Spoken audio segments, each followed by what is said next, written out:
Welcome to Palmerston North, to Marae o Hene, right in the centre of the city for the Ford Ranger New Zealand Rural Games 2024.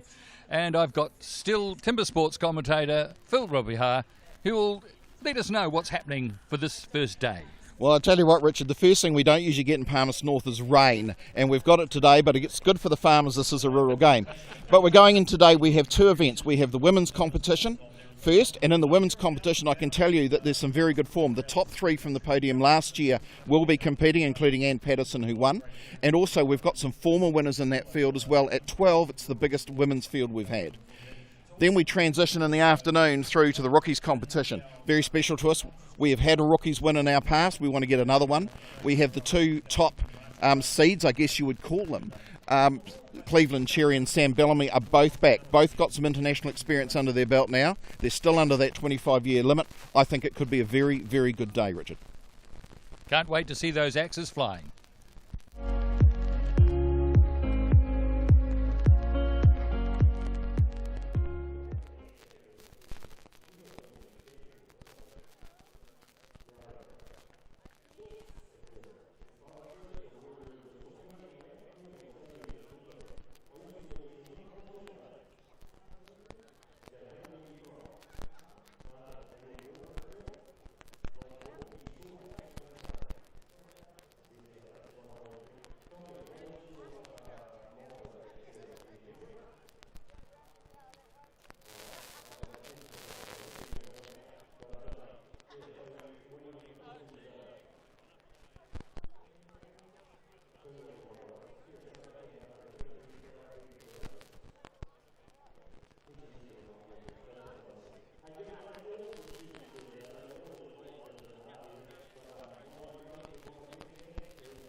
Did you ever go sightseeing whilst watching a beast of a man go berserk on a piece of wood? Yes? Good. No? Then here's your chance. Rotterdam up next is the venue for the beloved head-to-head competition. You want to see those rock stars slash a standing block or melt through the wood with their single buck? Good news! You can see four disciplines at once! Stock saw, underhand chop, single buck, and standing block chop in one single run-through. You heard right. Sounds exhausting, doesn't it? Well, you bet it is. Stand to your timber. Sorry, guys. Gotta go. See you in the Netherlands. Ik kom!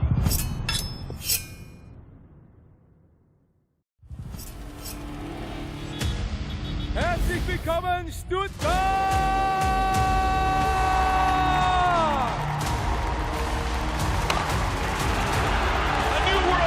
From Sterling Hart. To celebrate the 90th anniversary, STIHL has brought the STIHL TimberSports World Championship back to Stuttgart.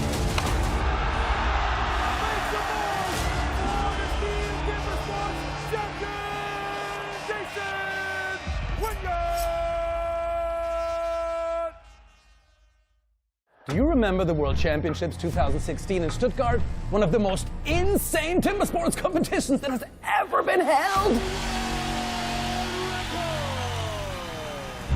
I most certainly do.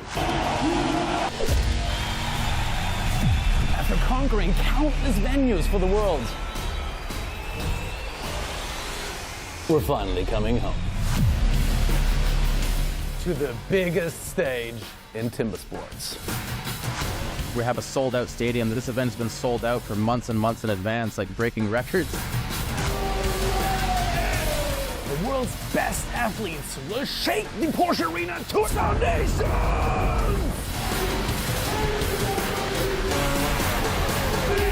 So you want to be part of this? You're more than welcome. help me and the TimberSports universe to show the world who we are. Stand to your timber. Sorry guys, gotta go. Ja, komm schon.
So ladies and gentlemen, boys and girls, stand by, not far away from getting underway with the STIHL TimberSports New Zealand Championship for 2024.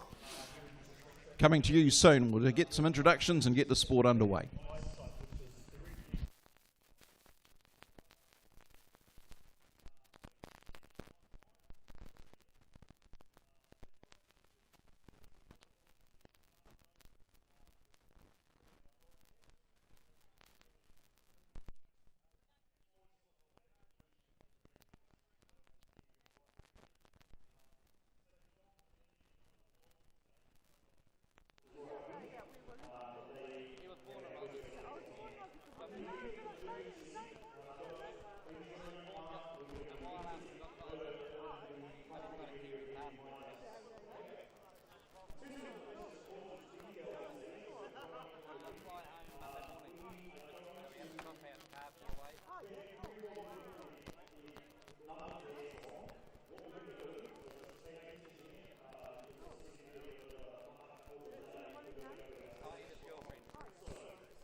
Horizons.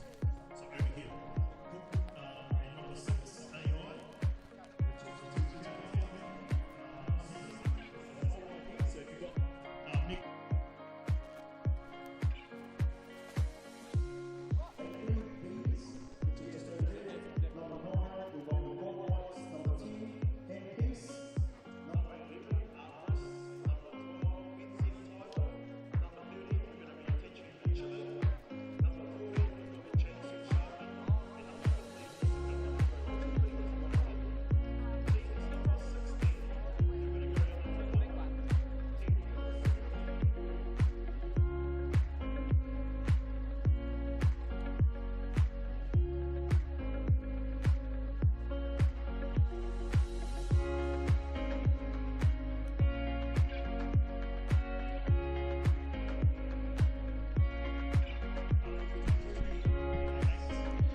How are those haircuts going down there, chaps? can see some mullet being trimmed down there. Looks like someone I'm quite familiar with too.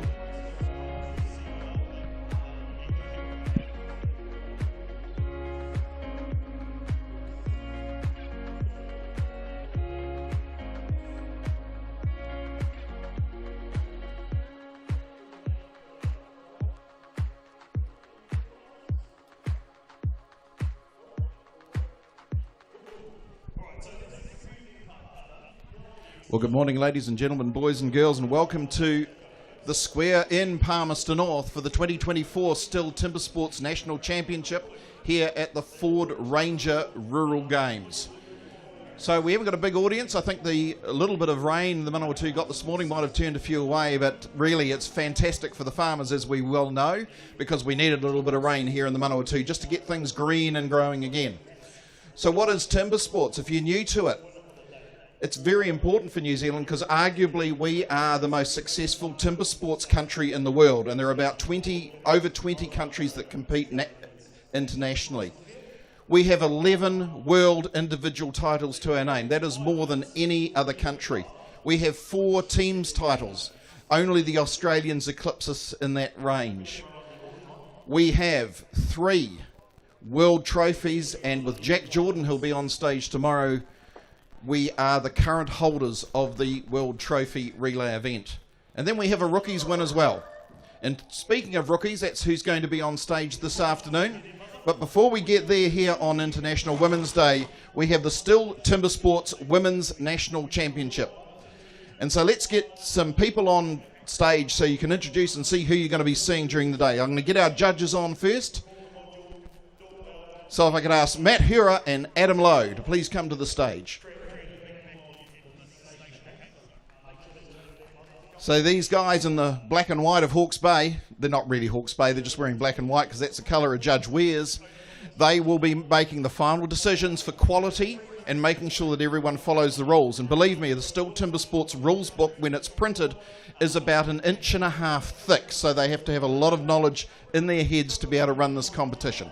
But let's introduce some of our competitors getting ready to come on stage for you shortly in our first heats.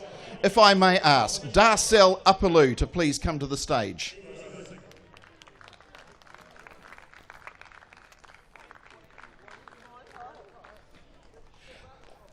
Darcel is a teacher, a tertiary lecturer from Mount Maunganui, a former winner of this event.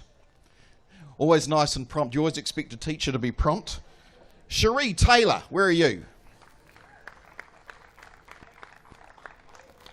One of our 2 masters in this event, very, very strong competitor. I've managed to do competitions, not just timber sports, but club competitions with Cherie from Te Aroha, a farmer, no less. Nat Patterson.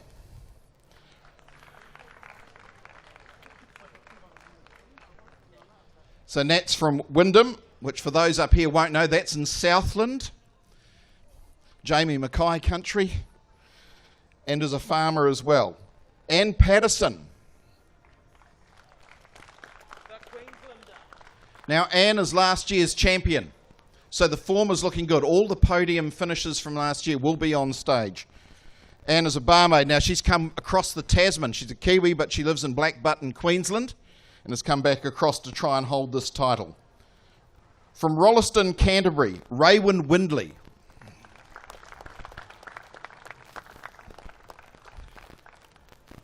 Raywin is a specialist teacher and was on the podium last year, so we're looking for good form. From Riverton, also in Southland, Karen Corbin.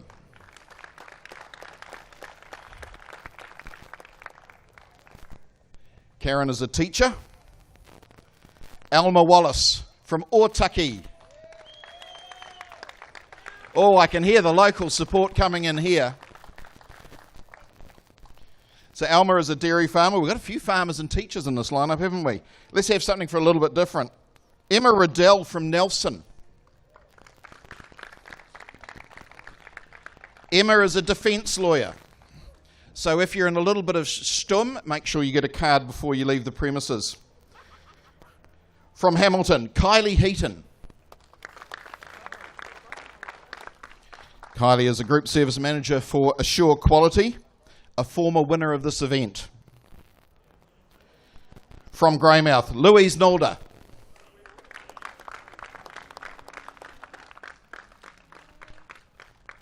A personal trainer, so we're expecting the fitness level to be high, which in these disciplines it does actually need to be. From Kirwee and Canterbury, let's welcome Shannon Hodgetts.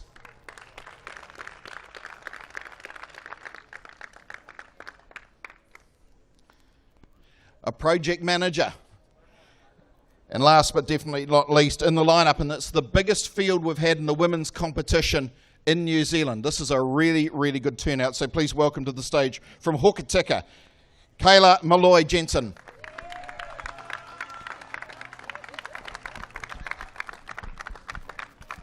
So there are, ladies and gentlemen.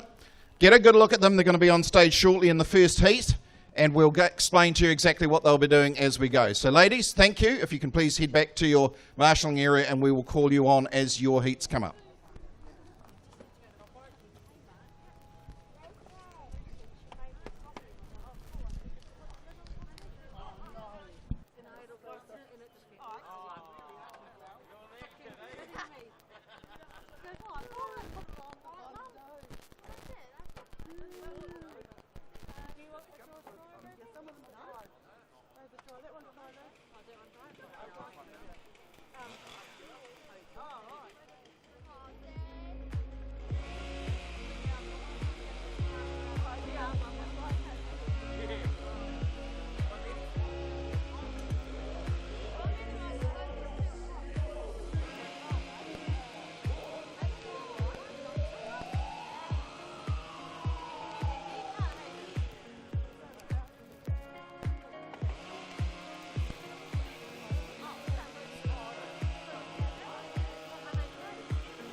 So ladies and gentlemen, boys and girls, we're going to be ready to go at 10 o'clock. You can hear the saws just warming up in the background. That is the stock saws, which will be our first event. So we've got to have them up to temperature, and those that were here with More FM this morning would have seen a little bit of a taste of those.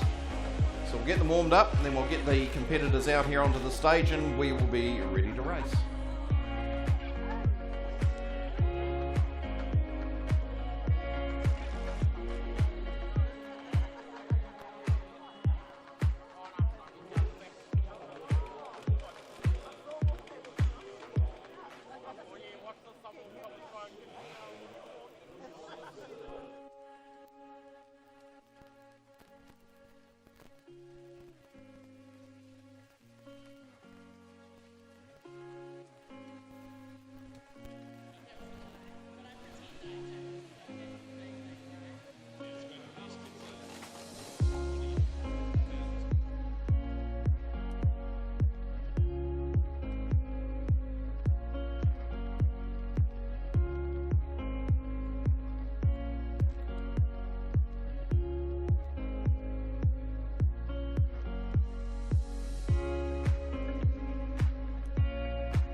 Stand to your timber. 3, 2, 1, go!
The STIHL TimberSports Team World Championship format. In the team competition, teams of 4 each have to compete in a 4-discipline relay. The order of the disciplines during the team heat is as follows. First up, stock saw, followed by underhand chop, then single buck, and finally standing block chop. Each discipline is executed by a separate team member, and the subsequent discipline can only be started after the previous discipline has been completed. The overall time for a team only counts after finishing the last discipline. Starting a discipline too early will result in a 15-second time penalty. The team competition demands the utmost concentration, endurance, and precision, and the teams have to plan their efforts strategically over the course of the rounds. First, they have to show their skills in a time trial.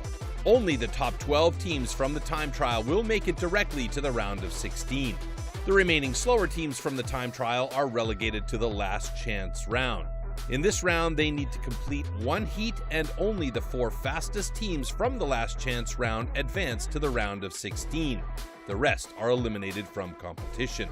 In the round of 16, the knockout phase of the competition begins. Here, the fastest teams from the time trial will face the slower teams in reverse order. The teams now continue to compete in the knockout system through the quarterfinals and semi-finals. Championship, we are part of the Ford Ranger New Zealand Rural Games. So if I can ask the first 2 contestants to step up onto the stage, please. Louise Nolder from Greymouth and Kaylee Malloy Jensen from Hokitika.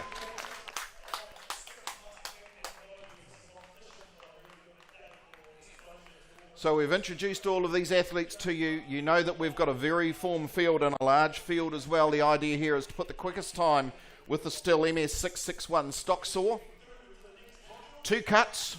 They may only cut into the log 100 millimetres, or in the old parlance about 4 inches.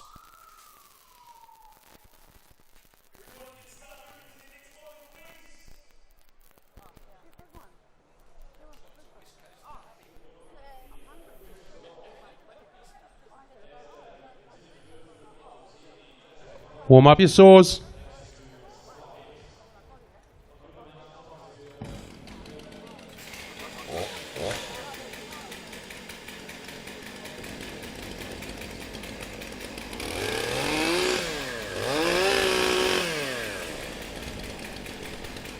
Athletes ready. Stand to your timber. 3, 2, 1, go! So it's Louise Nolder on the left-hand side of the stage as you look in this West Coast derby to start the day. Let's have a look, see first through, both cookies hit the ground around about the same time. Nice even waiting on those saws. Oh, a lot of work going in on that far side.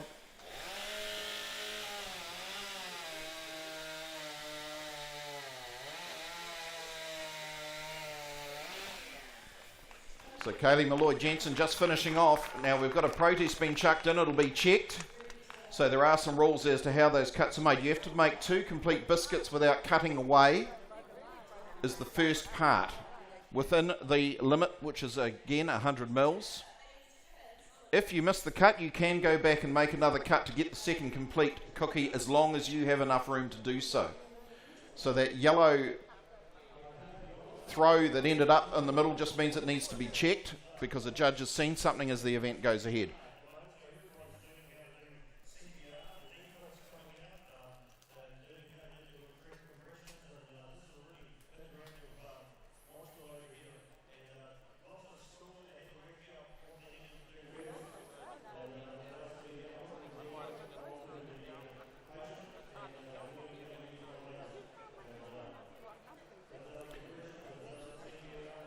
So it must be a close thing that's been spotted. We're just going back to the judges to converse to see what the ruling will be. Both athletes standing out there waiting for the good or bad news, depending on how it comes.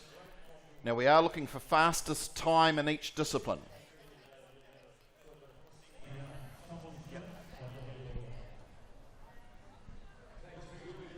Okay, unfortunately there has been a disqualification on both sides.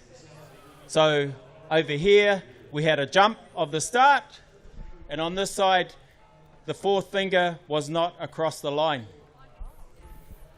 Now we can elaborate that on a little bit. We said that you've got 100 mils to cut into the log. There is a line down the centre top, and on that line you must have 4 fingers of each hand over that line, breaking that line, so that each have a hand in the same position for when they start their 2 cuts, one down, one up. The saw is a STIHL MS 661, just a shade over 91 cc. Traditionally that class of saw has been the dominant saw in the New Zealand forests for harvesting. It does have some competition from our STIHL's very own MS 500i for those that like their saws. But of course, being a stock saw competition, that means that you can go down to your friendly STIHL shop and buy one of these saws. You might not be able to get that fancy dazzle ship style guide bar on them, but certainly if you want an MS661 for the forest or the farm, or if you just fancy one, you go down to your local STIHL shop, they will always have this model on the shelf. So we'll just do a bit of a clean up, get rid of the sawdust because it's a bit slippery to stand on. Looks like our precipitation is holding off for the moment. I just thought I'd say that so I could jinx it. We were just about to complain a moment ago that the sun coming into the commentary box was a little bit on the too much side. But as I mentioned earlier, none or two needed a little bit of rain, just didn't intend to get it to coincide with the rural games.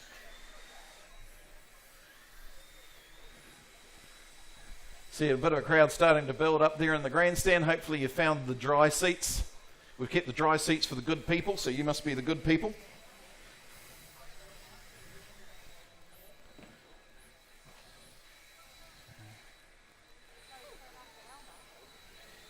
So we're using STIHL BGA 86 battery air brooms on the stage. Again, everything that you see here you can buy from your friendly STIHL shop. And we know that battery, particularly with small engines, tends to be taking more and more of the market share, so you may as well buy the best. Righto, we'll get those 2 saws out in position. Get that all-important STIHL stencil onto the end of the log.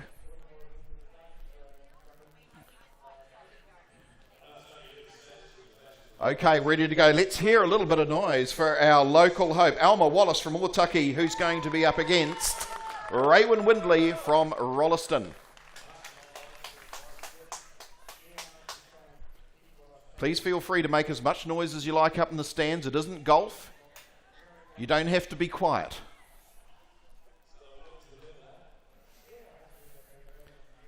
I should say snooker. That's the where the audience has to be absolutely silent, doesn't it? So Alma Wallace is on the right-hand side, stand number 1. As you look towards the backstage, Raywin Windley on 2, which is on the left-hand side.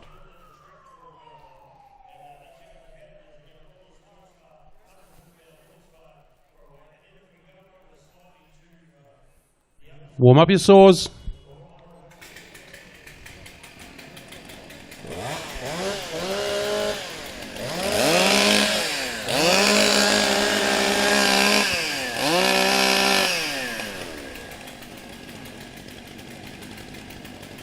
Athletes ready. Stand to your timber. 3, 2, 1, go! Okay, no jumping the gun there from what we can see. Nice clean pickup by both competitors. Raywin Windley, of course, third last year on the podium. Gets through, only a fraction ahead of Alma Wallace. It's very, very close as they come for the uppercut now. But unofficially, Raywin Windley doing what she did last year on good form, just taking the race to Alma Wallace there, just getting that second cookie down on the ground a little bit quicker. So the judges will just give it a check and we'll see if the cut's good or not.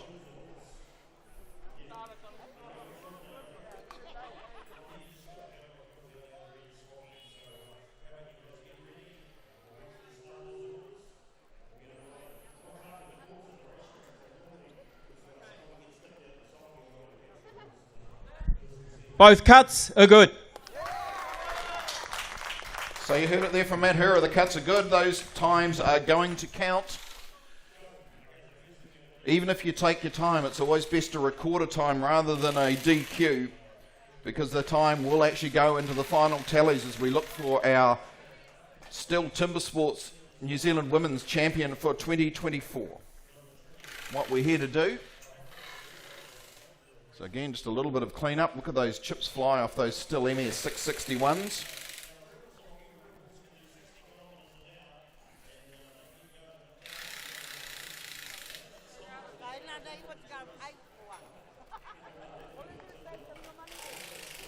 So that's STIHL MS 661, power 91.1 cc, 5.4 kilowatts.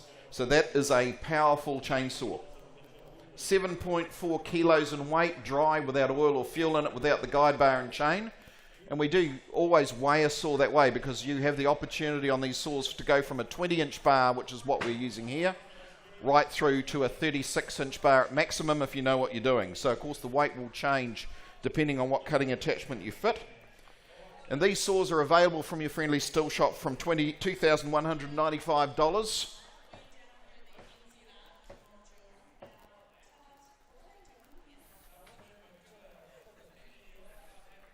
Which I think that's probably closer to 2,915 actually. It looks like a bit of a typo there in my records. To me it looks too low.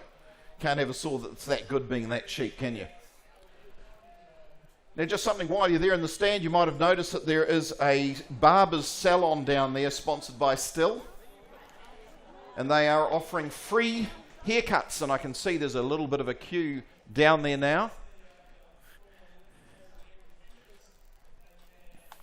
Apparently the West Auckland mullet is the style of the day, so if you fancy a West Auckland mullet, I do recommend that you go down and see the guys with the clippers.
So we have some times from the first two heats. As you know, we didn't record times in heat number 1 with 2 disqualifications. But in heat number 2, we had Alma Wallace record a 16.98 seconds and Raywin Windley with a 15.8. So 15.8 seconds the time to beat so far. Let's say that we could actually see those times come down closer to the 12-second mark. That's probably a good target to go for. Might be a little bit low for the wood we're using, but it always has a little bit of variation because wood being a natural product, a great natural product that it is, means you are going to get some variation. But certainly those times were achieved in the last year for the last outing in the Women's Championship. So it can be achieved. Let's see how we go. There is a little bit of seeding in the pairs. So usually the last 2 up will have been the ones who are classed from prelims as the quickest.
So final adjustments going in on those logs, just marking the limits as to how far they can cut in to make their 2 cuts. And again, just remember there is a line down the centre of each log which dictates they must have 4 fingers of each hand over that at the start. That's where we saw that DQ earlier on. So it looks like we're ready to go. Let's welcome to the stage from Wyndham, Nat Patterson, and from Nelson, Emma Riddell.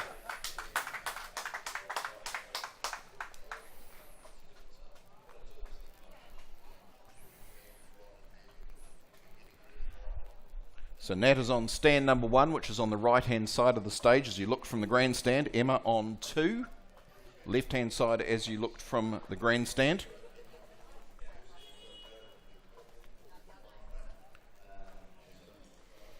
So another South Island matchup.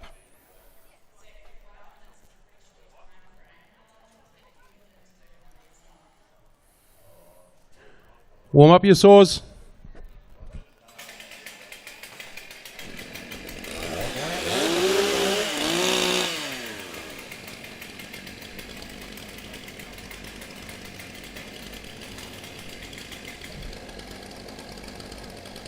Athletes ready. Stand to your timber. 3, 2, 1, go! So Emma Riddell was on the podium last year, and it starts with the stock saw. You need to get a good time in and record it. Looking for the first one down. It's Nat Patterson managed to get that first one down. That is probably quite a slow start for Emma Riddell. It's probably going to tell as far as the time goes, but the 2 cookies are down on each side. Let's have a look. Let the judges have a little bit of a look. No challenge has been thrown, but they'll check them anyway.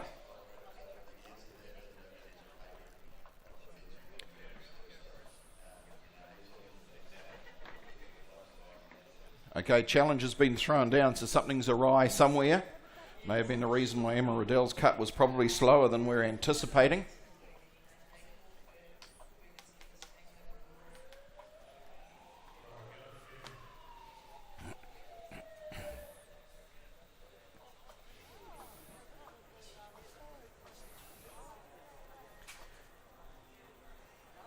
So Judge Matt Hero going down to have a look at the recording. It's obviously something to do with the start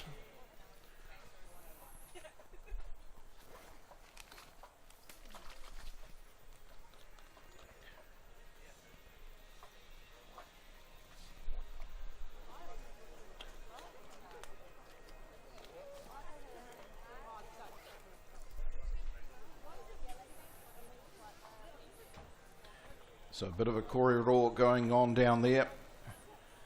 There's Leotawa there on the timer and camera.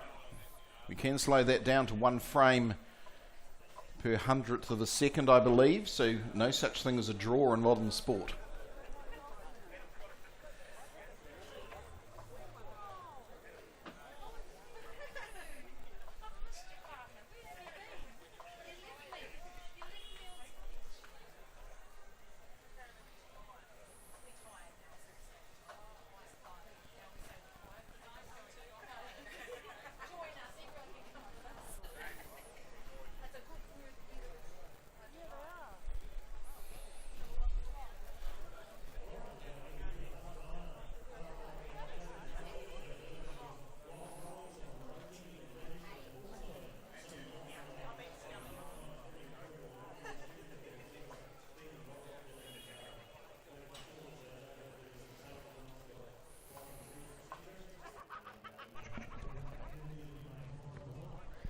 Okay, both cuts are good.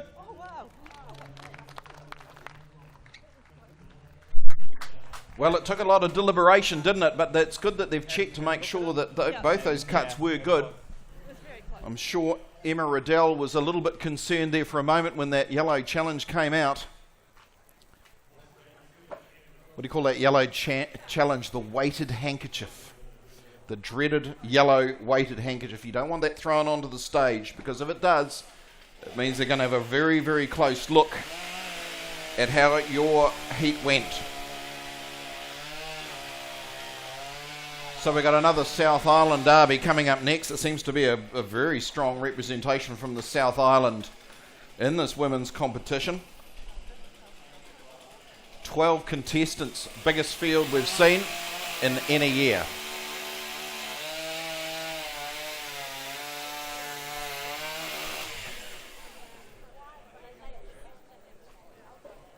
So what they've just done there is they've just checked the end of the log. If there's any knots obvious knots that are showing, they'll take those out because it could disadvantage the next competitor up. The other thing is they will straighten it, because as much as we all try to cut straight, we don't always do it, especially when we are under race pressure. So they will square up the face so that each contestant, as they come out to that log, has an even chance of putting that fastest time in. At the moment, Raywyn Windley with a 15.80 is quickest. We'll get those times back. Nat Patterson's is going to be the interesting one to have a look at. See whether we can bring that level just down a fraction. Gee, look at those still blowers. Now, you know, if you've got one of our still blowers like you see up on stage at the moment, it means you've got the battery and the charger as well. Which means there's a whole array, a massive range of product that you can run with the same battery. Turns it into the ultimate combi system, if you can imagine such a thing. And at the moment, if you go to your STIHL shop and are looking to buy perhaps your first battery machine, maybe another tool, if you buy the tool and a battery as a kit, you can get a free battery with it. Now that is probably one of the biggest savings on a STIHL product that's ever hit the market. So there are free batteries, essentially everlasting power, because we worked out that the biggest thing people have when they're using a battery product is, just like a car, you'd call it range anxiety, that you might not have enough power to get the lawn mowed or the tree cut down or the STIHL TimberSports stage swept. So we're doing these free batteries. It applies to most of the range. If you want more information, go to the STIHL shop website or just go down to your friendly STIHL shop. Okay, looks like we're ready for another couple of competitors. If we can please welcome to the stage from Kirwee in Canterbury, Shannon Hodgetts, who will be up against Karen Corbin from Riverton in Southland.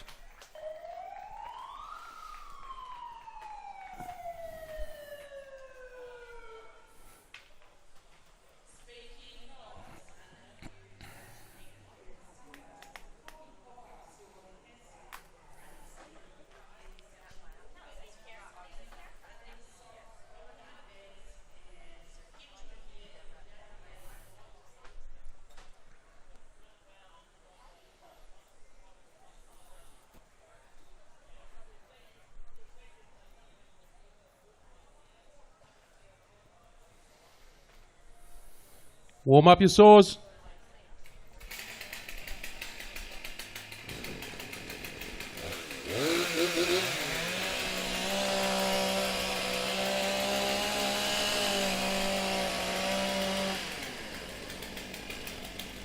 Athletes ready. Stand to your timber. 3, 2, 1, go! So it's Shannon Hodgetts on 1, Karen Corbin on 2. Shannon Hodgetts now getting her work underway, gets that first cookie down, a little bit ahead of Karen Corbin. Oh, I can hear the saw just straining a little bit on that uppercut, puts the second cookie down, but it's going to be a difficult ask here for Shannon Hodgetts because she's managed to cut away on that second cookie and now having to put an extra cut in, and it really comes down to has she got enough room. Looking from where I am, looks like it might have sneaked in, but they're going to be having a very close look.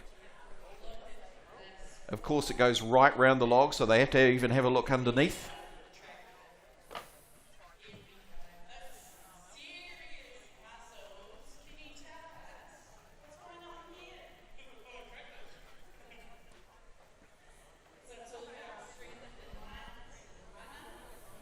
Okay, we have a good cut on 2. Unfortunately, we have a disqualification on 1 with an incomplete disc. So there you have it, a bit of an unfortunate result for Shannon. Looking from where we are, it looks like she might have got away with putting that third cut in to get a second complete disc. Unfortunately, it wasn't to be. It's got to be the complete cookie, so to speak.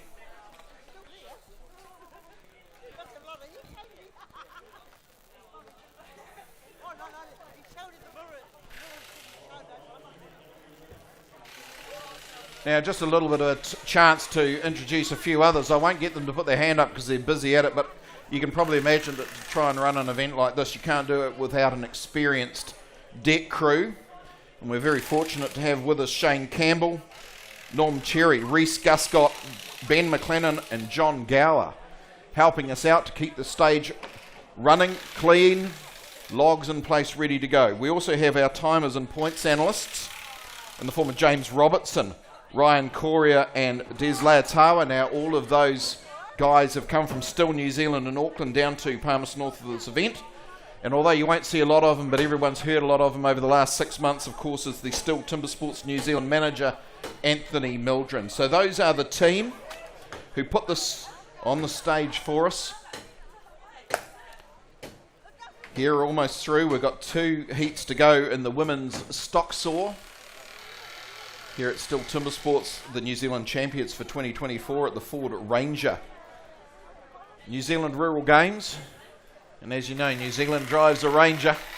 Well, they don't just drive a Ranger, they use a STIHL chainsaw, I can assure you of that. So all the quality brands are here at the Rural Games. They say Palmerston North and Fielding Agriculture Centre for New Zealand, which means that Central District's Field Days, of course, is next week. So we go out of the Rural Games and the Sportsman of the Year Awards for rural, and then we go into that most rural of events, Central District's Field Days.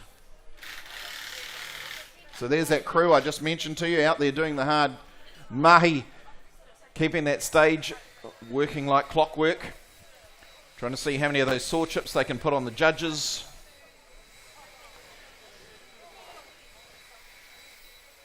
Of course, most of the crew are wood choppers themselves.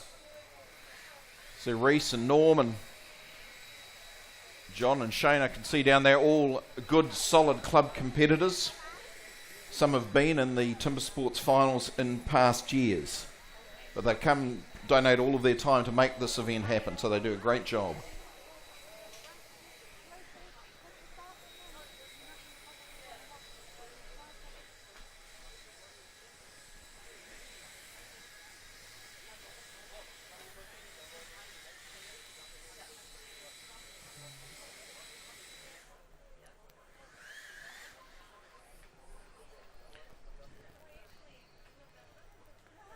So it looks like the lines are drawn.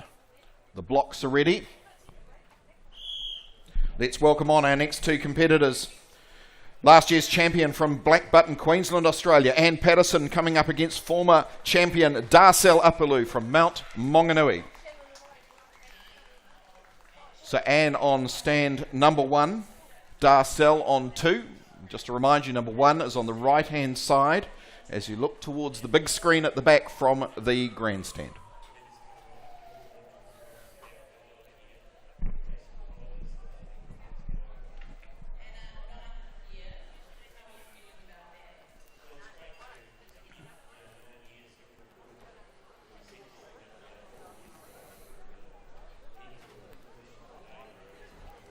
Warm up your saws.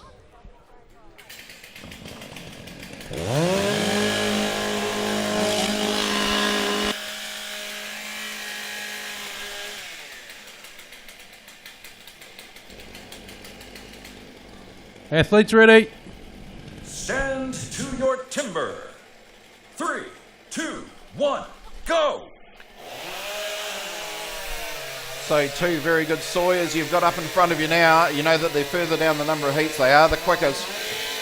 So Ann Patterson showing a form of last year, getting that first cookie on the ground. Darcel just having a little bit of a struggle with the bottom of the cut. Comes up, but it's Ann Patterson. She looks like she's used all of the wood to do it.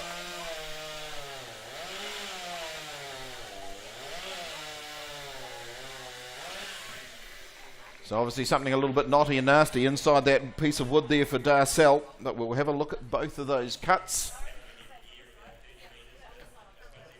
See if they're good.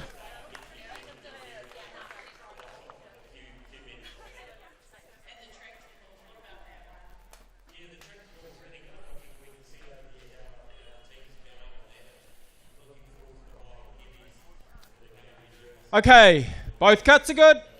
Oh well, we got it there in the end. So this is very important, even if it's cuts not going your way, to make sure we record a time. But Ann Patterson looking like she's on the form that we saw last year. Very nice clean cut. We'll wait to get some times back up for you shortly, just to let you know how they place.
Let's welcome onto the stage our final heat. It is from Te Aroha, Cherie Taylor up against Kylie Bowen from Hamilton.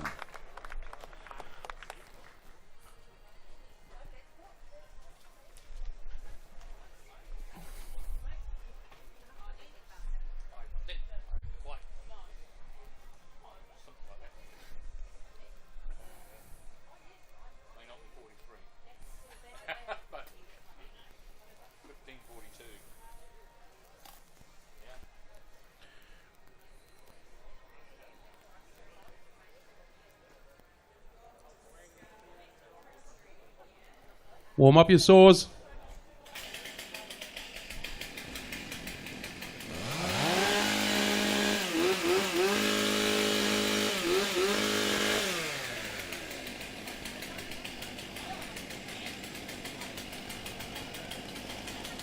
Athletes ready.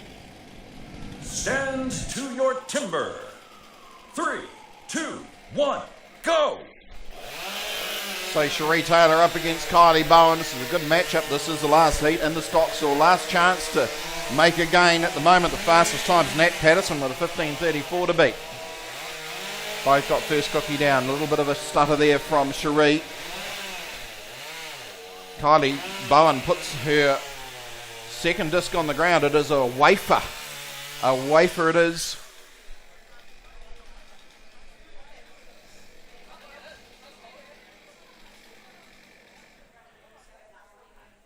So there we have it. That second cookie didn't go the right way there for Cherie. Kylie Bowen has said put two down. That last one is an absolute wafer. So just checking the edge to make sure it hasn't broken or cut away. Looks okay from where I sit, but it's always the last call of the judges.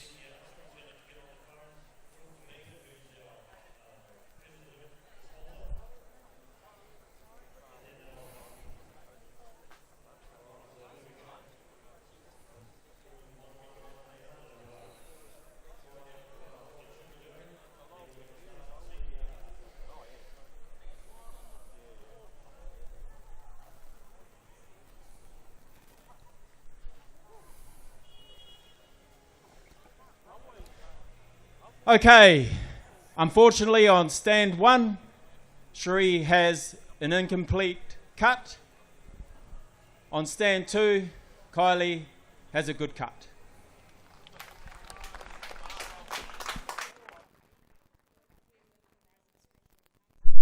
So there you have it. That was the last heat in the women's Stocksaw competition. We'll wait for some times to come back and give you the order as it stands. Of course, there's more action to come, so you can't just get on the podium from your first event, but it sure helps to get a good time under your belt. So far I have Nat Patterson from Wyndham with a 15.34 in the Stocksaw, probably the quickest so far until we double check these times.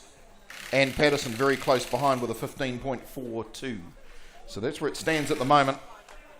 Okay, so we weren't going to threaten that 12-second mark that we saw last year, but damp conditions, a little bit more difficult, and of course the wood will vary. So we'll give you the final roundup on the Stocksaw once those final times come in. And in the meantime, we'll start preparing for the next event,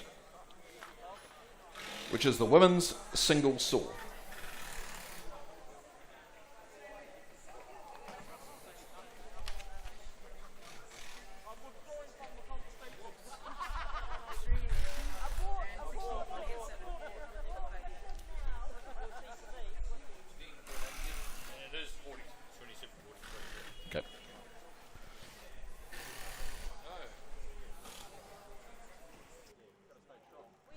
So the last time in from Kylie Bowen coming in at 16.87 seconds. So it looks like the order for the first three through will be Nat Patterson and Patterson. Obviously you've got to have the right surname to get into that top order. And then looking down the list, I'm thinking the 15.8 by podium setter last year, Raywyn Windley, will make the top three out of this first discipline. So it's time to rejig the stage and get ready for the next event up.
TimberSports individual competition.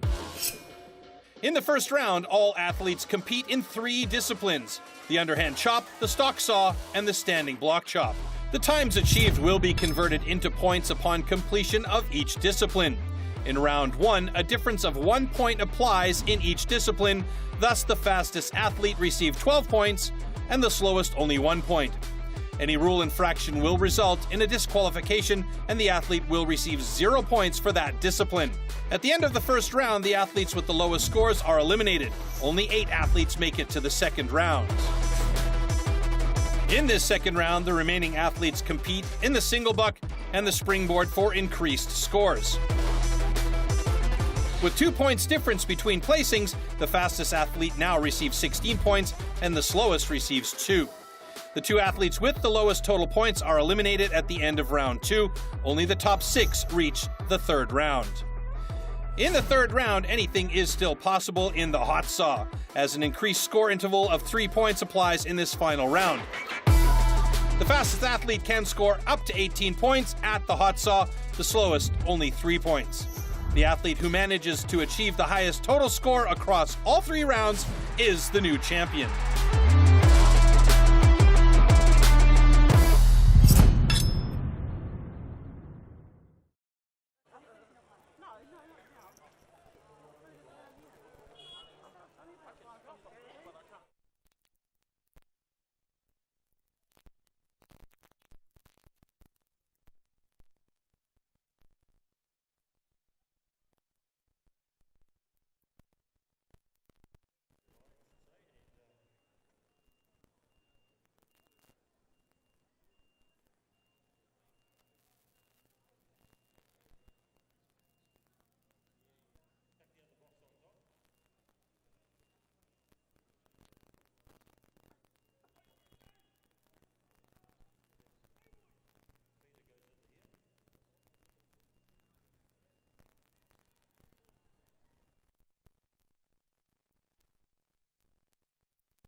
Ladies and gentlemen, boys and girls and TimberSports fans, we are ready for the next discipline, which is the single buck saw.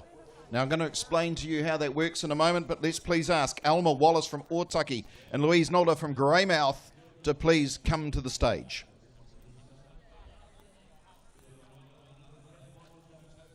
So have a look at these saws. They can get up to about 2 meters in length. They are nicknamed a misery whip because when it goes wrong because it is a very, very bendy piece of high quality carbon steel that can bend, it can jag, it can get caught in the log. Great to see the Tuatahi branding on these saws too. They are a co-sponsor here and great to have them on board. They make the best saws and axes in the world for competition, and of course you can actually buy their product for yourselves. So the idea is to pick up one of those big saws, and they're called a peg and raker saw, which we're using for the softer wood. There is another type called an M-tooth, but they're peg and raker. So the pegs do the cutting and the raker takes the noodle or chip away from the kerf. The diameter of the log is 16 inches in the old money, 40 centimetres. They get a starting cut. So in TimberSports we use a starting cut so you don't get anything bowing and jagging right from the start. 10 inches long. Maximum. It will be measured by our judges. So you can just see them just bedding those saws in now.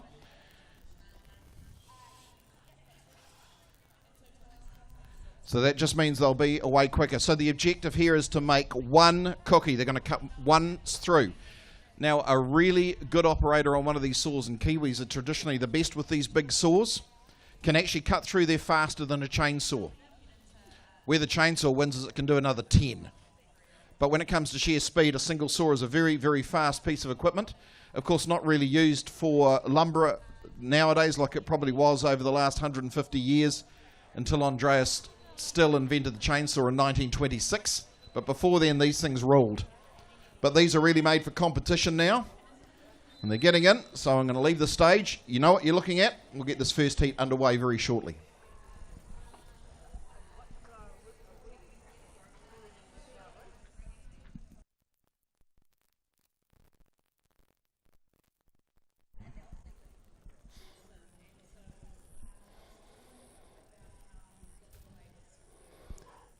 Athletes ready. Stand to your timber. 3, 2, 1, go!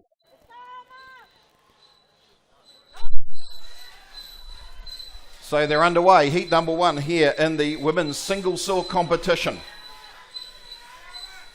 Alma Wallace on the stand number 1 on the right hand side as you look from the grandstand. Putting in the effort now. This is a tough aerobic event. It's not just the skill of keeping that saw straight. The objective is to use the entire length of the saw. And Alma Wallace showing some expertise there. Cookie is on the stage first. And Louise Nalder follows very, very soon after. They also have a limit like the chainsaws as to how far they can cut in, but really it's there to make sure that they keep cutting straight. It's only about 4 centimetres, a very, very small range that they can cut within.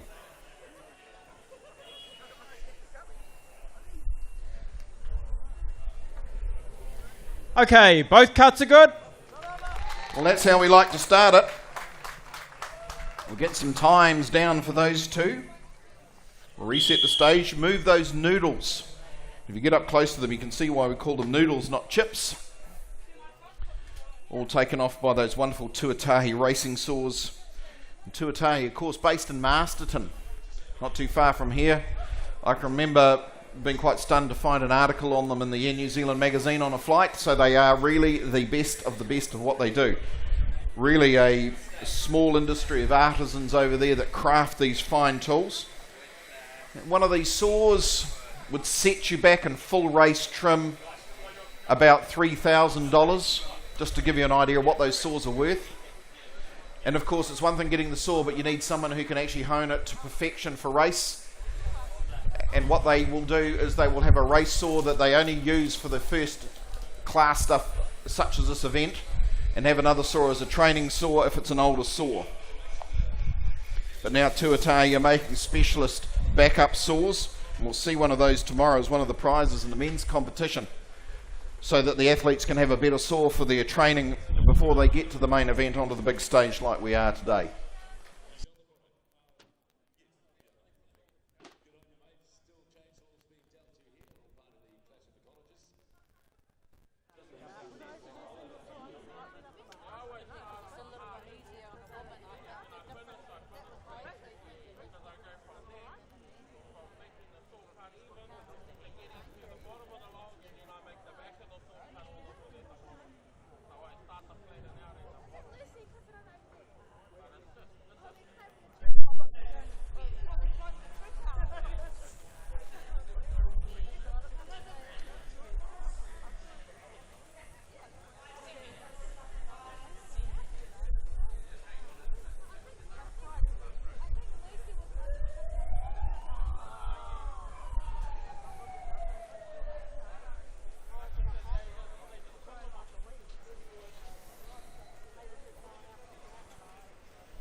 Right, ready to get our next two contestants up to the stage. Please welcome from Hokitika, Kayla Malloy-Jensen, and from Riverton in Southland, Karen Corbin.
Stand by for a start.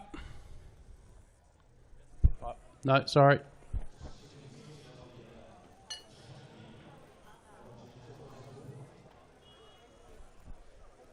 Stand by for a start.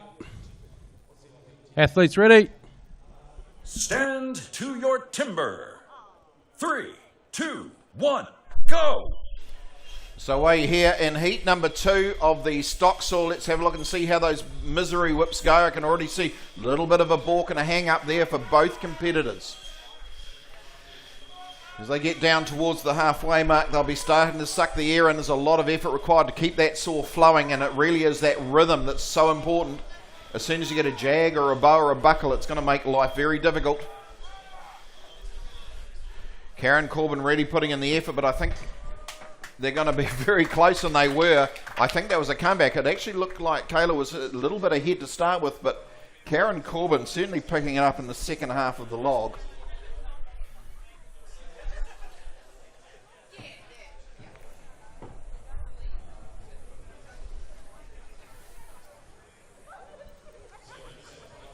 Okay, both cuts are good?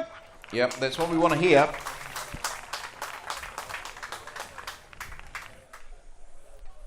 So 2 heats through here in the stock saw and the women's STIHL TimberSports New Zealand Championship for 2024. Great to be part of the Ford Ranger New Zealand Rural Games, of course. And as I mentioned, as they say, New Zealand drives a Ford Ranger and New Zealand uses a STIHL saw. So we can't really go wrong coming to the Rural Games. A little bit of inclement weather for watching wood chopping, but doesn't seem to be holding up too many people coming to this event. I can see plenty up in the stands. I can have a look at the haircut booth. It looks like they're doing a good job. So if you want a STIHL haircut, we'll use something out of our equipment record. Head on down to the booth, just down to the right of the grandstand as you're looking towards the rear screen. It's haircuts on us.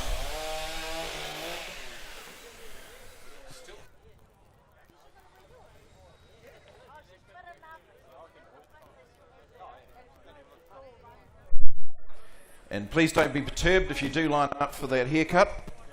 The chainsaws we're using will be very, very sharp, and the operators will be very, very accurate. So as I mentioned, if you're down in Palmerston North but you fancy a West Auckland mullet, that's the place to be. Other than that, let's keep on with the single saw competition here in the Women's National Championship in STIHL TimberSports. Doing that final clearing of the stage. Getting ready for our next 2 contestants. Now, if you're rolling along to Central District's Field Days next week, look for the STIHL Shop site. 7 of your local friendly dealers join together to put on such a great show and exhibition. You can look at all the new product, but even better, there are some fantastic deals going. Not only do we have that everlasting power of the battery promotion, there are some upgrades on product, some GST free on some, and just some straight out specials. So there's something for everyone at CD Field Days next week. If you're going along, make sure you come and visit the STIHL tent.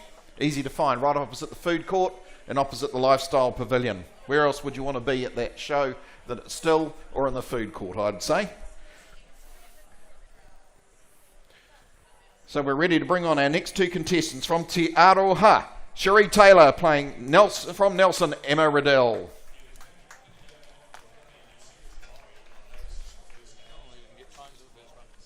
No, there's a reason.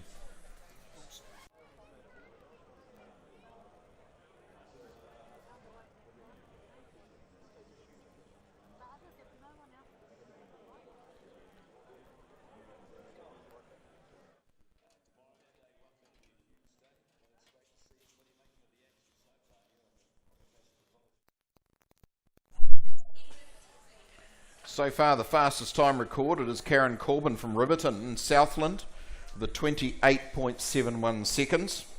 So that's the gauntlet laid down. To see if someone can beat that, see whether Cherie Taylor or Emma Riddell can do this in the next heat. As I've already mentioned, Emma Riddell, second position on the podium last year, will be looking to take that number one spot. So after a so-so stock soar, I think this is going to be very, very important for the defence lawyer from Nelson. And Cherie Taylor will do what Cherie always does, just keep it going and put in a really good performance overall.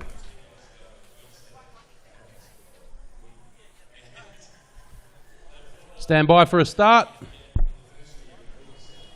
Athletes ready. Stand to your timber.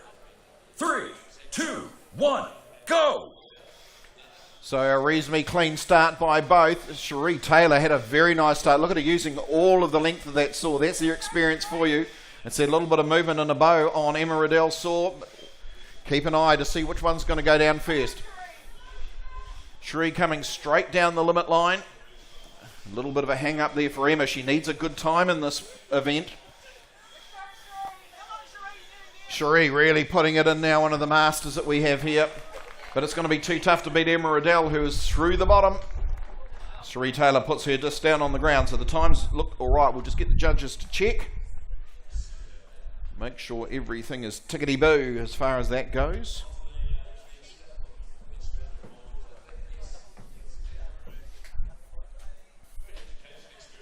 Usually one of the things you learn is never interview a single sawyer immediately after the event, because it takes them about 5 minutes just to be able to talk after expending that sort of energy.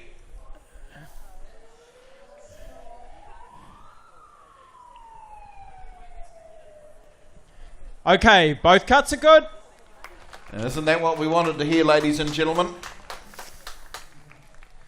The cuts are good. Cherie Taylor, hands on hips, sucking in that valuable oxygen. She just expended a heck of a lot in that last heat.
So some times just a hand from that last heat.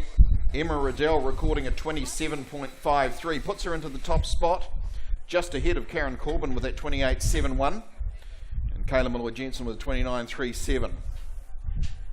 So 27.53, the time to beat so far, held by Emma Riddell of Nelson. We knew that she needed a good cut. Probably could have been a little bit quicker, a little bit of a hang up at the start of that cut, but it probably caught up certainly in the second half of the log.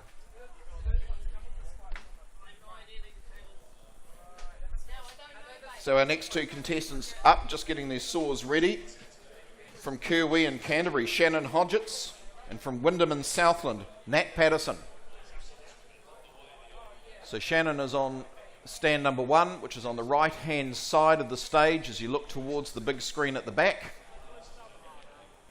Nat Patterson on the left-hand side on 2. Just putting in their starting cuts, as I mentioned earlier on, maximum 10 inches.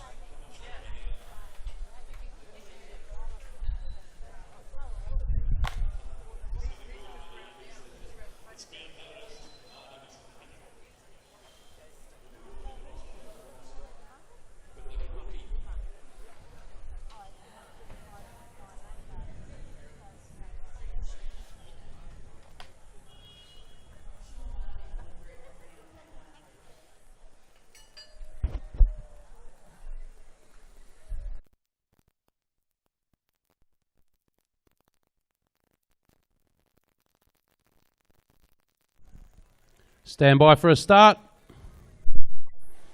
Athletes ready. Stand to your timber. 3, 2, 1, go!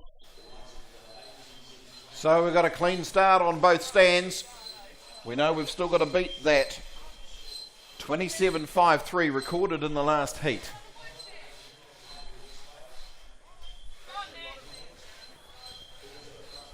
Both athletes working away, getting through to the 50% mark. Keeping it nice and straight. A little bit of a stoppage there for Shannon Hodgetts. Just slowing that momentum. May have given Nat Patterson the advantage there. Shannon Hodgetts now puts the cookie down onto the stage. So in all of these events, we're looking for the fastest times. Then we combine them, and that will give us our national championship winner. We'll certainly set the podium.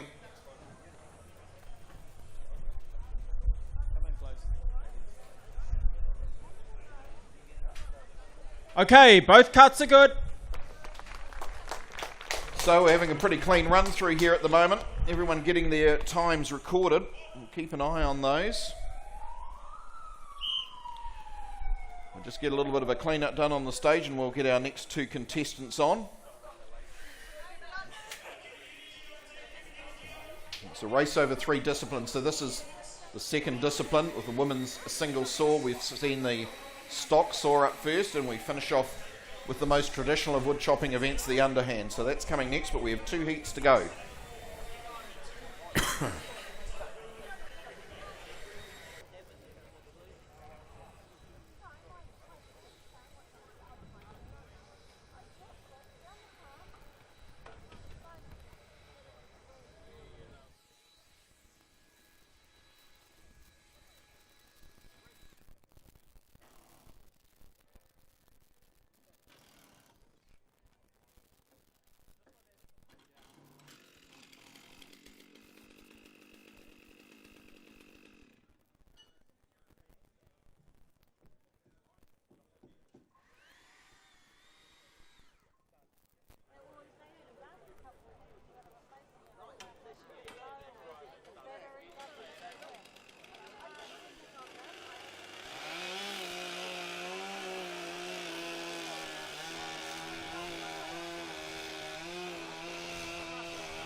So the time has come down slightly to a 26.04 seconds recorded by Nat Patterson from Wyndham in that last race. Shannon Hodgetts doing 30 seconds flat.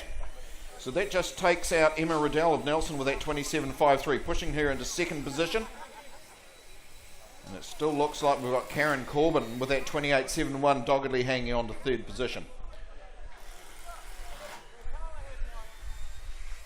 We're not far away from getting our next two contestants up on stage for you as we do a few adjustments, just make sure everything is braced.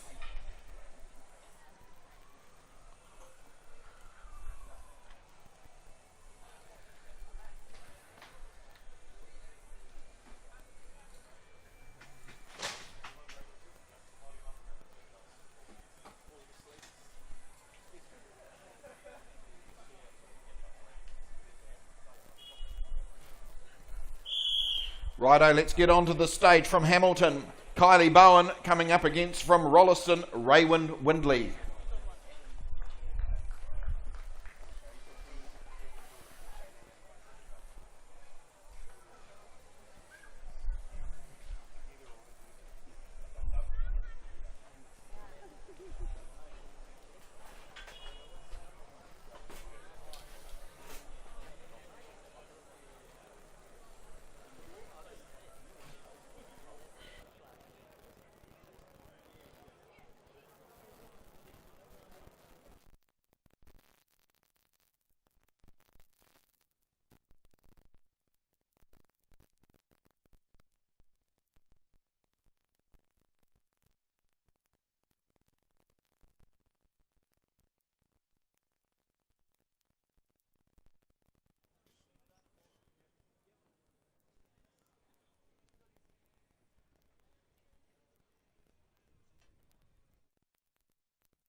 Stand by for a start.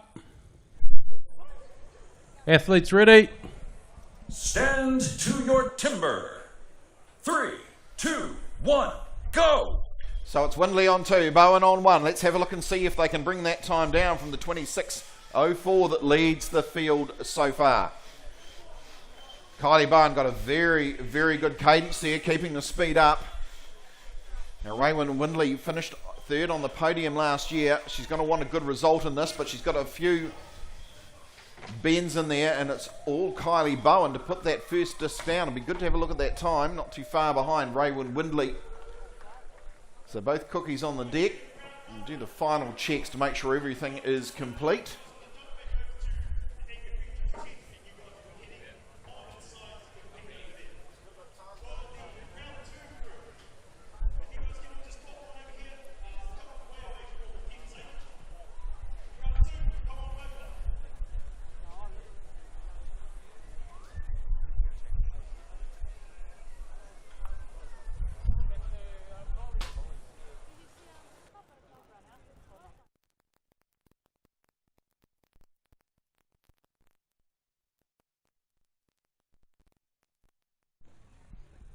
Come in, ladies. Come in close.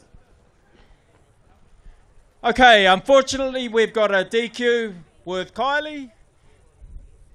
So the biscuit has broken out, and it's still cuttable. The disc is incomplete. We have a good cut with Raywin on stand 2.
So time's just in from the last heat. We bring that level down a little bit lower with Raywin Windley from Rolleston putting in a 25.45 seconds. Unfortunate for Kylie Bowen with a DQ. It does put Raywin in the lead so far in the women's single saw. Nat Patterson now pushed behind with a fractionally longer 26.04. Let's get our next two competitors up on the stage. It is Darcel Upperloo from Mount Maunganui and Anne Patterson from Blackbutt in Queensland, Australia.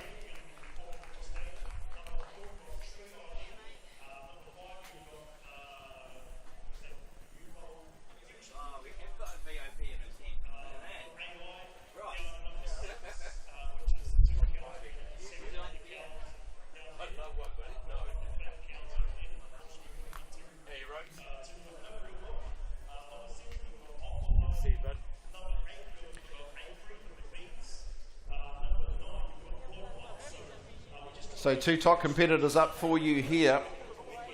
This is the final draw in the single saw. Both winners of this competition in the past. But of course Anne Patterson, the current women's New Zealand champion. She might be coming here over the ditch from Australia to compete, but she's a Kiwi. Eligible for all the New Zealand competitions. So just getting in that 10-inch starting cut, being measured. Just you can see Shane Campbell just cleaning out the kerf, taking any noodles that have remained from that starting cut.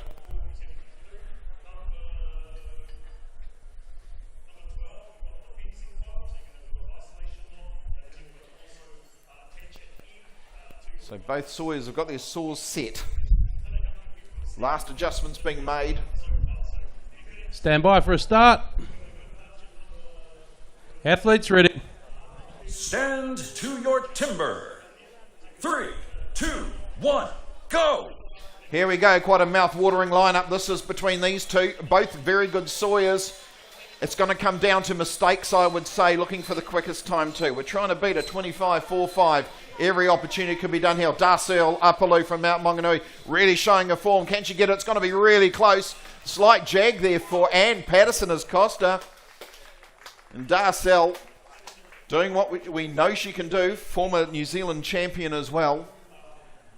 Anyway, we'll let the judges have last looks just to make sure everything has been done to order before we get the call.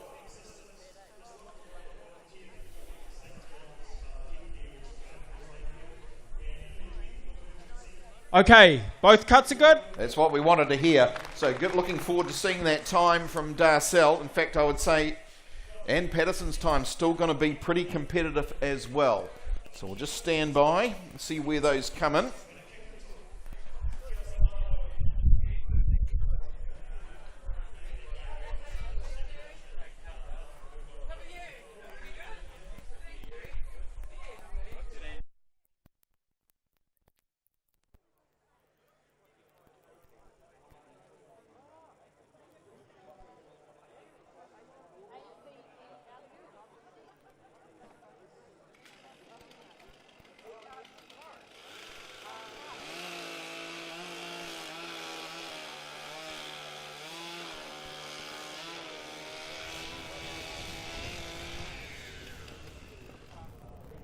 So ladies and gentlemen, boys and girls, still TimberSports fans, we've got another look at Kylie Bowen's cut. We're just going to go through the cameras. The protesters come in to think that that cut might have been all right, but we'll go and have a look at the camera and the film and just see exactly what happened. So the original penalty was that the bottom fibres of the cut hadn't been cut and the saw had levered the disc over, so now that's what they have to determine, whether those fibres were cut before the disc was moved or whether it was clean. So that's what they'll be doing now. They'll be just going back frame by frame to have a look at that.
So as a result from that check, not upheld, it said that the cookie was not cut right through, so we will leave that as a DQ for now.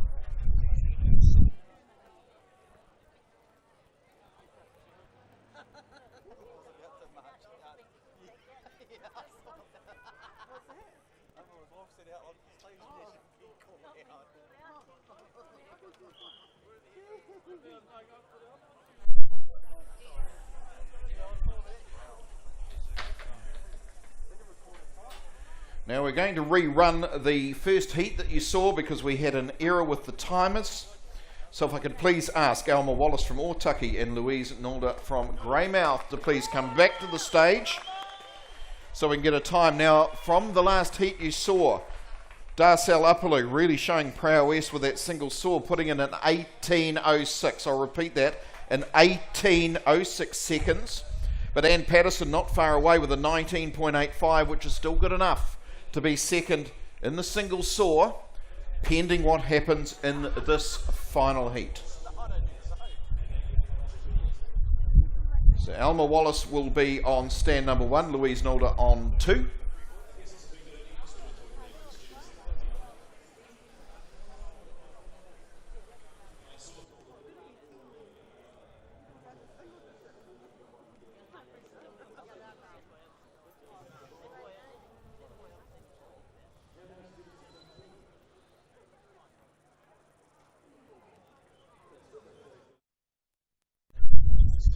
So we'll reset those logs, get those starting cuts put in. Hopefully that first run through will give them a little bit of an idea on how this wood is cutting. Could be an advantage to rerun. Generally it isn't, but as I say, that time of 18.06 put in by Darcel and the 19.85 by Ann Patterson, those are very, very good times. Just looking back into last year, looking at... Stand by for a start. Athletes ready. Stand to your timber. 3, 2, 1, go! Really, anything under the 25-second mark is a good time in this competition, so getting those two sub-20s in that last heat is a very good challenge for these two on this rerun. Louise Nalder getting very, very quick cadence there on stand number 2. Alma Wallace just putting long and steady and slow, using the whole length of that wonderful whippy tuatahi saw. And she does it too.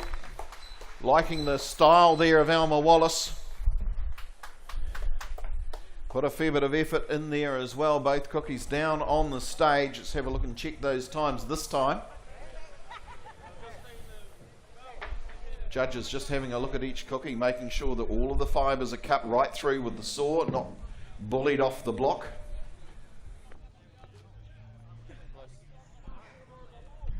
Okay, both cuts are good. Well, that is what we wanted to hear. Since they had to do it twice, we'll get those times in. Not sure it's going to knock on the door of that 18.06 that was put in. And as I said, if looking at prior performance, you know, somewhere around the 20 to 25 second mark would be pretty good. But these times have gone sub 20. I think that is a very, very good result in this women's competition, bringing that bar down just a little bit further. So we'll wait for those times and then we'll start setting up for our final discipline, which will be the underhand chop.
Right, ladies and gentlemen, boys and girls and TimberSports fans, we're ready for the final discipline here in the Women's National Championship. We have the underhand. So if you're familiar with the sport, you'll know what we're looking at here. We have these two blocks. Now, if you can imagine, before Andreas STIHL invented the chainsaw in 1926, somehow you needed to cut those logs to length so that they could be used for lumber. So the way it was done with an axe is you stood on top of the block and you cut down underneath the level of your feet. Now, just for safety, so you know, the athletes wear chain mail inside their shoes as extra protection should something go wrong. These two flat bits on each end are called footholds. That's where they stand. They've been pre-cut to speed it up, but usually you'd seen in an A&P show or a competition they'd be cutting those before they start their block. All of these blocks are drawn. So you get what you draw. You can't just pick the nicest block. Each competitor will then get their block, and you can see they've marked where they're going to put their scarves front and back. That's all those crayon marks you can see on there. And when they're positioning it, they'll try and get it so the best wood to make the fastest cut is in the right position. That's how they mark their block. So they will start by cutting one side. They'll work their way round to the centre. You'll know it's a good cut because it'll be nice and smooth on the sides, no steps. On the last part of it, they'll put in their first drivers before they turn. And when they turn, there are two styles. There's a step turn where they'll step in the middle of the block and turn to the other side, or the spectacular jump turn, which will be done pretty much in mid-air and turned as the axe is going up in the air, ready for the first blow on the other side. So this is the underhand. Diameter, 11 inches in the old money.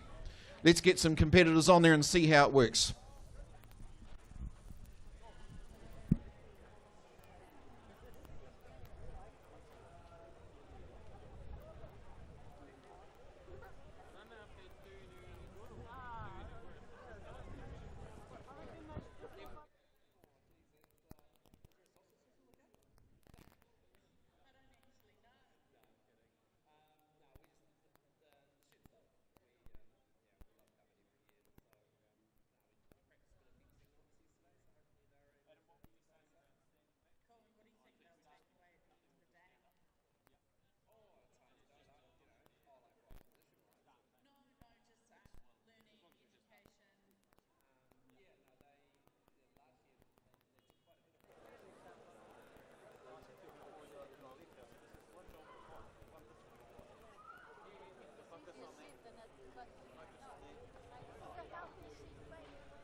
Let's welcome to the stage our first two competitors in the underhand. It is Cherie Taylor from Te Aroha up against Karen Corbin from Riverton.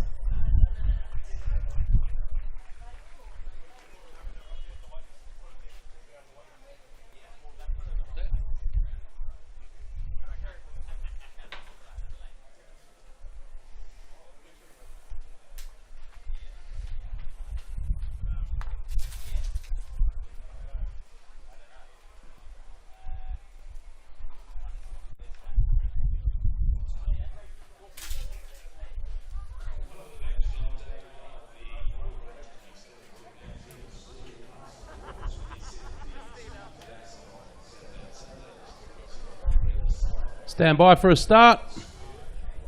Athletes ready. Stand to your timber.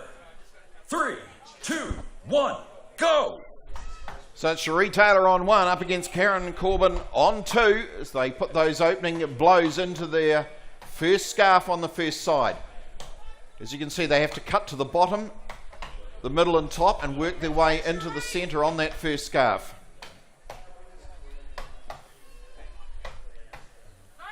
Wood looks to be cutting very nicely here in the Palmerston North sunshine. Let's have a look and see who's going to be first on the turn, but first on the turn doesn't always mean you're going to be first to finish. Step turn there, Karen Corbin, both just gingerly work their way on the turn onto the back side of the log. So again, have a look from the grandstand, see if each blow is following the last one in towards the centre as they clear the wood out from the outside through to the inside. All depends on how much his work is done on that first scarf as to how well the second will go. A little bit of movement under her feet there for Karen Corbin. Cherie Taylor now putting the work in. Cutting away, and I tell you what, Cherie Taylor, be proud of yourself. I think that was a very good cut. Karen Corbin not very far behind. I think we're probably talking under a second in the end.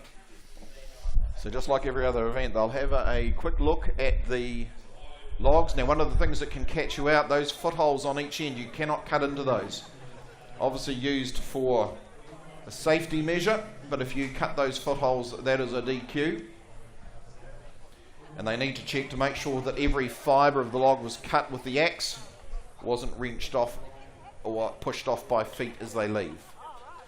So Judge Matt Hura standing on the front of the stage there. Karen just going to join him now. Okay, both cuts are good. Okay, so a good start there for the women's underhand here in the STIHL TimberSports New Zealand Championship for 2024.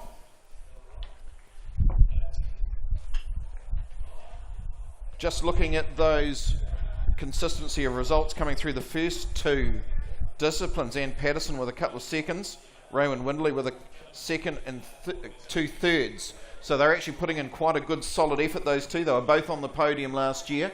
But of course we saw that first go through there for Darcel Upaloo in that single saw. But right now we're into underhand chopping. Got the new cradles out there. We'll just clear away the chips. And get ready for our next two contestants, which is another one of these South Island derbies. It's going to be Greymouth or Westland playing Southland.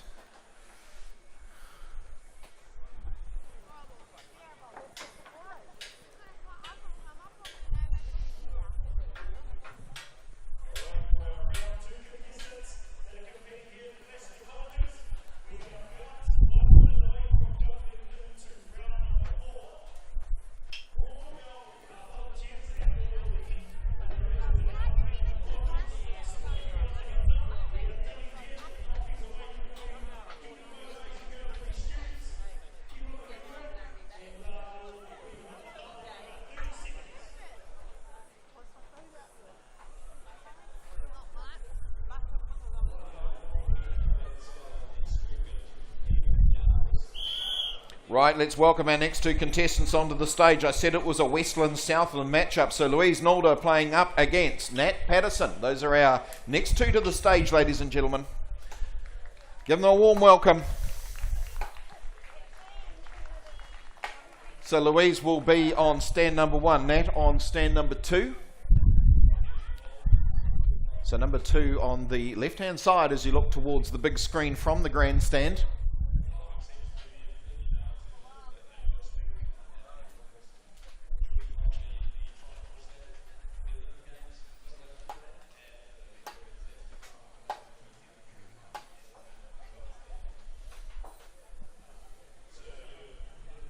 Stand by for a start.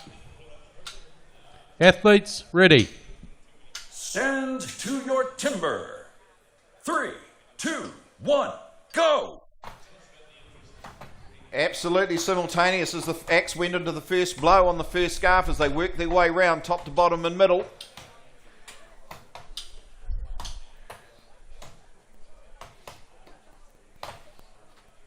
You can see the concentration now. They will have already looked at their logs when they drew them up with their markings as to how many optimally they would make blows into front and rear to finish this. It's not just a case of hitting away, although as you know things can go wrong. So first on the turn is Nat Patterson, but we're talking probably about a third of a second ahead of Louise Nalder as they approach that second scarf. Haven't seen a jump turn yet, just sure and steady, good step turns. So they concentrate, always that big long reach to get into the bottom of the log before they can start thinking about their drivers. But I can see movement over there with Nat Patterson. From what I can see of the scarves, nice cleanly cut too, very efficient work. So Louise now to finish the second scarf, as she does, just as we say it.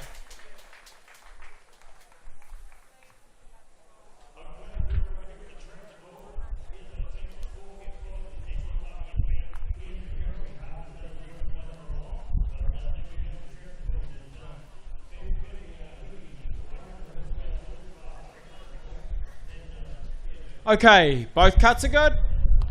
There we have it. Times will stand, so we'll have some times for you soon, just to give you an idea of where we are heading.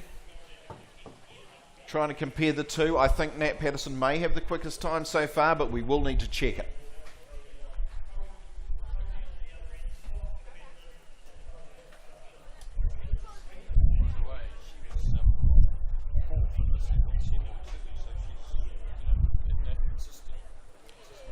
Okay, so we're just looking at some of the results before with a fourth place in that single saw by Nat Patterson, so actually building up some points as we go.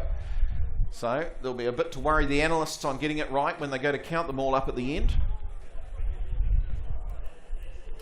So the times are added. We work that back into points. However, if we get equal points, it's a count back on the times. So a little bit to keep aware of from the administration point of view to find our 2024 STIHL TimberSports New Zealand champion.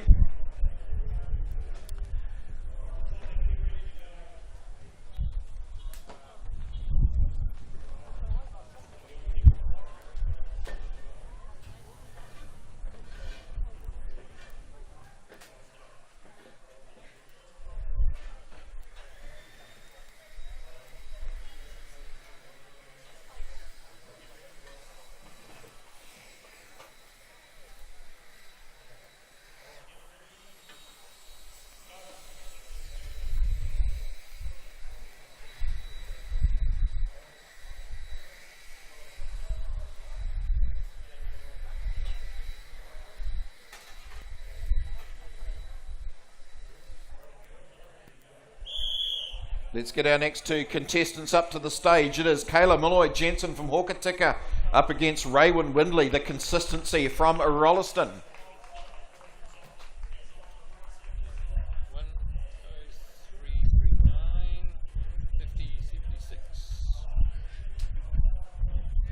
Karen is one.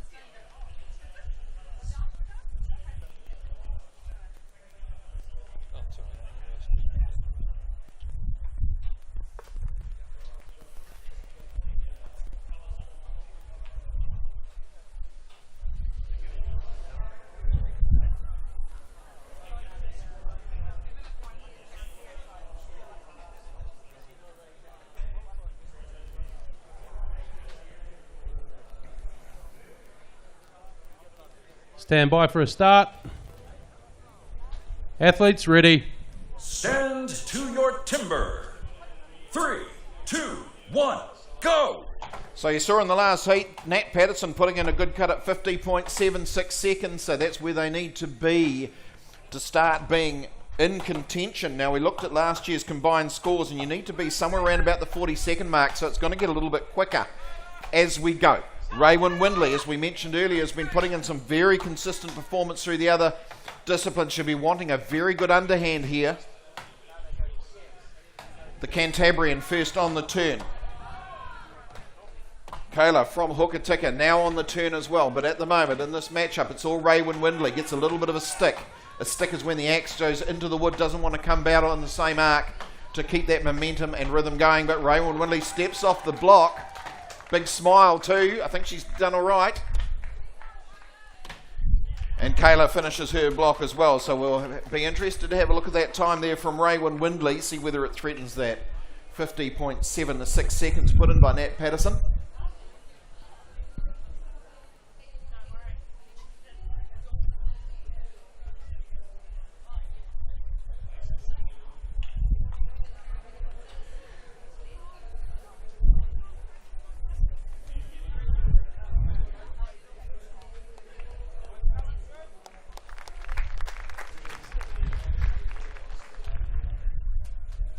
Well, the microphone down there not working as well as these wood choppers, I can tell you, but we know the cut was good. Matt's given the thumbs up, so we're going to have some times recorded.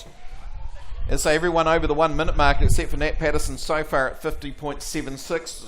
Looking forward to seeing Raywin Windley's time and Kayla's time as well to see whether they've breached also under that 1 minute mark. So we'll just do a little bit of clearing up of the stage. They've made a mess doing this, but they're cutting well. I think the wood's cutting very well, thanks to Shane Jordan for supplying the wood for this event. Really bringing in good quality, consistent wood that cuts evenly between contestants, which in the end That's what you want. Of course, we've never heard an axeman complaining about the wood or the tools. It's just how it goes on the day.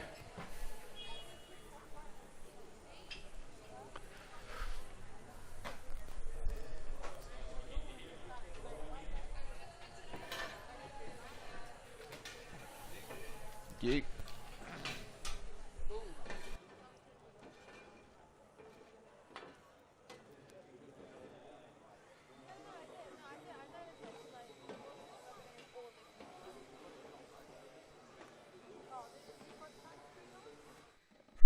Okay, newsflash, just to hand the times from the last heat.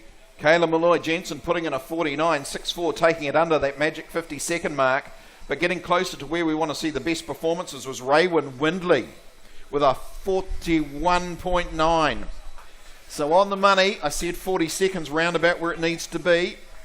So Raywin putting in a 41.9 on what has been a pretty consistent day so far. Let's get our next two contestants up here from Kirwee and Canterbury. It's Shannon Hodgetts, and from Otaki, just down the line, Alma Wallace.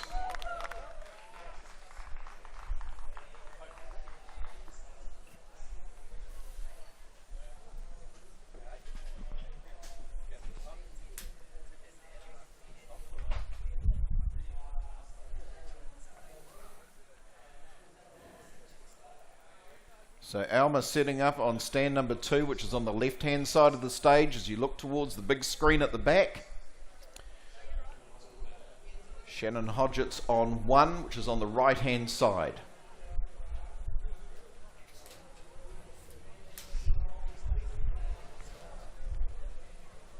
Stand by for a start. Athletes ready. Stand to your timber. 3, 2, 1, go! So who can get under the magic 40-second mark? That's where we're heading. Looking at the composite of last year's results, that's where the top 3 were sitting. So Alma Wallace, really good style as we've seen through all. She's good single sawyer as well. Shannon Hodgetts putting the work in first to turn. Alma Wallace from Otaki. Horowhenua just looking really good. Oh, a little bit of a step off, gets back on. That will cost her a fraction of a second, giving Shannon Hodgetts an opportunity to make up some ground. But at the moment, I'm going to say it's still all Alma Wallace.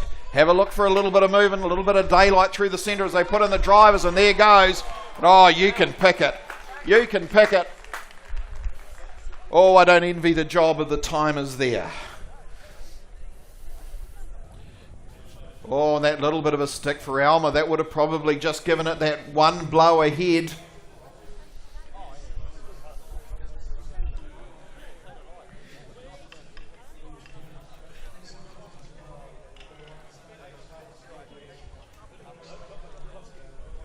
Okay, both cuts are good.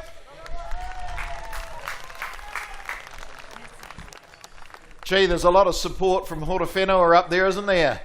Hey, oh, I can see the arms go up in the air. Alma Wallace, you've brought your whole support crew with you. I hope your time's good. We're looking forward to seeing it. So well done to Shannon and Alma on that heat. We'll do a bit of clean up, get those big boys.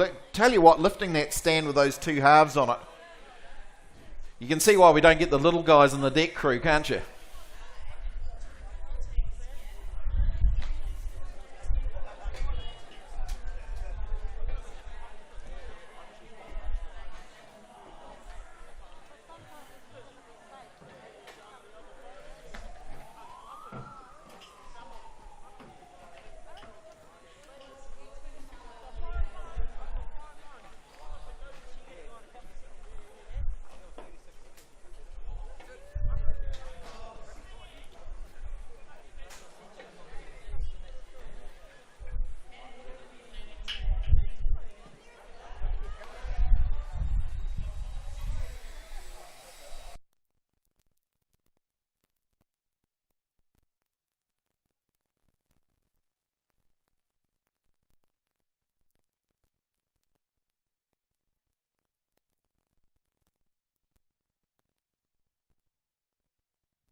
Okay, time to get our next two contestants on in the penultimate heat. It is Emma Riddell from Nelson and STIHL Upaloo from Mount Maunganui.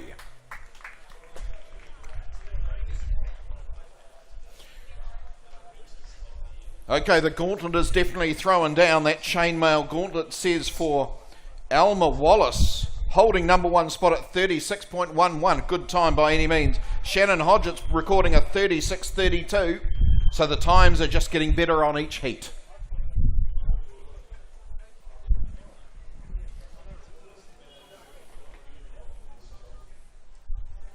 Stand by for a start. Athletes, ready. Stand to your timber. 3, 2, 1, go! So we saw STIHL put in a cracking single saw on the last one. She'll be wanting to make up ground on this because a slower stock saw time earlier on. It seems a long time ago that we were with the chainsaws. Emma Riddell from Nelson making very good work of that first scarf. It's going to be very, very important to see who's going to be first on the turn, and it is Emma Riddell. Makes the turn to the back now. STIHL Upaloo makes a steady turn now onto a second scarf. She's got some ground to make up. That fastest time to beat, 36.11. Alma Wallace from Otaki holding the title at the moment. Just keep an eye on there, it's through. The Nelsonian does it. STIHL Upaloo needs to really put the gas in here to keep the time relevant.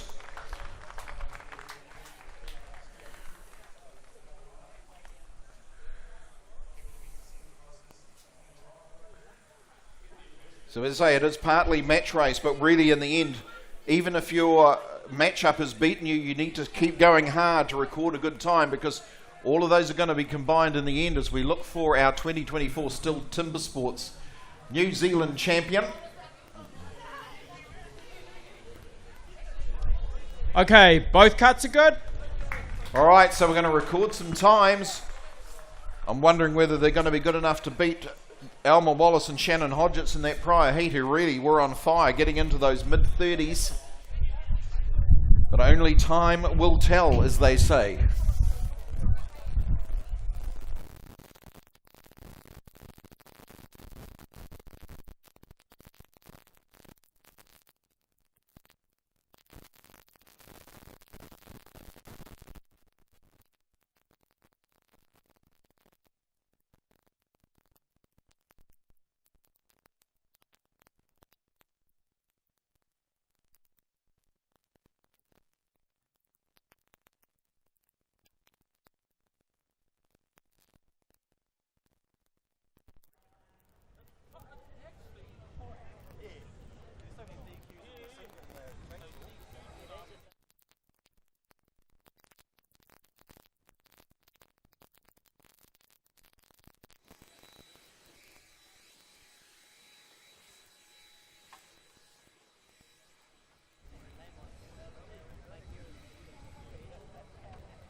So we have some times to hand from that last heat. Emma Riddell, as you saw, won the matchup with a 35.89.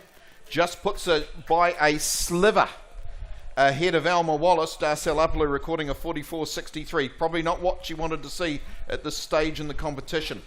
But Emma Riddell from Nelson really putting the hammer down, putting a lot of pressure on our next two, who you can give a warm welcome to.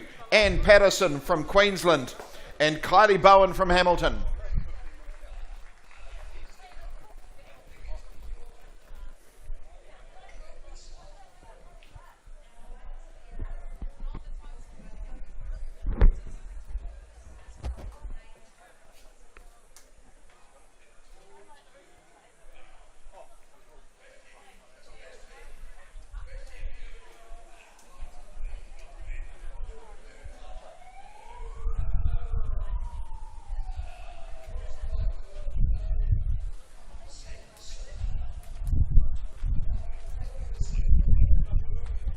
Stand by for a start.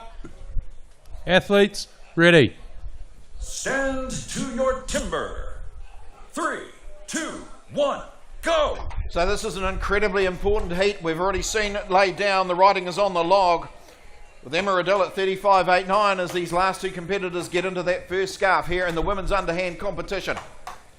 11 inches of diameter wood that has to be separated from each half.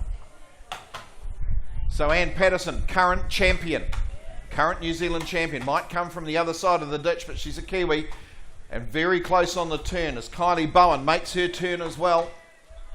It's all going to be on the second scarf. We'll be watching the time at the moment. Emma Riddell from Nelson holding the form. But I tell you what, that's going to be worth looking at.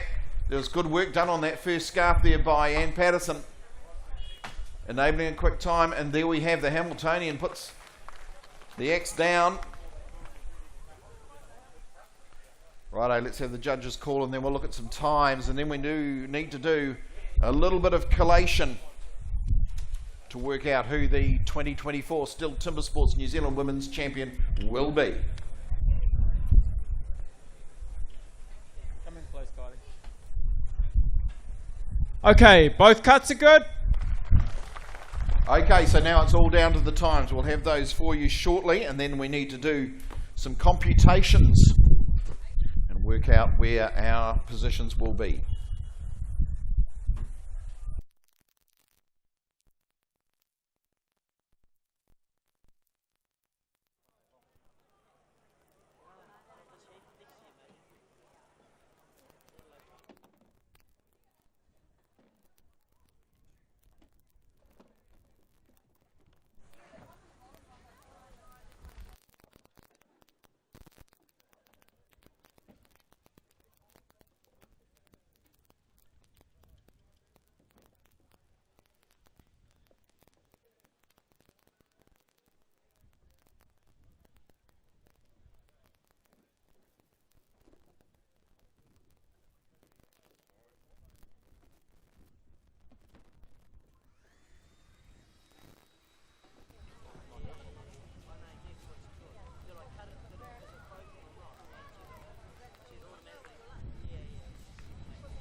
Right, looking at those the last heat, Ann Patterson cutting quickly at a 38.04. It still gives Emma Riddell and Alma Wallace those top two spots.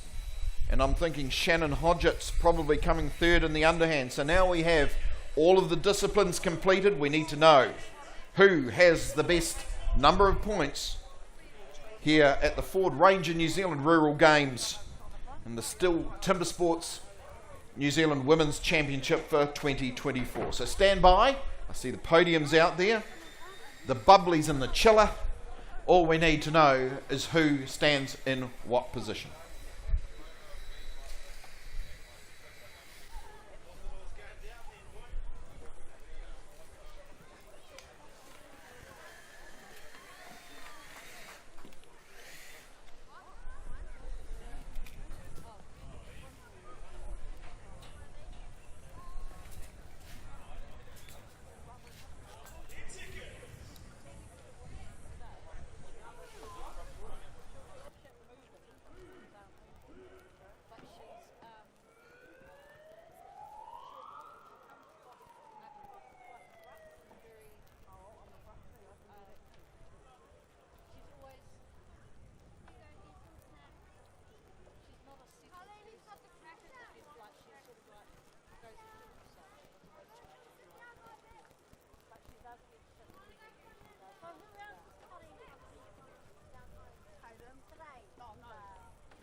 Welcome, welcome, welcome, welcome, welcome back to where it all began.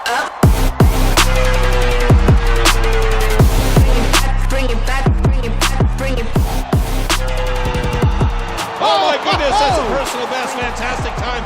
Keep that single box straight and true.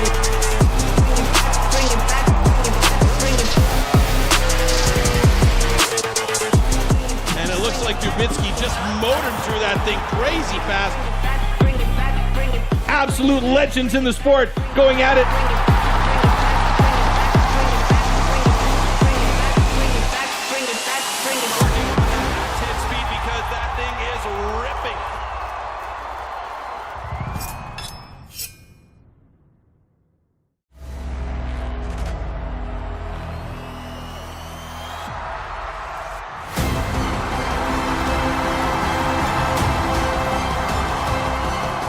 Of support from the audience as well. I like to hear that kind of stuff. It's just going to be a tough call. I'm already nervous about this one.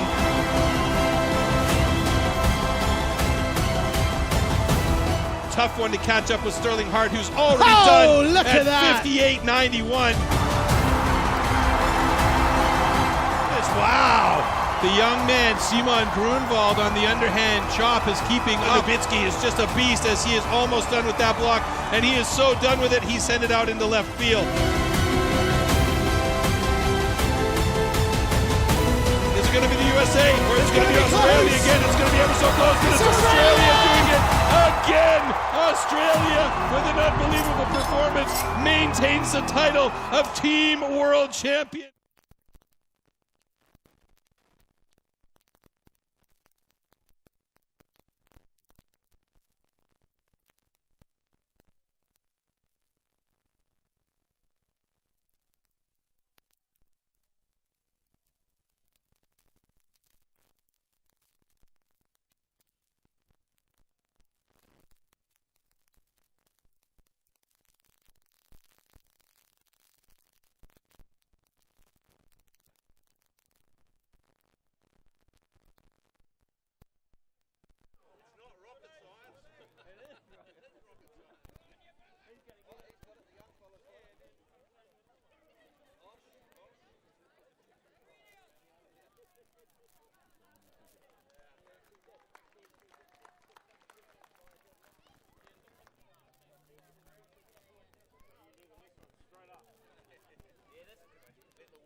Ladies and gentlemen, boys and girls and Timber Sports fans, it's my privilege to be up here to do the presentation or work with the presentation of the STIHL Timber Sports 2024 Women's Champion.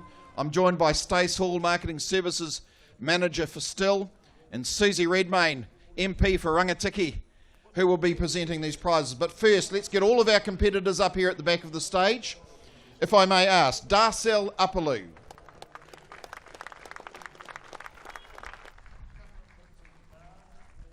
Cherie Taylor.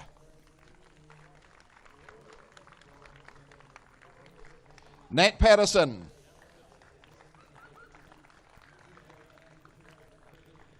Ann Patterson. Raywin Windley. Karen Corbin. From Otaki, Alma Wallace. Emma Riddell.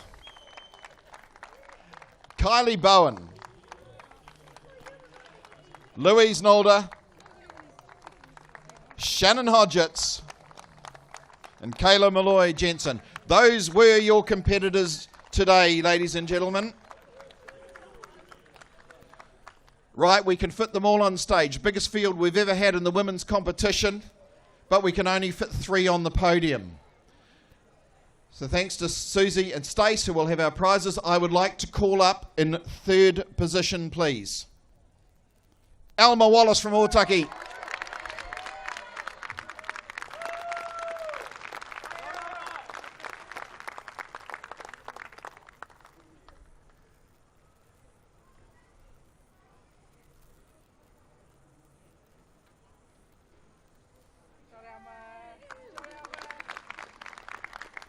And great to see Alma back on the podium again. In 2nd position, Raywin Windley.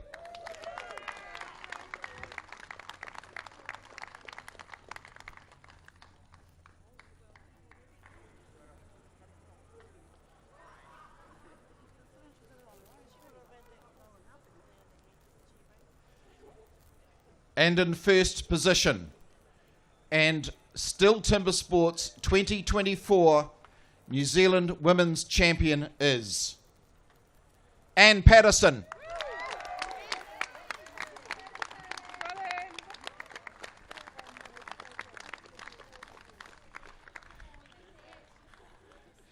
So Ann receives the trophy for the 2nd time in 2 years. Also her 2nd racing axe from Tuatahi Racing Axes and Saws. Very valuable prize that is. There we have them, ladies and gentlemen, our champions.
Isn't that quite a showing for International Women's Day?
Ann Patterson, congratulations. Back-to-back women's champion and on International Women's Day too. Yeah, what a feat. Isn't that excellent? So you reckon it was well worth hopping back across the Tasman for this, eh? Absolutely. I love the trip back over and I love competing with all the girls here. There's some fantastic talent there and I was pretty lucky to come out on top. So there's quite a sorority among the competitors? Yeah, absolutely. You'd say that. Yeah, we're all sort of mates off the arena, but when we get in there, it's all competition. Now you scored 2 seconds and a 4th in the 3 events. What one was your favourite? My favourite is the single saw, and I was a little bit unhappy there. I should have got a better time. There's a bit of a hang up there at the bottom. But yeah, and the stock saw, I've been learning to love that one. That's pretty good fun. And you're looking forward to representing New Zealand overseas now? Yes, yeah. I got to go last year and placed 4th overall, so I'm hoping to get the podium finish again this year. Would be fantastic. And any words on International Women's Day for any young women keen to take up your sport? Oh yeah, don't be scared. I know it looks a bit daunting, but come along. Everyone's so welcoming, and yeah, you love it. You can't not have a go.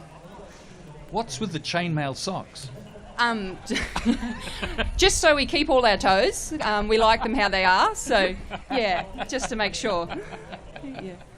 Thank you very much, and congratulations again, and wish you all the very best for the overseas competition. Thank you very much.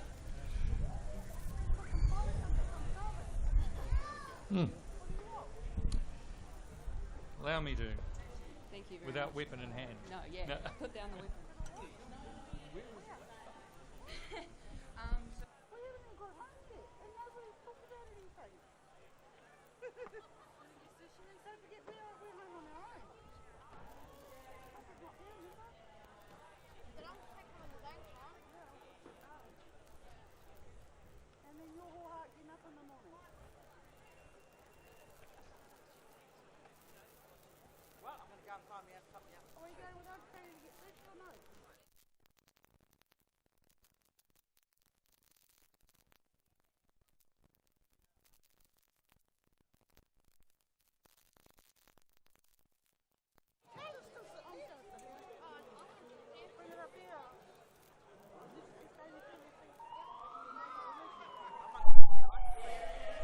Right, ladies and gentlemen, boys and girls and TimberSports fans, our target to start the rookies competition will be at 1 o'clock. So make sure you're back with us at 1 o'clock for the action. In the meantime, we've got a bit of timber prep and a little bit of briefing to go for the rookies. So we will have plenty to do over the lunch break, but make sure you go and avail yourself of something good either on the grounds or around the square. And see you back at 1.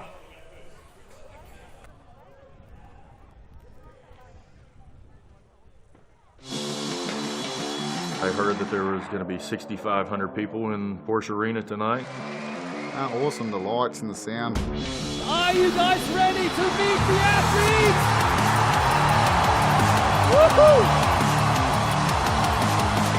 This is where the tournament proper begins. These are the 16 best nations in the world. Once I step on stage for the first time, nerves are probably going to go away and the excitement is going to kick in. And it's going to be, who's it going to be? It is France! It's France with 1:12.47, and it's Switzerland! They've got a personal best time of 59.74. That is the level of quality we got in the room today.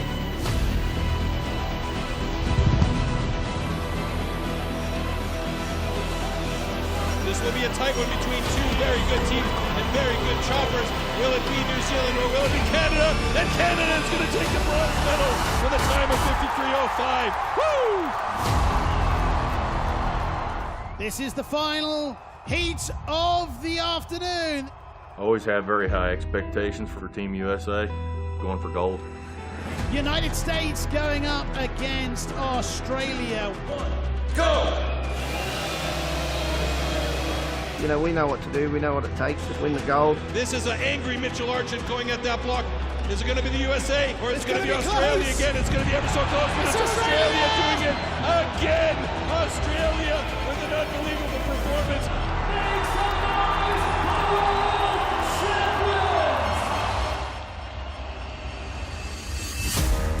Welcome to the STIHL TimberSports Individual World Championship 2023. There's not any single person in this competition that's not here to win.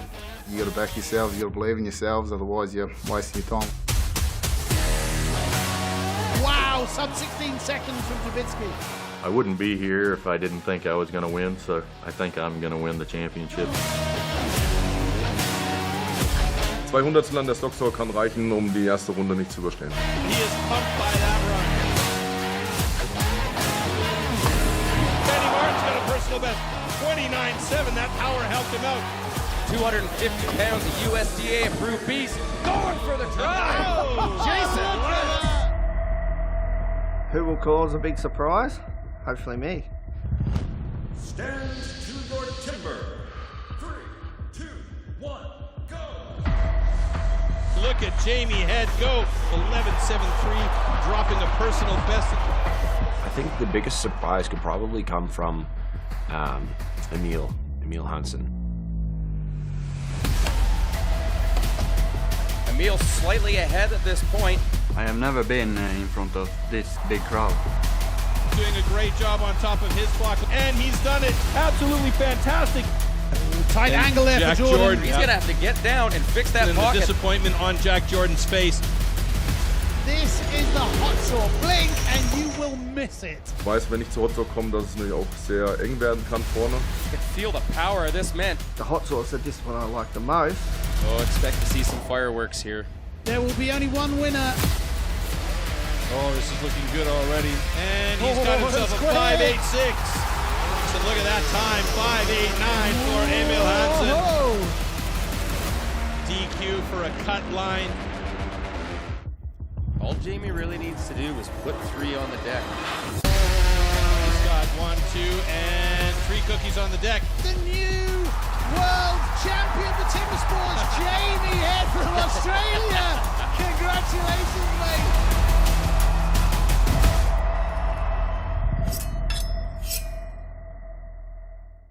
Welcome back to where it all began.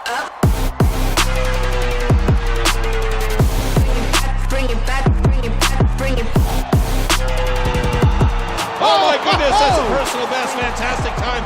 Keep that single box straight and true.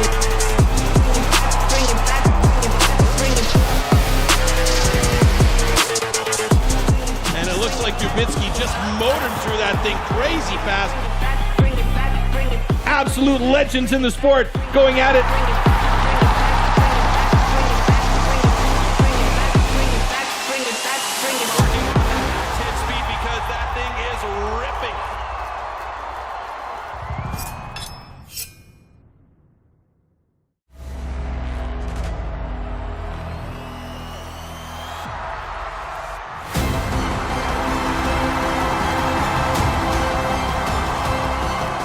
Of support from the audience as well. I like to hear that kind of stuff. It's just going to be a tough call. I'm already nervous about this one.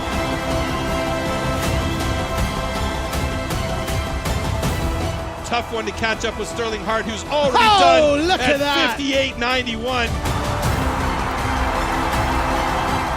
Wow. The young man, Simon Grunwald, on the underhand chop is keeping up. Dubitsky is just a beast as he is almost done with that block, and he is so done with it, he sent it out into left field. Is it going to be the USA, or is it going to be Australia again? It's going to be ever so close, but it's Australia doing it again. Australia, with an unbelievable performance, maintains the title of Team World Champion. Did you ever go sightseeing whilst watching a beast of a man go berserk on a piece of wood? Yes? Good.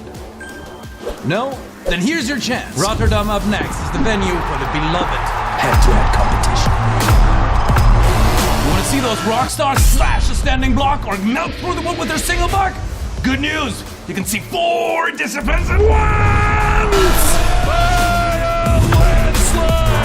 Stock saw, underhand chop, single buck, and standing block chop in one single run through. You heard right. Sounds exhausting, doesn't it? Well, you bet it is. to your timber. Sorry, guys. Gotta go. See you in the Netherlands. Ik kom!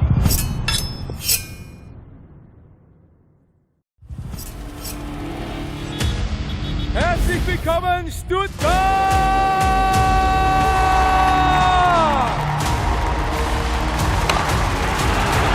A new world record from Sterling Hart. To celebrate the 90th anniversary, STIHL has brought the STIHL TimberSports World Championship back to Stuttgart.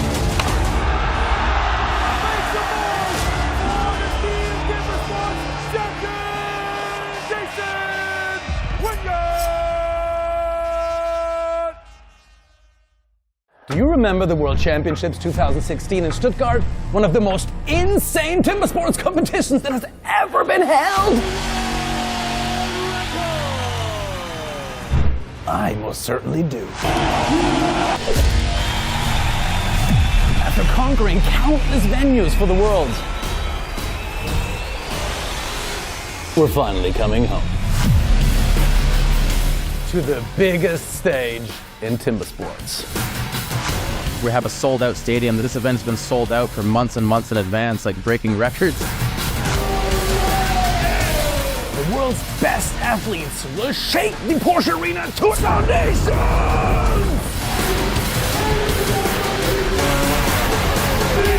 So you want to be part of this? You're more than welcome. Help me and the Timber Sports universe to show the world who we are.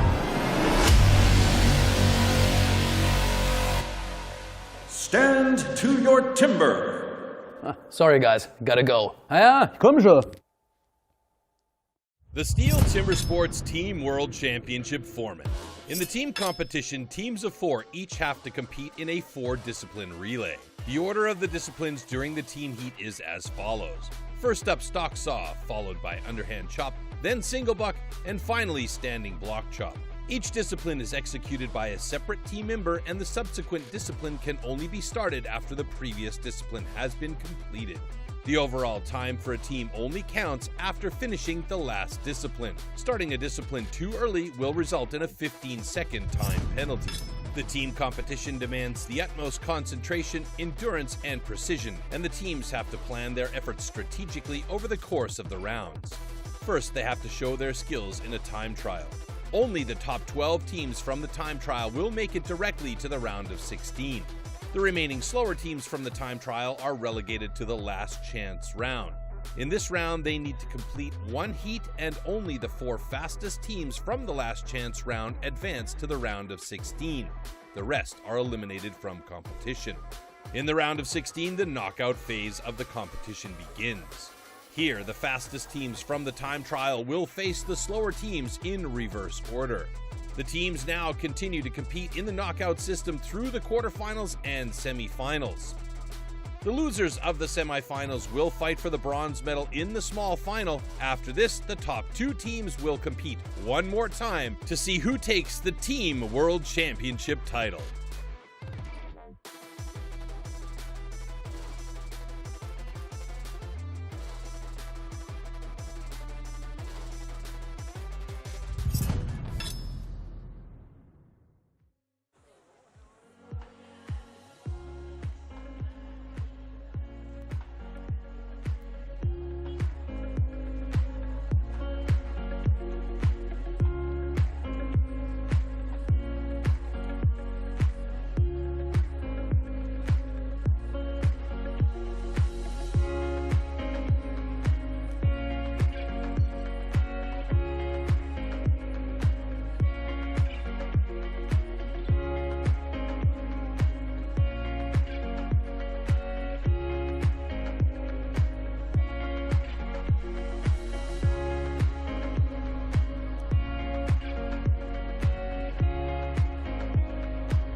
Does a lot.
Stand to your timber. 3, 2, 1, go!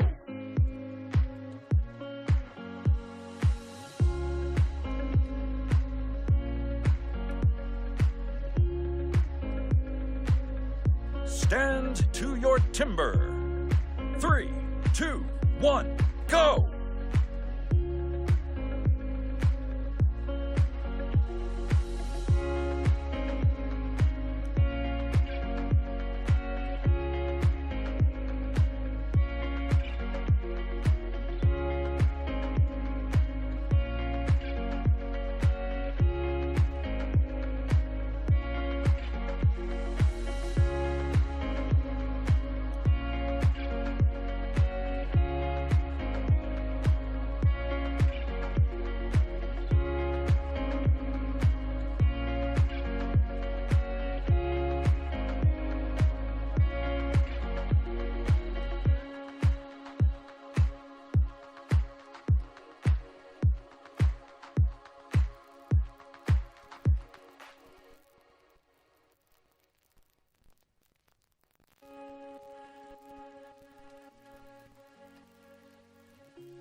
The STIHL TimberSports individual competition. In the first round, all athletes compete in 3 disciplines: the underhand chop, the stock saw, and the standing block chop. The times achieved will be converted into points upon completion of each discipline. In round 1, a difference of 1 point applies in each discipline, thus the fastest athlete received 12 points and the slowest only 1 point. Any rule infraction will result in a disqualification and the athlete will receive 0 points for that discipline. At the end of the first round, the athletes with the lowest scores are eliminated. Only 8 athletes make it to the second round. In this second round, the remaining athletes compete in the single buck and the springboard for increased scores. With 2 points difference between placings, the fastest athlete now receives 16 points and the slowest receives 2. The 2 athletes with the lowest total points are eliminated at the end of round 2. Only the top 6 reach the third round. In the third round, anything is still possible in the hot saw, as an increased score interval of 3 points applies in this final round. The fastest athlete can score up to 18 points at the hot saw, the slowest only 3 points. The athlete who manages to achieve the highest total score across all 3 rounds is the new champion.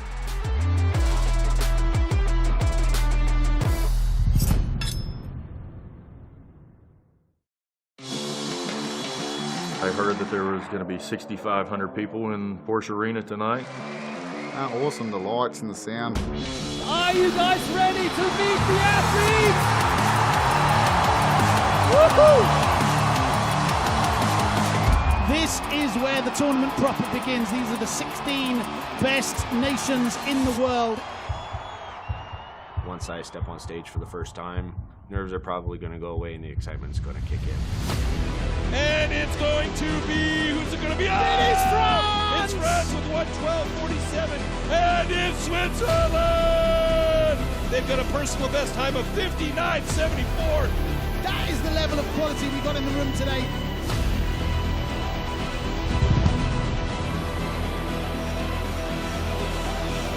This will be a tight one between 2 very good teams and very good choppers.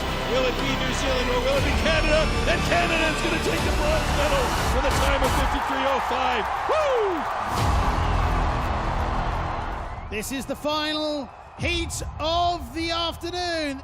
Always had very high expectations for Team USA, going for gold.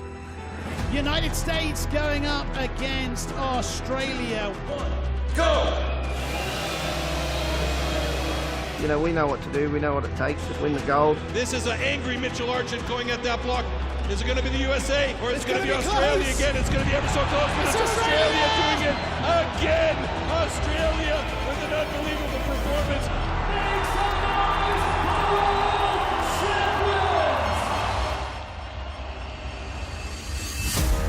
Welcome, welcome, welcome, welcome to the STIHL TimberSports Individual World Championship 2023. There's not any single person in this competition that's not here to win. You got to back yourselves, you got to believe in yourselves, otherwise you're wasting your time. Wow, sub 16 seconds from Trubitsky. I wouldn't be here if I didn't think I was going to win, so I think I'm going to win the championship. 2 Hundertstel an der Stocksaw kann reichen, die erste Runde nicht zu überstehen. He is pumped by that run. Benny Martin's got a personal best, 29.7. That power helped him out. 250 pounds of USDA approved beast going for the try. Oh, Jason! Who will cause a big surprise? Hopefully me. Stand to your timber. 3, 2, 1, go! Look at Jamie Head go, 11.73, dropping a personal best. I think the biggest surprise could probably come from Emil Hansen. Emil slightly ahead at this point. I have never been in front of this big crowd. Doing a great job on top of his block, and he's done it absolutely fantastic. Tight And angle there Jack for Jordan. He's going to have to get down and fix that And the pocket. disappointment on Jack Jordan's face. This is the hot saw. Blink and you will miss it. Ich weiß, wenn ich zu Hot Saw komme, dass es nämlich auch sehr eng werden kann vorne. I can feel the power of this man. The hot sauce is this one I like the most. Oh, expect to see some fireworks here. There will be only one winner. Oh, this is looking good already. And he's got himself a 5.86. So look at that time, 5.89 for Emil Hansen. DQ for a cut line. All Jamie really needs to do is put 3 on the deck. He's got 1, 2, and 3 cookies on the deck. The new world champion for TimberSports, Jamie Head from Australia. Congratulations, mate.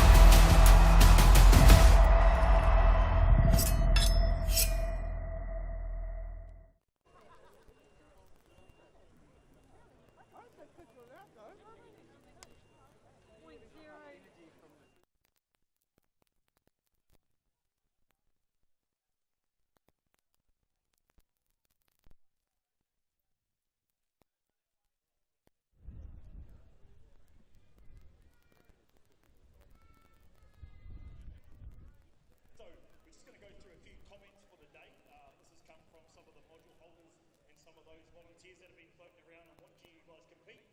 So team number 59, great teamwork. That was from STIHL. Team number 15, fastest team, St. John's.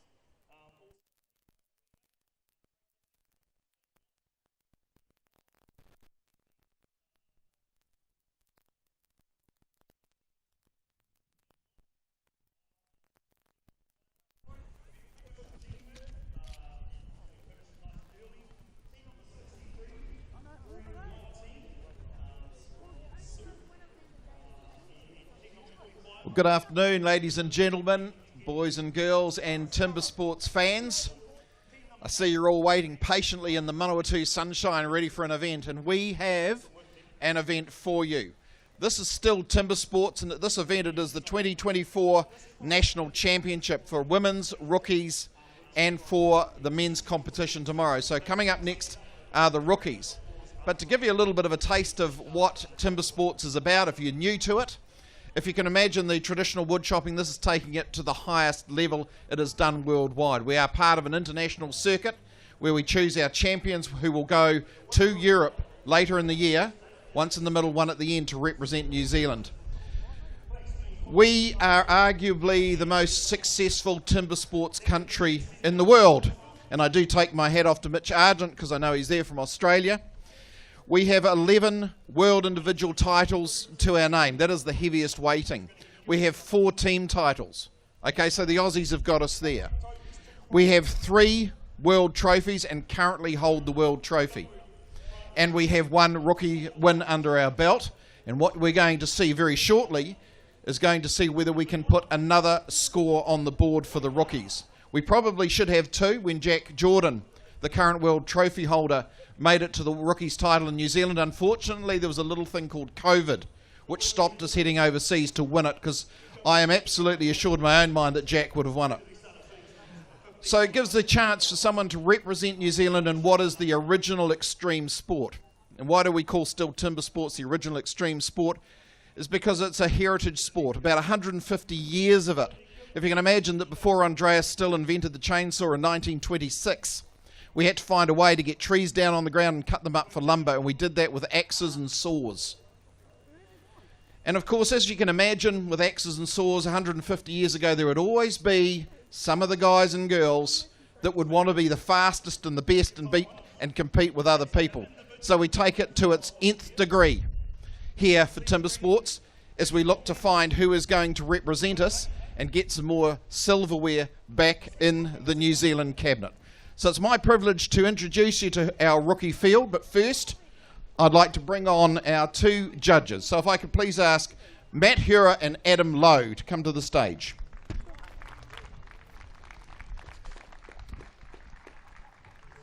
So these are 2 very important men. They have the final say on the rules, and trust me, when it comes to rules, TimberSports puts rugby union to shame. I think the book on the rules for this game is about 1.5 inches thick. Let's bring on our rookie competitors. If I can ask first for Jack Matthews from Hokitika.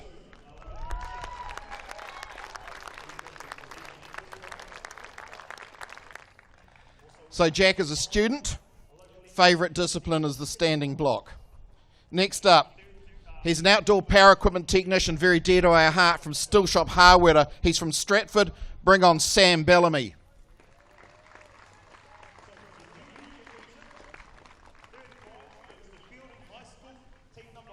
Now, TimberSports is very much built on familial lines, particularly in New Zealand, and the genetics are strong in this one.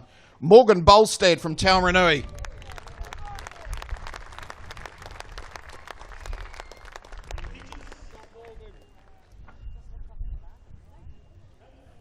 Now, next up, we've probably got the rookie's rookie from Christchurch. He's a student, Lockie Windley.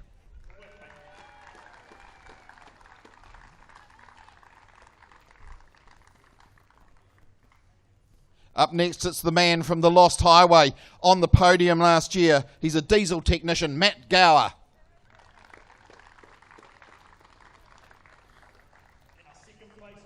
Next up, twice winner in this rookies competition, still qualifies as a rookie. It's Cleveland Cherry. Cleveland, young man from Tokoroa, he's an ag machinery operator. Loves the standing block like we all do. Next up, from Invercargill, Sam Unahi. I've been in competitions from under 21 upwards. He seems to get bigger every time I see him.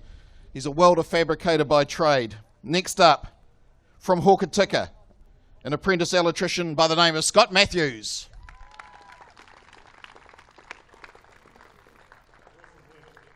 And last but not least, he's come all the way from Victoria in Australia, a place called Kunumu, Will Hoyle.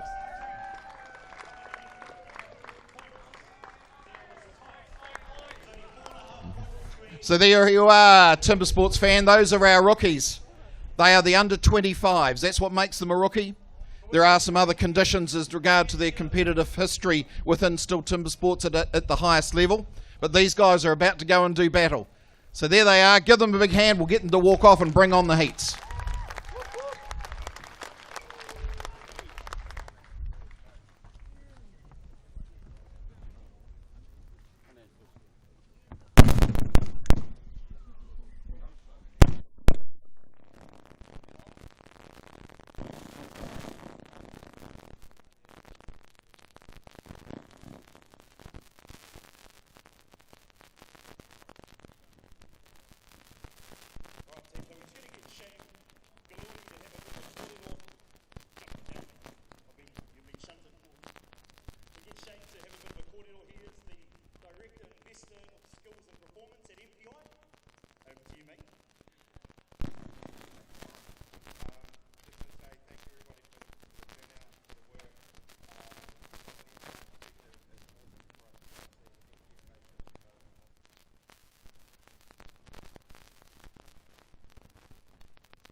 So you've met the competitors in the rookie competition. So now we get into the first of the disciplines, and it's one of the traditional events that I mentioned. If you can imagine that before Andreas Stihl invented the chainsaw in 1926, you needed to be able to cut a log into two or into length by cutting it on the ground with a tool like an axe. So the idea we do here is we replicate it. That is a 12-inch diameter log lying across the ground, and we want to cut it down to size. So what they do is cutting these holes in the end. If you have a look on both blocks, there's two flat areas. Those are footholes. So that's where the axeman stands. Now there is a rule on that. When he's cutting his block, he cannot intercept those two footholes. If he does, it's a DQ. And obviously that's for safety, and just so that you know that we have all of the competitors wear chain mail socks, some of them right up to shin length, to protect themselves should something go awry. Now all of these blocks are drawn, so they don't get to choose which one they get, which has the best grain and the least knots. They have to actually draw the block. They look at the block and they look to see where the best cutting wood is, and also to see where any knots or anything would be difficult if they've got wood that's a bit corky. They'll mark on it the scarves. So a scarf front and rear, and you can see the crayon marks on these probably from where you stand. They will cut one side first. The objective is to cut as smoothly and as accurately as possible. That they cut in, it should be nice and smooth going down to a V, and on the first side they put their last drivers in, then they make the turn. Two types of turn, a jump turn, rarely seen, very difficult. The idea being to jump in mid-air, turn around, have the axe up ready for the first blow. The other way is to step between the two footholes and make the turn, just step turn. Then they address the other side. They'll cut around in a sequence. They've already got it in their mind how they're going to cut this block from what they've seen in the wood that they've drawn. As they move in and get to the V in the middle of the back of the block, they'll put in their drivers, and when they separate that block completely, the moment it separates is when the time is taken. So that's the underhand. We'll get our competitors on.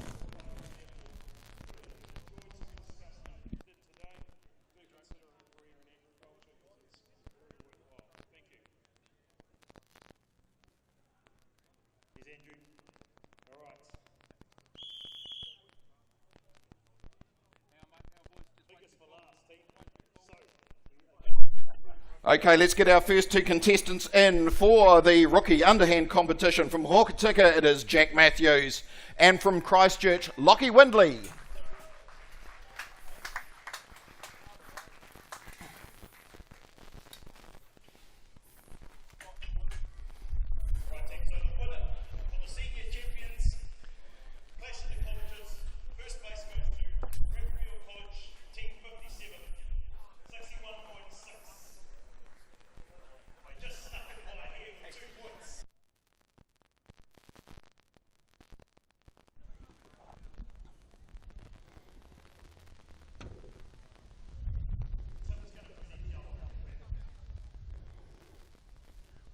Stand by for a start.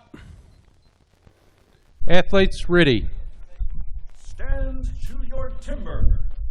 3, 2, 1, go!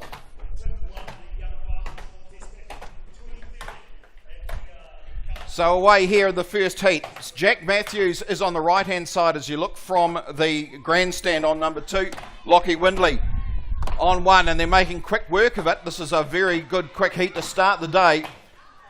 Just watching for the daylight between those two blocks, and he's already stepped off. Lockie Windley's coming at the last minute to fill in, but I tell you what, that's a great way to start the afternoon, isn't it? Give him a big hand, ladies and gentlemen.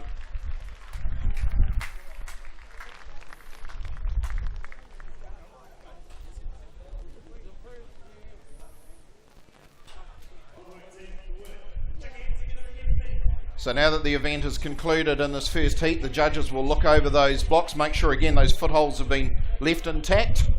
Judge calls up beside him. This is Matt Hura, and make a decision. Okay, both cuts are good. That's what we want to hear. First heat up, we've got good clean cuts. Times will be recorded. I'll try and keep you up to date with the times as we go.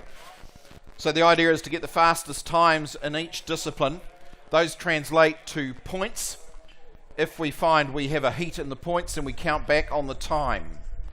So that's how it works. And we work in match racing. Everyone starts on the same time. There are no handicaps, which if you've followed wood chopping in New Zealand or around the world in events like A&P shows, you'll find they use handicap events. Not done in STIHL TimberSports. We always start like a championship event if it were a club competition.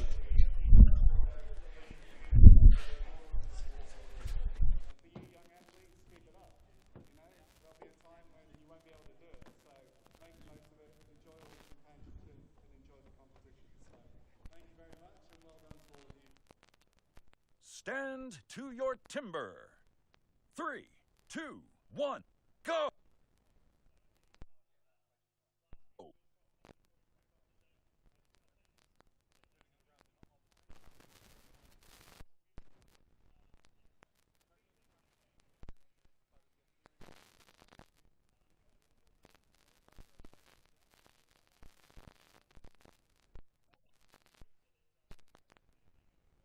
Stand to your timber. 3, 2, 1, go!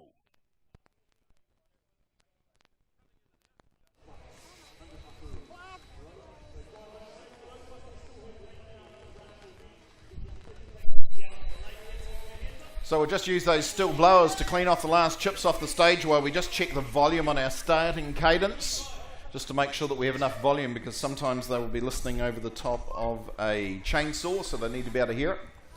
And of course those battery blowers, part of a promotion by STIHL right across the country at the moment. If you go to your friendly STIHL shop, most models, most battery models, if you buy a kit, or in the professional series, the tool and a battery, you will get another battery free of charge. Probably one of the best offers that we've actually seen from STIHL. So make sure you take advantage of that, and if you're going to Central District's Field Days next week, there'll be some fantastic offers there at the STIHL shop marquee, which is opposite the food court. Not hard to find it. And opposite the Lifestyle Pavilion. Stand to your timber. 3, 2, 1, go!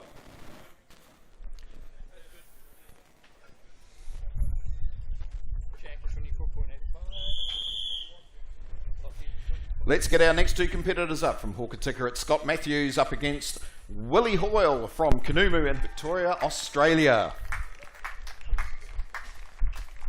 So time to beat so far, Lockie Windley putting in a 20.67 seconds. Sort of target time for this event, around about the 18 marks, and not too far off at first up.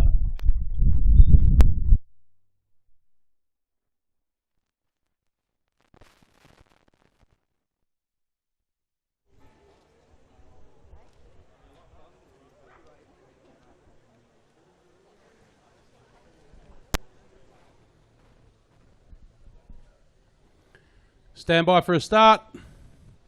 Athletes ready.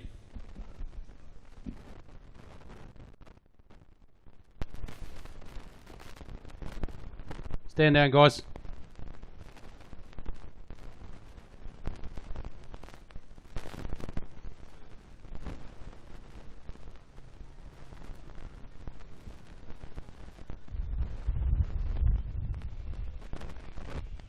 Are we going to do a dummy run on the cadence again? We're going to do a dummy run, boys, so just stand down.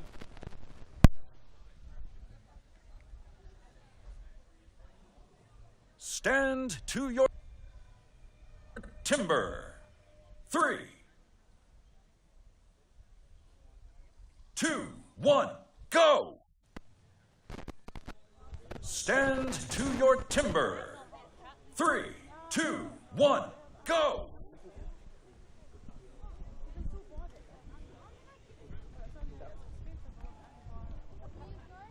All right, boys.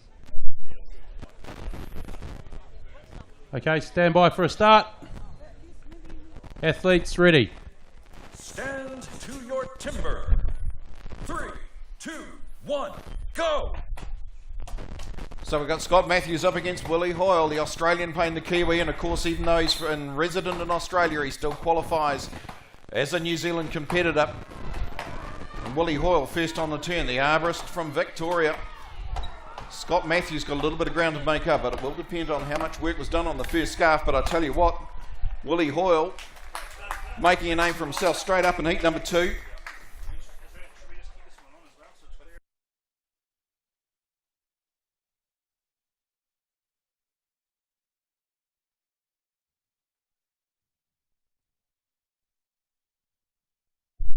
So the time to beat so far is a 20.67 from Lockie Windley in heat number 1. So we'll be looking forward to seeing what the times are here, as long as Matt Hura is satisfied that the cut is good. And we're going to find that out in about a second's time as we bring him to the front of the stage. Okay, both cuts are good. Okay, that's what we want to hear, ladies and gentlemen, isn't it? Okay, so we'll stand by for those times and see where we're sitting.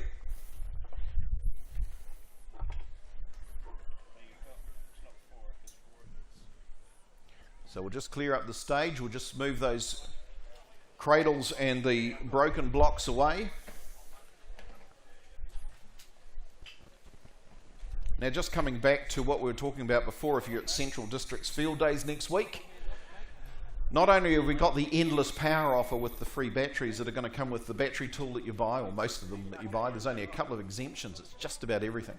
But there's a chance to have some upgrades on some products, so you pay the money for the base model and get the deluxe model for the same price. And if that doesn't do enough for you, there'll be some items there that will be GST free, and some that are good, plain old cash and carry at the show specials. So there's 7 of your local friendly still shops will be on site. So make sure you take advantage if you're going to the show to come and visit those guys. And as I say, we're right opposite the food court and the lifestyle pavilion, so it's in the best part of the show anyway. It's where you're going to settle once you get there. And you'll be able to take home some still product, or you buy it there and we'll deliver it directly to your home or to your favourite still shop. But you can already see those blowers out there. That's just one part of an extensive battery range. Biggest range of outdoor power equipment battery tools in the country. So before you look at any other brand, there's only one that you really need to consider.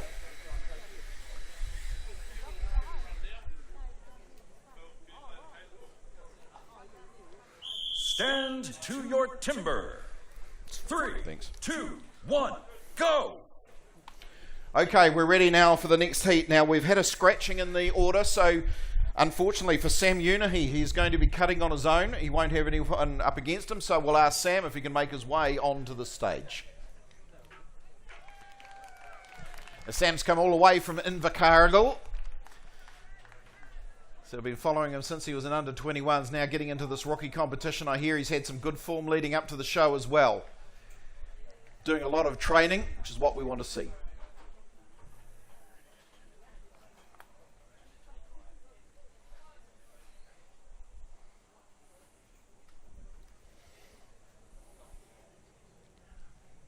Stand by for a start.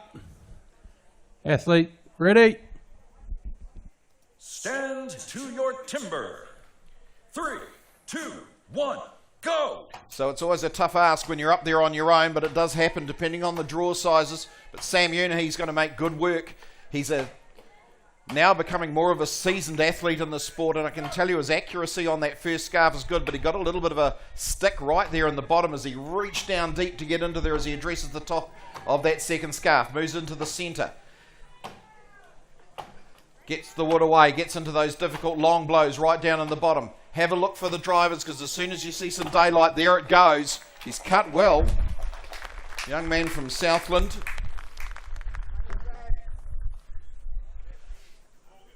So maybe he doesn't need a competitor on stage to cut well. We'll find out when we check the times. I've got some times in from the last heat, which has set down the level that we need to be at. Let's have the judge make his decision. Okay, the cut is good. That's what we want. Sam Unahi, he's put in a time. We just need to see what it is. Now, in that last heat, Willie Hoyle clocked in at an 18.77. Now, I think the target time I had on my sheets from last year is to get round about that 18-second mark. So to get that in the second heat, it's pretty good going. So we'll see where Sam comes out, and then we'll look at the next 2 sets to come through to take us to the end of the underhand competition.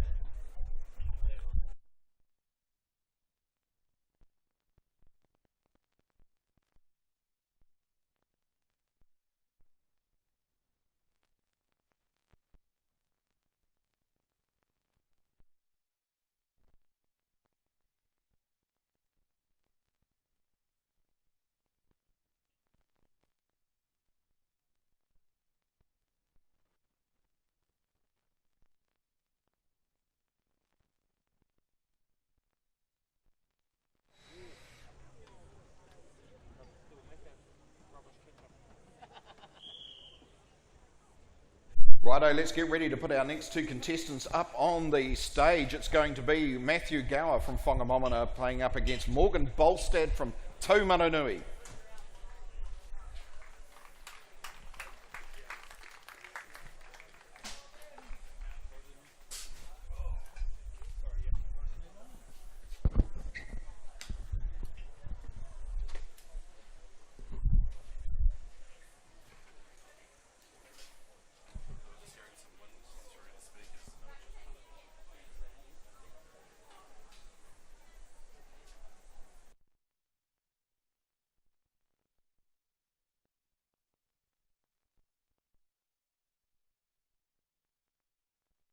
Stand by for a start. Athletes, ready. Stand to your timber. 3, 2, 1, go! So we're expecting some good things coming from these two young men, Matthew Gower and Morgan Bolstad. Both been cutting well for the last few years. Morgan Bolstad's already on the turn. He's obviously taken a lot of wood out of that front scarf, or at least he hopes he has. Matt Gower coming in now. Both these guys have had a little bit of our international experience, but Morgan Bolstad keeping that family reputation intact. Takes out the underhand. Matt Gower struggles to get his feet, but he's going to have a look at that time, because as we know, it's not necessarily winning your heat that matters. It's actually making sure that you keep good times all the way through. And so we'll check to see what they were. Now, I just saw Sam Unity coming through at a 29.62, so not going to be enough ready to threaten that top mark so far. That's 18.77 by the Victorian Willie Hoyle.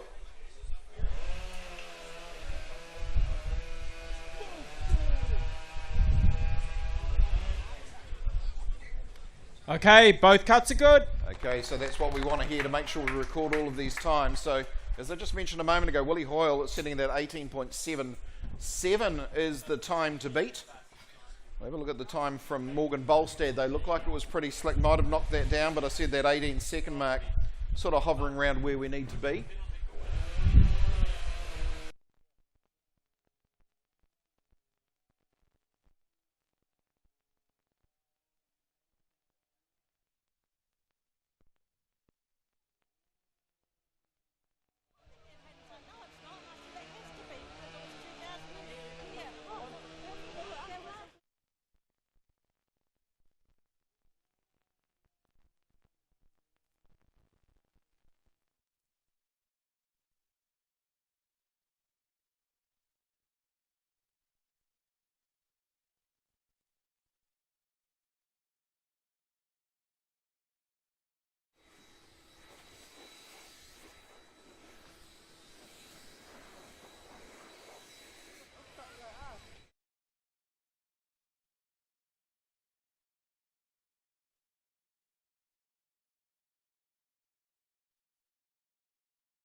Right, there has been a challenge set down. I can tell you Morgan Bolstad from Taumarunui in that last heat clocked in a magic 15.95 seconds to take the top spot so far. Yeah, quite rightly. I think that does deserve a round of applause. Good result. Let's see if our next two can do just a little bit better. Let's welcome to the stage from Tokoroa, Cleveland Cherry, and from Stratford, Sam Bellamy.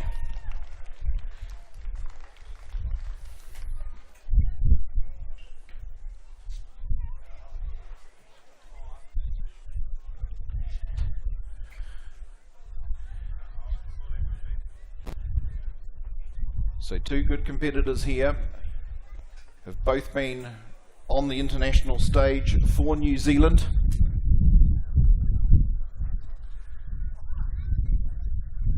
So we've got a 15.95 set by Morgan. Let's see how we go. Stand by for a start. Athletes, ready. Stand to your timber. 3, 2, 1, go!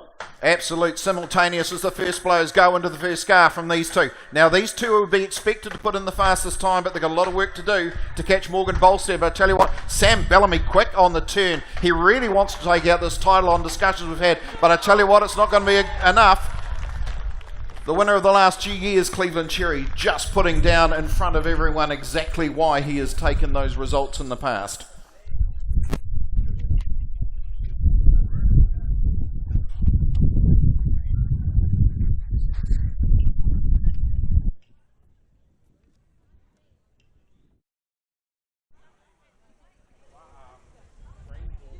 Okay, both cuts are good.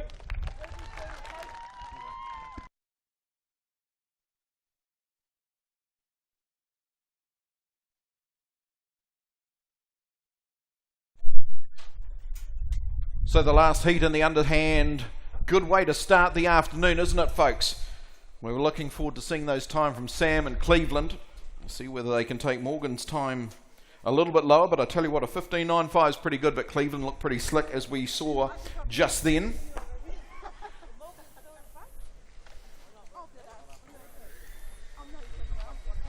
So pretty soon we'll just reset the stage, take away the underhand cradles, and we're going to make some noise. Make some noise in the STIHL stock saw competition.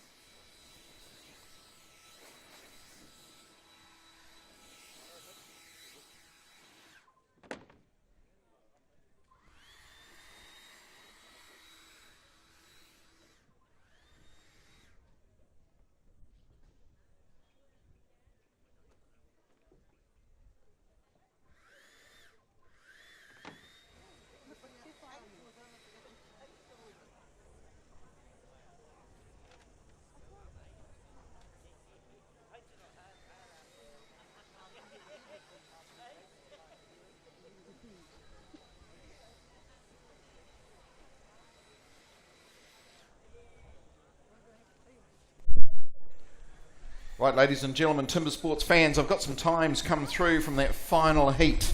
Now, I think you're going to want to listen to this because we have a new fastest time over that entire field. And Cleveland Cherry finished with a 13.80.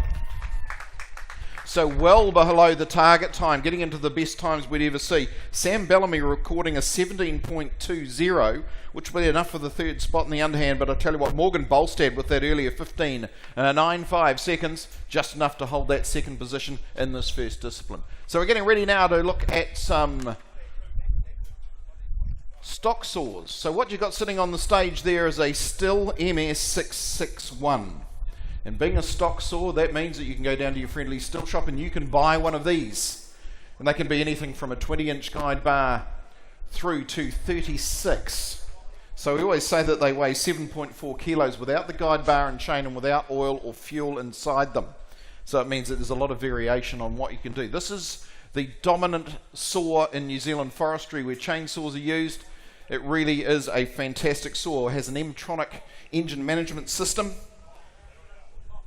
91.1 cc, just ideal for the home garden, and coming in at 5.4 kilowatts. So a very, very powerful saw. Coming in at just under the $3,000 mark. But as I say, good time, Central District's field days. Go and have a chat to your friendly STIHL shop and see how you can take home your own MS661. But right now, we're going to go racing with them. Yeah, hi. Congratulations, Cleveland. That was a mighty chop. Yeah, thank you. It wasn't too bad.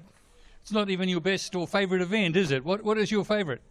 The standing block's my favourite event, but yeah, I managed to get the old underhand off pretty quick.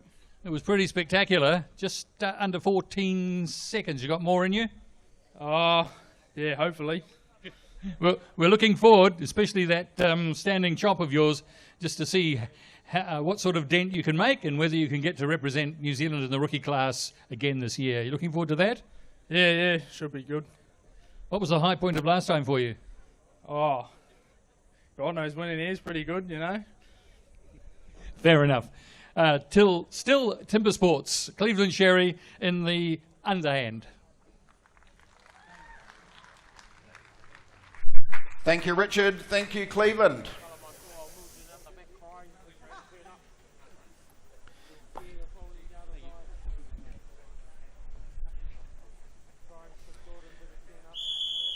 Okay, we're ready to go in the stock saw competition now. The lonely shepherd this time is going to be Matthew Gower from Whangamomona, who will be cutting on his own. He's over on stand number 2.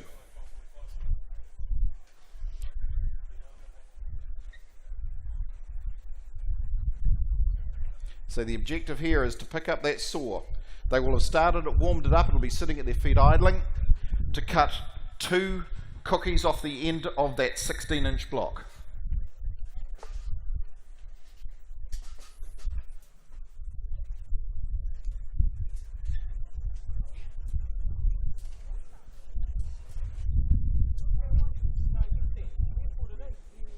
Warm up your saw.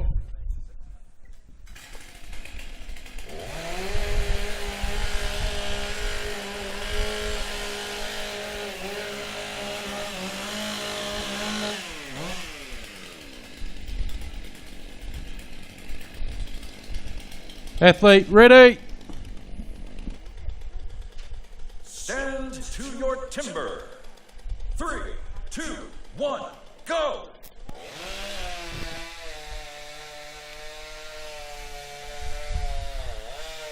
So Matt Gower gets the first biscuit down on the ground, or the cookie, managing the power of that MS661 just beautifully.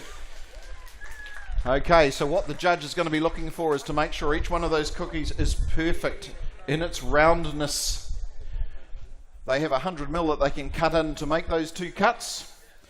And they must start with 4 fingers of each hand over the centre line across the top of the log. The cut is good. Oh, he started all right as Matt Gower. Matt did a trip with the New Zealand team in November to Stuttgart to get a little bit of a feel for what it's like to be in the international realm. Always a good experience to get for these younger guys to be included. Now we're looking for a target time somewhere around about the 11-second mark. So once that time comes in, we'll give you an idea of how it went.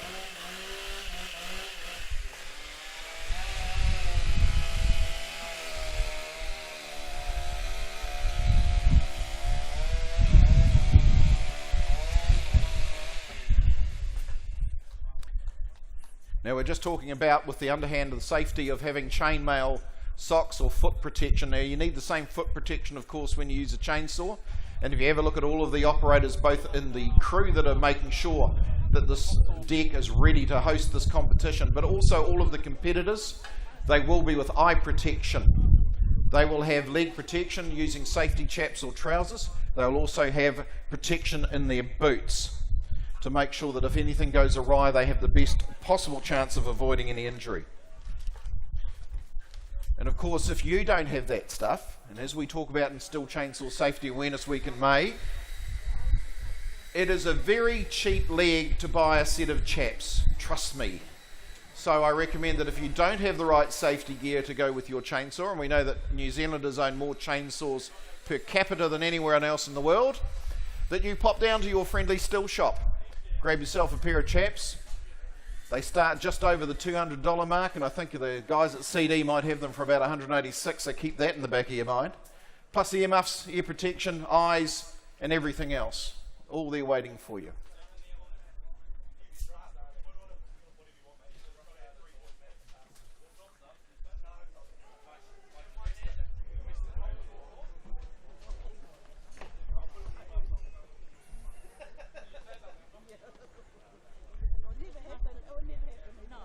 And that whistle tells us it's time to get our next 2 competitors up from Hokitika. It's Scott Matthews up against the Victorian Willie Hoyle.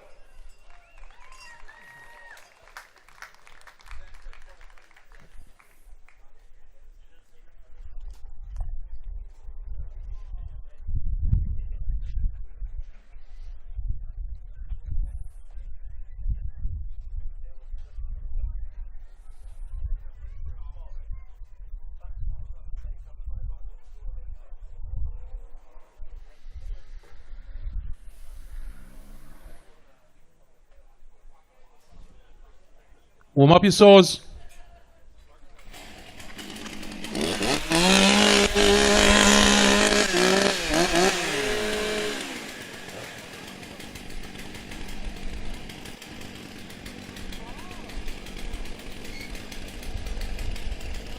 Athletes ready. Stand to your timber. 3, 2, 1, go. Okay, away now. This is heat number 2 in the rookie stock saw competition. You hear those big STIHL MS661s working away beautifully as they balance the power against the weight that they put in the cut. Always tougher coming on the upcut, but I tell you what, young Mr. Matthews from Hokitika, looking good. Willie Hoyle must have been within a fraction of a second.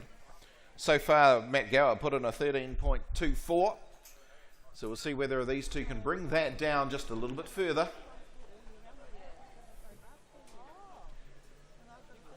So the judge is just going to have a look to make sure that the 2 cuts have been done correctly, that we have 2 perfectly round cookies.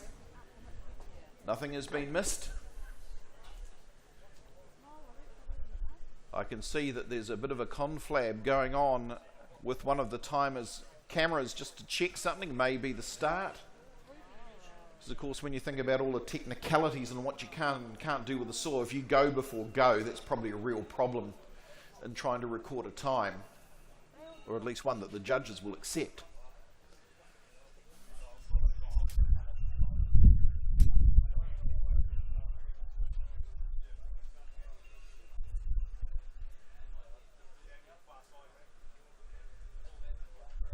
there's a lot of scrutiny going in here.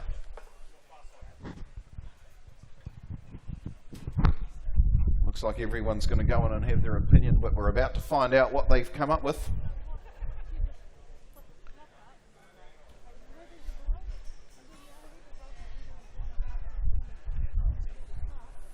Okay, we have a good cutter on stand 1.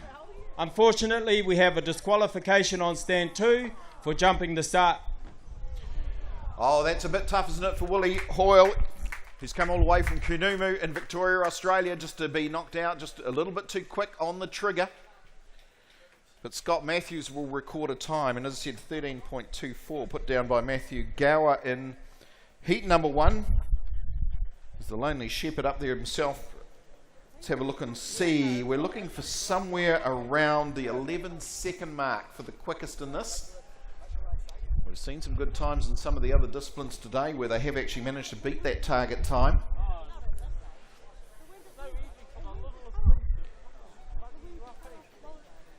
So just going to have a look at that block to make sure that we've got enough meat left in it for the next competitor.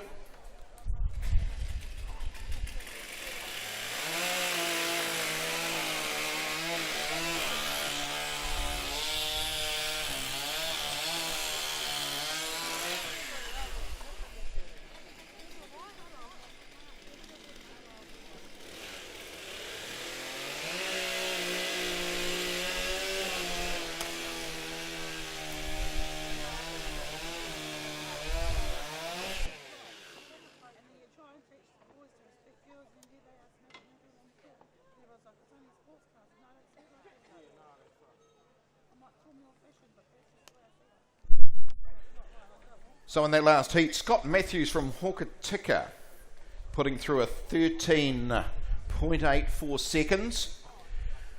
So just about 0.5 out, half a second out from Matthew Gower's time in heat number 1. So now we'll need to look to the remaining 3 heats to see whether we can see a quicker time. But at the moment, it's all Matt Gower at 13.24 on the stock saw. And as they say about the stock saw, you ask Kyle Lemon, one of our senior competitors who will be on the stage tomorrow, it's an extremely difficult event to win because you're talking very, very low times and very little separation between them. But it is also an extremely easy discipline to lose because there is so much that can go wrong, that will go wrong, and you have very little time to correct it.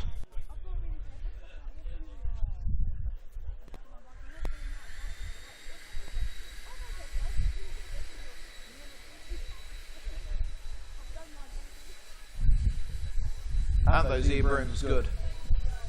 Just imagine one of those at your place if you don't already have one. And if you're using petrol, that's all well and good.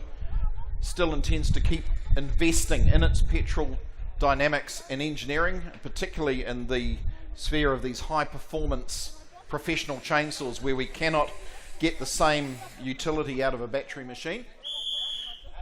So it's time to get on our next 2 competitors. From Christchurch, let's welcome to the stage Lockie Windley, and from Invercargill, Sam Unahi.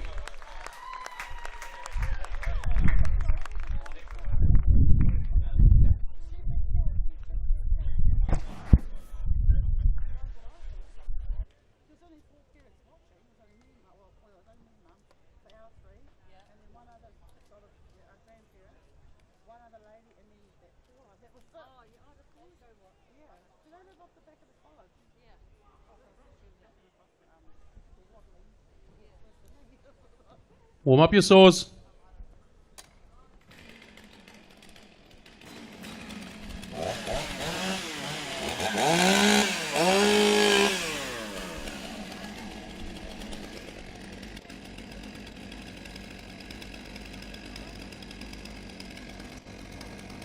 Athletes, ready. Stand to your timber. 3, 2, 1, go! Oh, and a nice pick-up from both competitors, but I'd say Lockie Windley's got the fraction of a second advantage over Sam. First disc goes down. Oh, it's an absolute wafer there from Lockie Windley. Hopefully it's going to be a good one. Might give Sam Unahi a chance of catching up, but at the moment, the honours on live go to Lockie Windley. But as I say, I think Adam Lowe could see what I could see as well, so the angry yellow handkerchief has been chucked out onto the stage as a check and a challenge.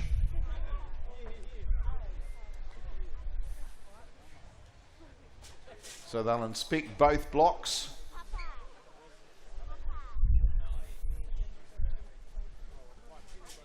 Okay, unfortunately on stand 1 we have a disqualification for incomplete disc.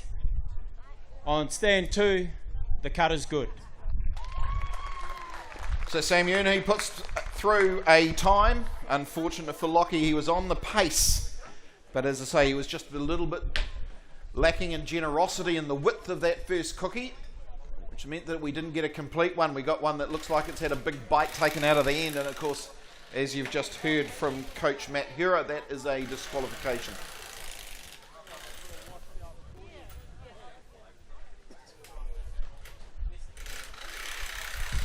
So I was just saying that although battery is taking a bigger and bigger part of STIHL's outdoor power equipment engineering, that we still have quite a large investment. In fact, we want to take the use of petrol-powered machines even further, particularly in the form of the big professional chainsaws and also in our biggest cut-off saws for concrete.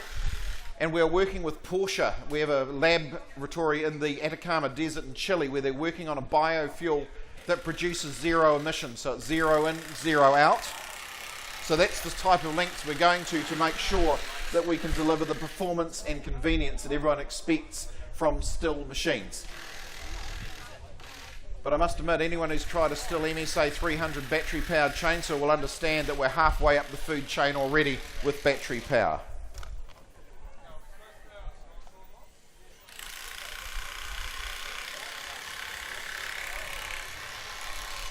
Okay, so not enough for Sam to knock off that fastest time from Matt Gower earlier on at a 13.24, coming in with a 15.03 for the young man from Invercargill.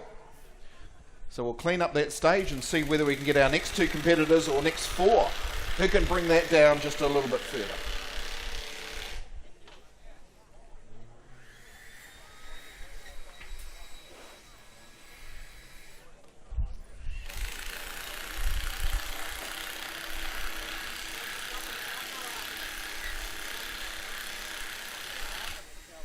So I guess when you come to this competition with a stock saw that you can buy from your friendly STIHL shop in the form of that STIHL MS661, the guide bar and chain, something worth talking about because STIHL makes its own guide bars and chains. And we've done that for a long time because we believe that if you're engineering the saw, you're best to engineer the cutting attachment rather than buy a cutting attachment from someone who doesn't actually make a saw. Not too sure you can get those fancy dazzle pattern TimberSports bars at your store, although I think we've done a limited run of them. But you can guarantee that the quality level and the technology that goes into just something as simple as saw chain and guide bars is exceptional. Our plants for the chain, we have 2 matched plants in a place called Veal in Switzerland. The guide bars are made predominantly for the New Zealand market in Germany like the chainsaw, but we also manufacture them in the United States as well.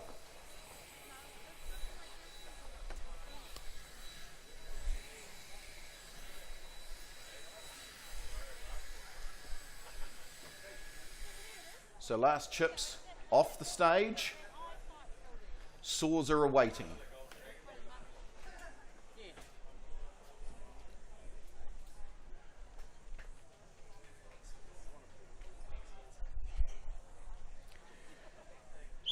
Okay, we've got a very good matchup coming for you here with Jack Matthews from Hawkatika taking on Sam Bellamy from Stratford.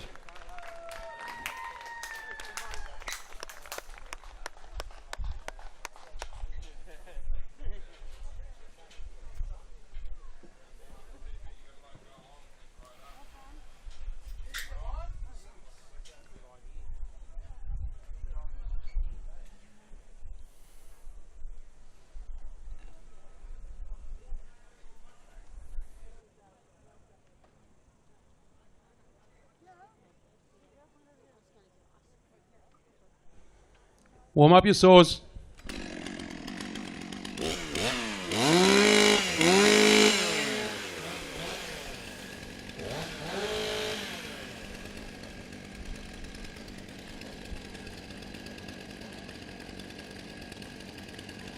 Athlete ready. Stand to your timber. 3, 2, 1, go! So it's Jack Matthews up against Sam Bellamy. Let's have a look at the first cookie as it hits the ground. Who's going to get into the ground first? Oh, and they're very, very close. Oh, you pick him, ladies and gentlemen. That's going to be a hard one for the timekeepers to rend apart. Let's have a look. Not quite the straightest cuts, but as long as that cookie's complete, we're fine. He hasn't gone through the line. Just looking at that cut from Jack Matthews.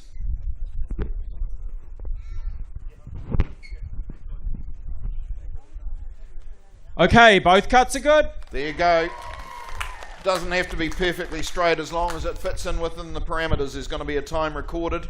Those two are going to be quite close and see whether they can take on Matt Gower's 13.24, which still holds sway in the field. But I can assure you that was the penultimate heat, the ultimate heat that's coming up for you soon. Looking at our two characters in this, I would expect that time to come down. And so we're trying to get down towards that 11-second mark. Haven't got there yet, but we'll see what we did in that last heat very shortly.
Well, there's no doubt we had some good times in that last heat between Jack Matthews and Sam Bellamy, with Jack coming in with a 13.88 against Sam Bellamy with a 13.81. But I'll let you into something. Matt Gower first up at that 13.24, yet to be beaten. So we've only got one heat to come to see whether they can knock Matt off that top spot. So a little bit of cleaning up to do. Just goes to show that even as good as a STIHL air broom is, you still sometimes got to use a shovel.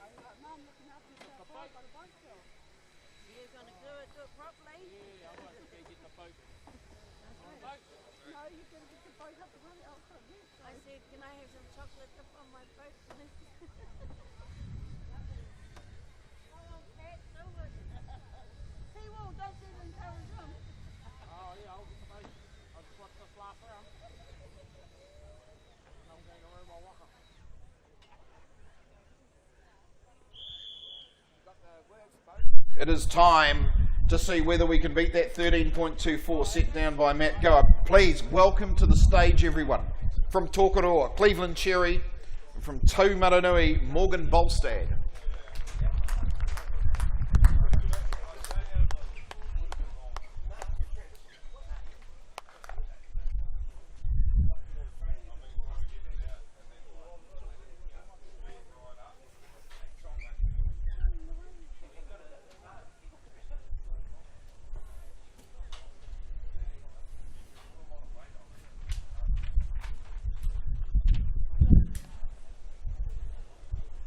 Warm up your saws.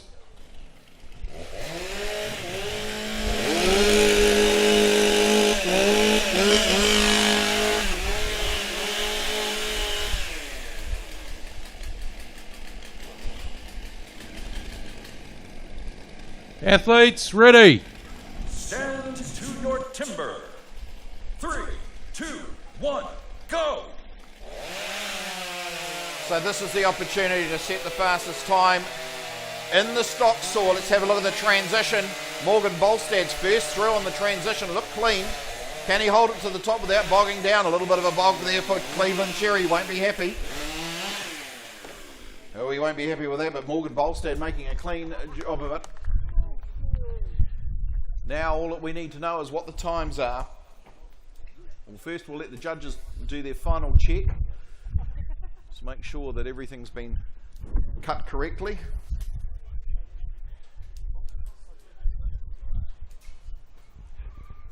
Okay, both cuts are good. Okay, that's what we wanted to hear. So we'll record those times for Cleveland and Morgan, and we'll see whether we have a new fastest time. We'll just give a chance for our timekeepers to get that back to us, and we'll let you know what that is once we have seen it.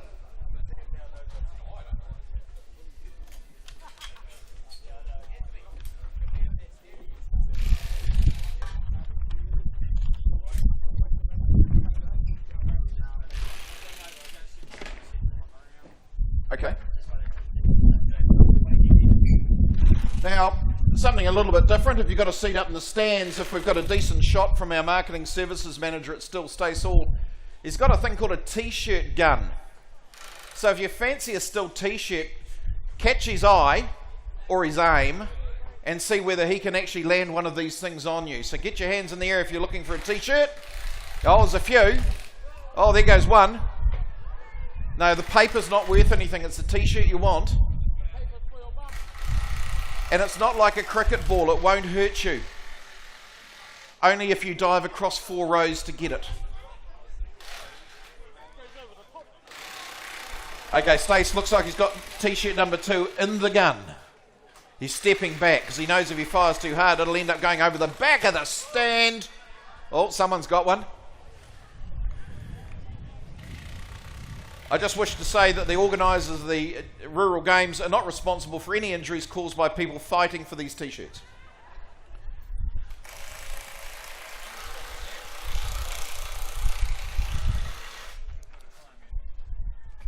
No.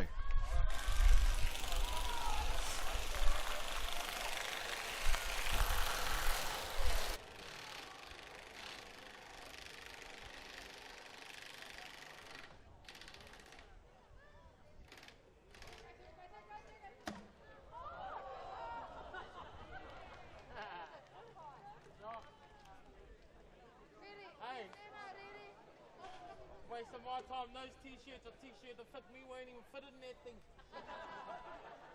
It needs a bigger cannon.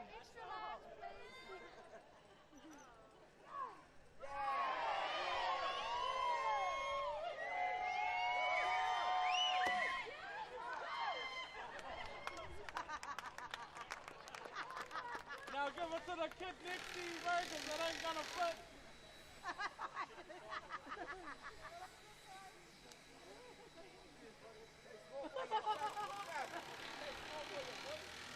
Wear it as a hat.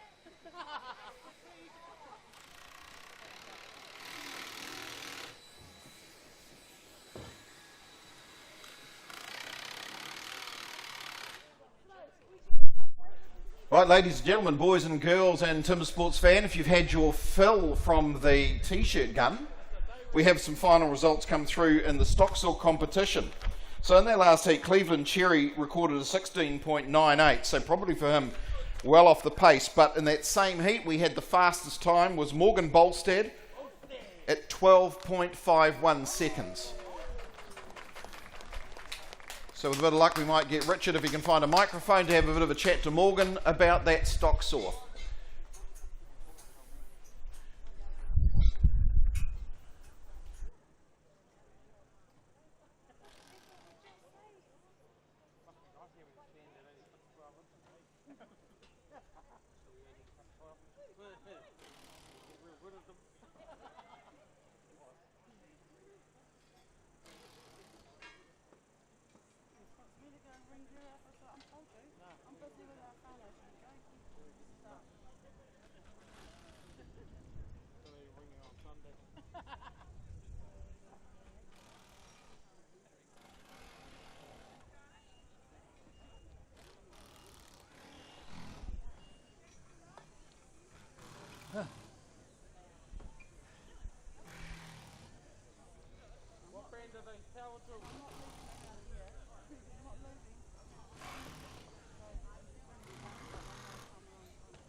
Still TimberSports. Start again, shall we? Still TimberSports,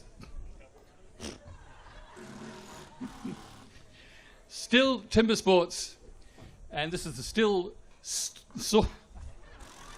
the sixth sheep is sick. Still TimberSports, and this is the stock saw champion for the afternoon, Morgan Bolstad, just up the main trunk line in Taumarunui. So, how did you train for this event? Just got to purchase a new 661, so did a bit of training, so it really helped with this clearly, so managed to come away with the win, so pretty happy with that. And it's not even your favourite event? Nah, it's a lot of competition relies on this. It's an important event and a lot of DQs in it, so happy to get. Congratulations and all the best for the rest. Thank you.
Welcome back to where it all began.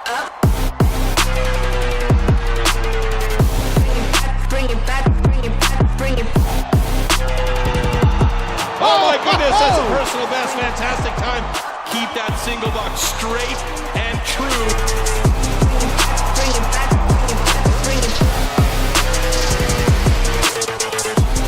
And it looks like Dubitsky just motored through that thing crazy fast.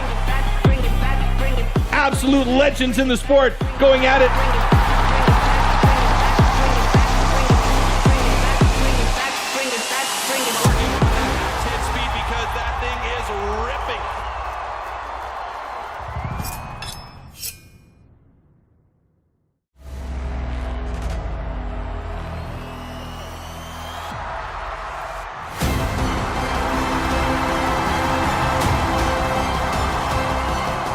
Of support from the audience as well. I like to hear that kind of stuff. It's just going to be a tough call. I'm already nervous about this one.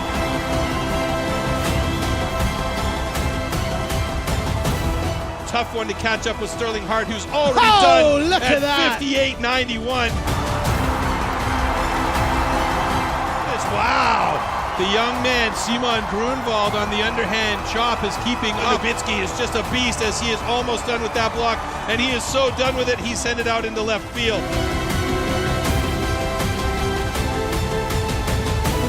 it going to be the USA, or is it going to be Australia again? It's going to be ever so close, but it's Australia doing it again. Australia, with an unbelievable performance, maintains the title. If you haven't come across this before, I'm going to tell you how it works.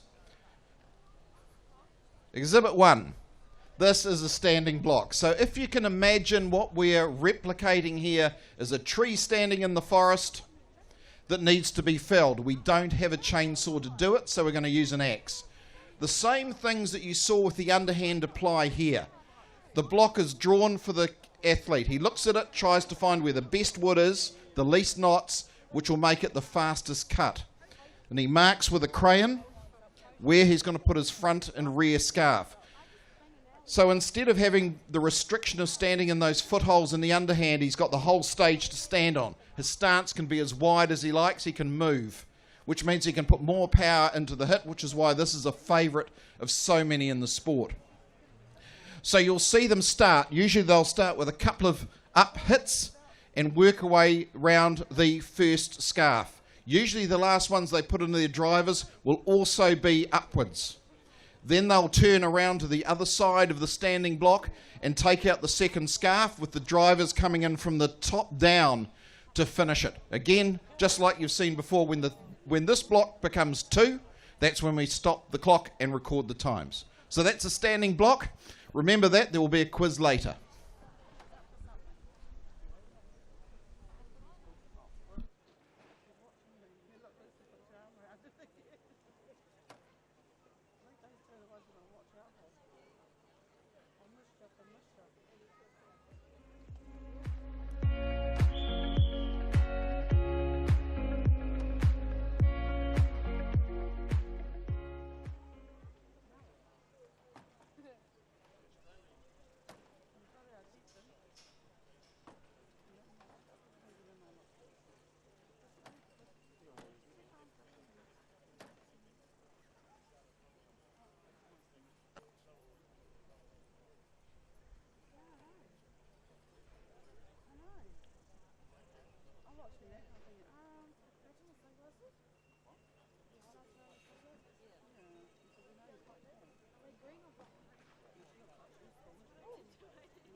Here we go. We might be...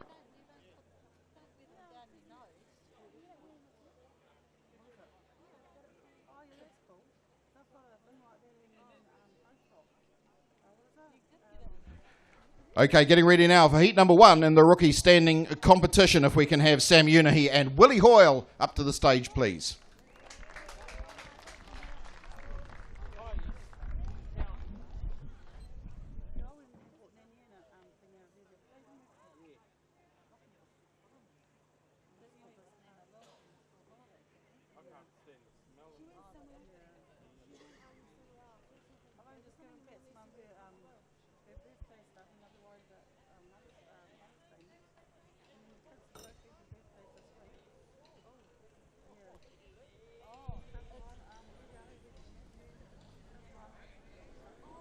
Stand by for a start.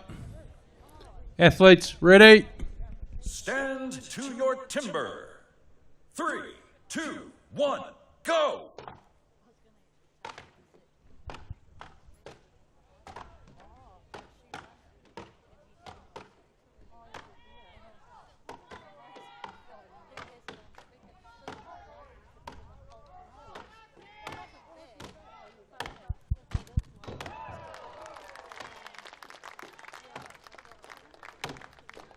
Right, we've got some sound back on, so Willie Hoyle looks like he's taking the honours in this matchup. Sam Unahi now taking his.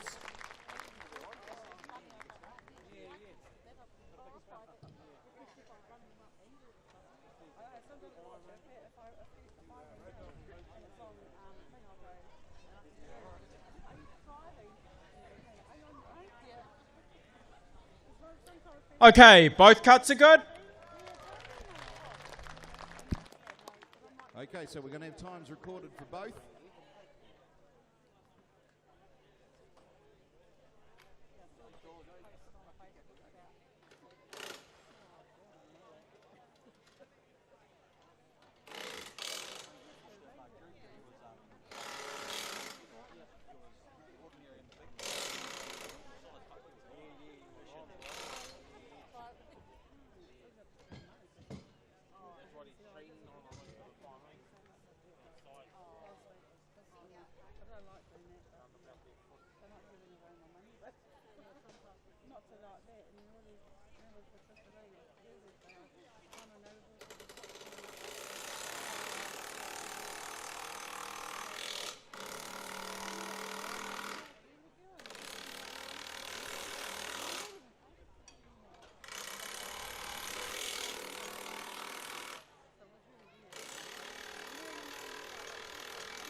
So the times recorded there from the first heat of the standing block. Sam Unahi recording a 29.9, but Willie Hoyle coming in at an 18.07. Like a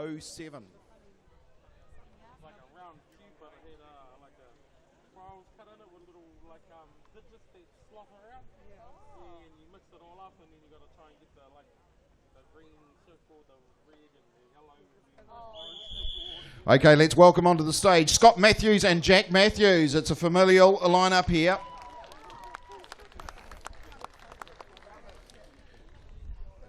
Cheers, Ropes.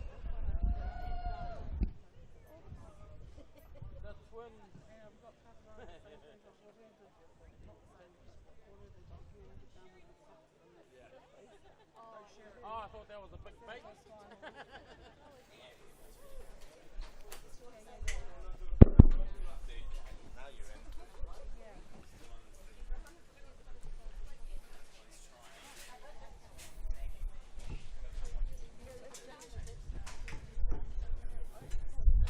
Stand by for a start. Athletes, ready. Stand to your timber. 3, 2, 1, go! So we've got a double up here of the Westland 2 from Hawkatika, the two Matthews brothers coming into their standing chop. Time to beat so far. 18.07 from Willie Hoyle, which is a good time to kick it off. Both turning around about the same time as they attack the second scarf now. Have a look through for those drivers coming through. Still got some takeout. And whoa, there we have it.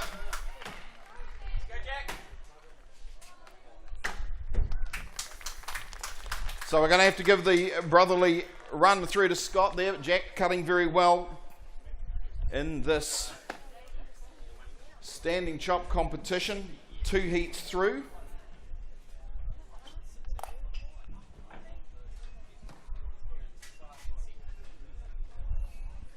Okay, both cuts are good. All right, that's what we want to hear. So the times will be recorded. It's going to be interesting to see whether Willie Hoyle's 18.07 can be beaten, but for a standing, he's right on the money on the good times from last year. So there's a fair bit of uphill battle for the rest to do, but we've got some pretty good athletes to come in the form of Cleveland Cherry, particularly Sam Bellamy and Morgan Bolstad and Matt Gow, all had a little bit of experience on that podium. So let's see how they go.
So from the last heat, a 20.31 recorded by Scott Matthews, with Jack Matthews coming in at 26.71. So still not enough to beat that 18.07, so we'll see how our next two competitors do once they're up on the stage. Blocks are at the ready.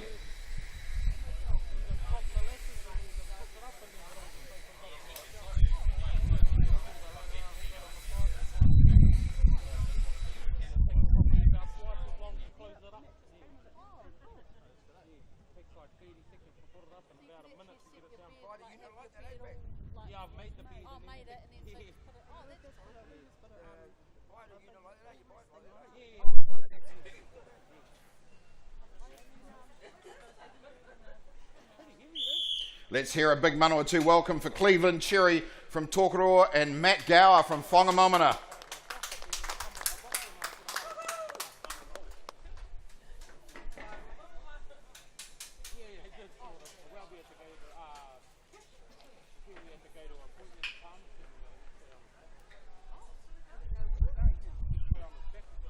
So Cleveland on stand number 1, which is on the right hand side of the stage as you look towards the big screen.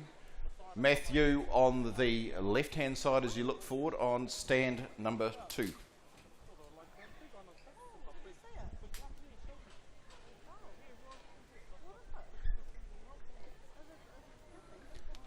Stand by for a start. Athletes ready. Stand to your timber.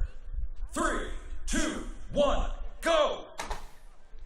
So away they go, first scarf. Now these are two very proficient choppers, these two, turning absolutely the same time. So it's going to be dependent on how much work's been done on that first scarf as they come to the back. Oh, it's going to be close, but I tell you what, Matt Gower, fraction of a second ahead on finishing it, as long as cut is good. He's going to have the fastest time of the two there, and we're trying to beat an 18.07 set earlier by Willie Hoyle. See whether the young man from Kunumu in Victoria is going to hold the fastest time on the way through, because 18 seconds is a good time by any measure.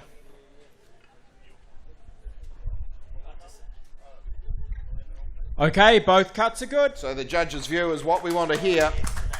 So it's now just coming down to times here in the STIHL TimberSports New Zealand Championship for Rookies 2024. We have one heat to come. So we'll do a little bit of clearing up, take the debris away.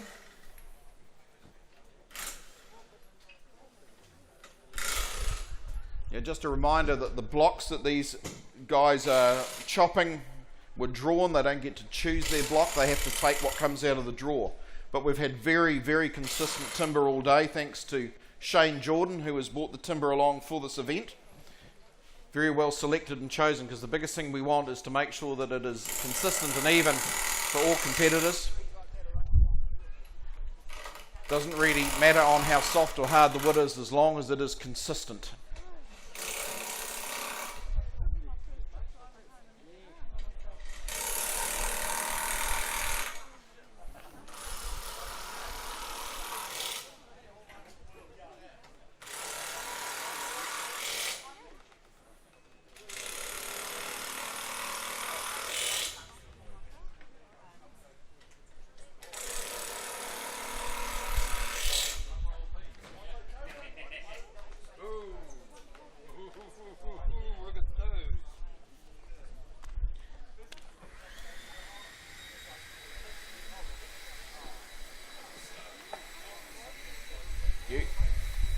Okay, so the time's just recorded through. So Willie Hoyle's 18.07 now has fallen. So the time's recorded, Cleveland Cherry coming in at a 15.5 and Matt Gower coming in at 15.31. We could see by eye that he was the quicker of the two and has now laid down the challenge to all other competitors at 15.31 seconds.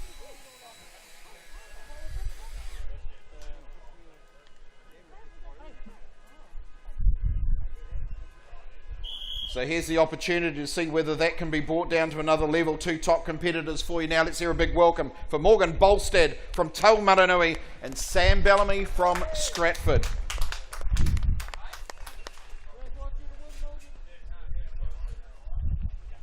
So Sam Bellamy will be on stand number 2. That's on the left-hand side of the stage as you look towards the big screen. Morgan Bolstad on 1.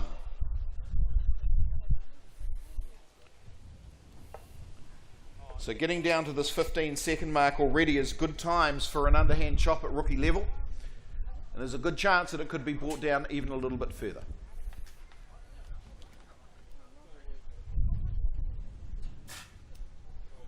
Stand by for a start. Athletes, ready.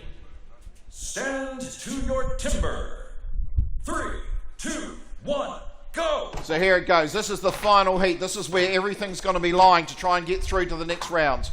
I'd expect to see a good chop, both turning very, very soon after that first scarf, making use of what is very good cutting wood today.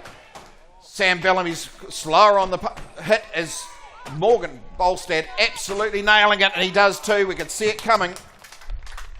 There's not a lot in it, but really probably 1 to 2 blows in front most of the way through from the first scarf into the second was Morgan Bolstad, and he just held that all the way through without error. We can see the pressure on Sam Bellamy, who was trying to quicken up the pace, but it was always going to be difficult.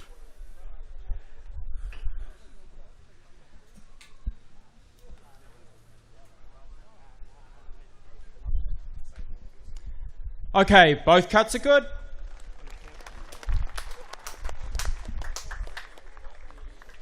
Okay, so we've got good cuts. It's going to qualify. All we need to know now is where the times are before we head into the next discipline. So that is the end of the standing block.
Okay, so the final results came in from that last heat. Morgan Bolstad, quicker out of the two, putting in an 18.32, and Sam Bellamy with a 19.61. But what that does mean is that Matt Garrett, 15.31, has taken the honours in the standing block competition.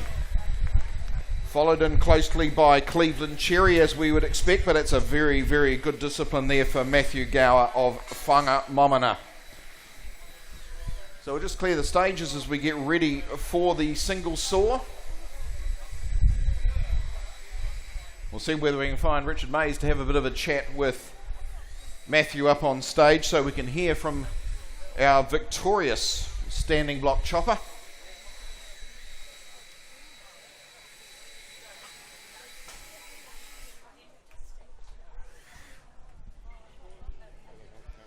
Yep.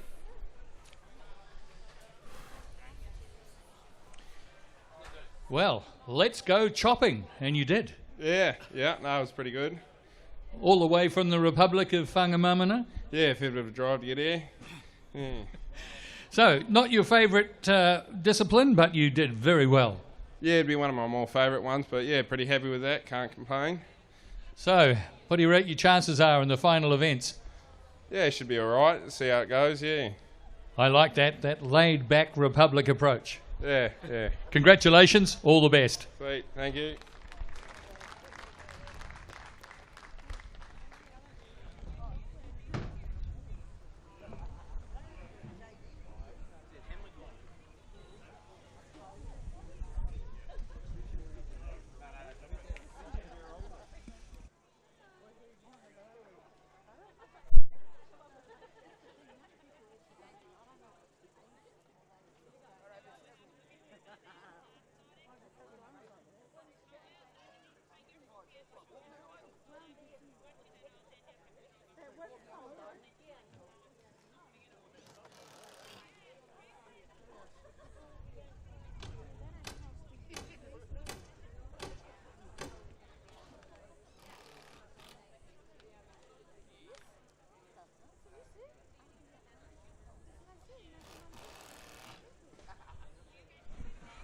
So ladies and gentlemen, boys and girls and Timber Sports fans, of course, the next event up is the single saw, or the single buck, known as either.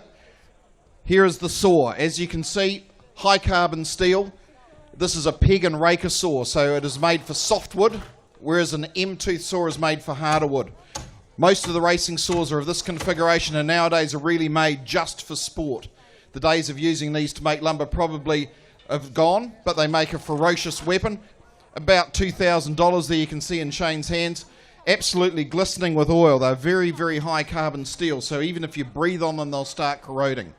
But they are made for speed. In fact, one of these being used correctly will be faster than a chainsaw through a 16-inch block.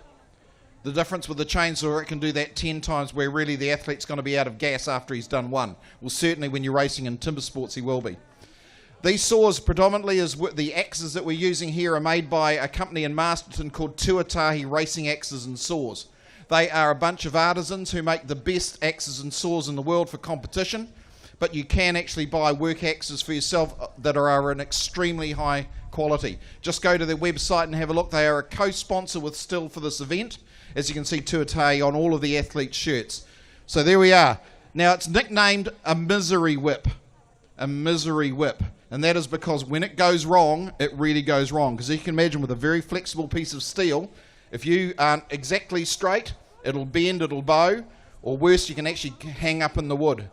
And if you lose that momentum, when you're using all of your energy, it takes a lot to get back going. But we're about to see how that actually works as we get ready for the single saw.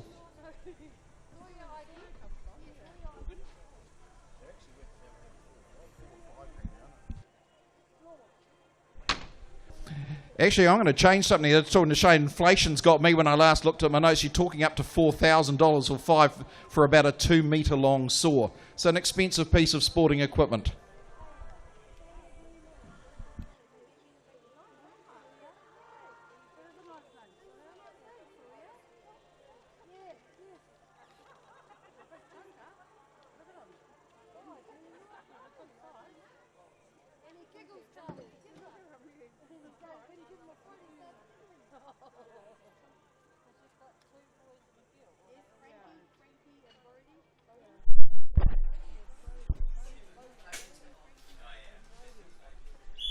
So let's get our first two competitors up for the single saw competition. You know how it works. Here's a chance to see it in action. Let's welcome to the stage Sam Unahi from Invercargill and Willie Hoyle from Kunumu in Victoria in Australia.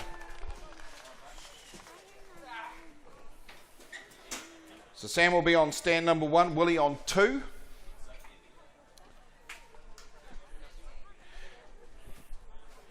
Now the piece of timber they will be cutting through is 16 inches in diameter in the old money, 40 centimetres in the later metric version. Now they have in the rules a chance to put a starting cut in, or a starting arc, which can be no more than 10 inches or 25 centimetres. And that will be measured by the judges up there to make sure it is not a millimetre more than that. And the reason they do that in this event is that it gives a faster start to the cut, which means less chance of bouncing or jagging right from the start, slowing the event down.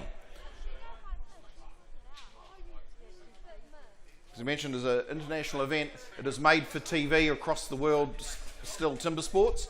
And of course the idea is to keep the action flowing, so that's why we use things like a starting arc in the single buck saw.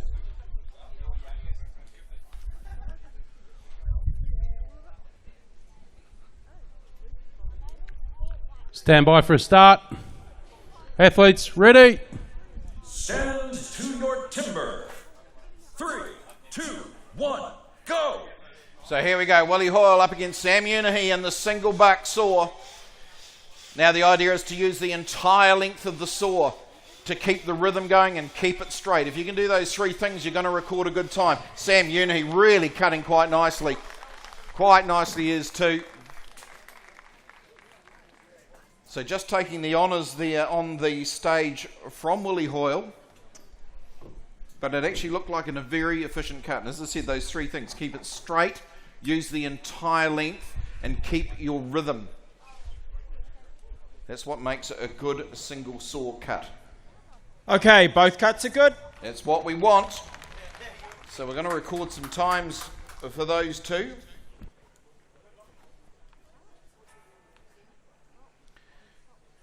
So we'll do a little bit of clean-up of the noodles. Now, we don't call them chips, we call them noodles, and if you get up close to them, you'll understand why. And it's just the way that those peg and raker saws take the chip out of the log, that they put them into a long strip, if you like, or a noodle. That's one of those wood chopping or timber sports special words that you need to know for the quiz later. So when we're doing single buck, it is noodles, don't forget.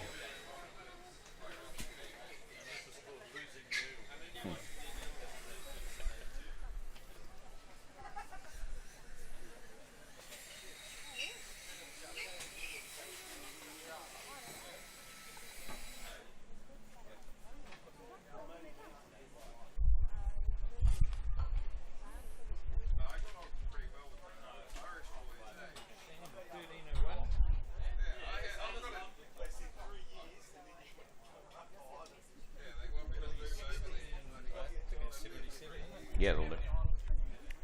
Okay, times recorded from heat number 1 with Sam Unahi. We thought he cut quite well at 13 seconds, 0.01, with Willie Hoyle recording a 16.77 seconds. Looking through, the time we'd like to see is 12 seconds roundabout there. Let's welcome to the stage Scott and Jack Matthews from Hokitika.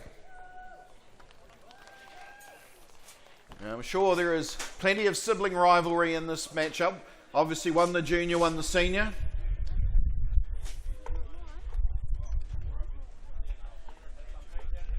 So Scott will be on stand number 1, which is on the right-hand side of the stage, and Jack will be on 2 on the left-hand side as you look towards the big screen.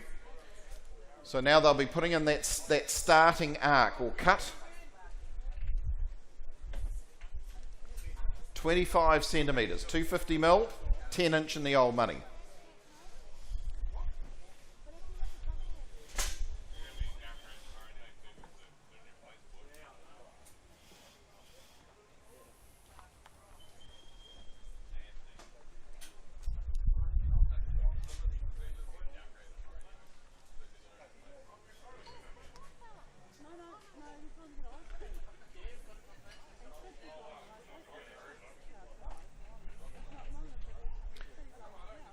Of course, as we complete this event and the grades that we have, and we have the men's tomorrow, as we are looking forward for the New Zealand champions, and this will have the most influence on who represents New Zealand in the Rookies and World Trophy. Stand by for a start.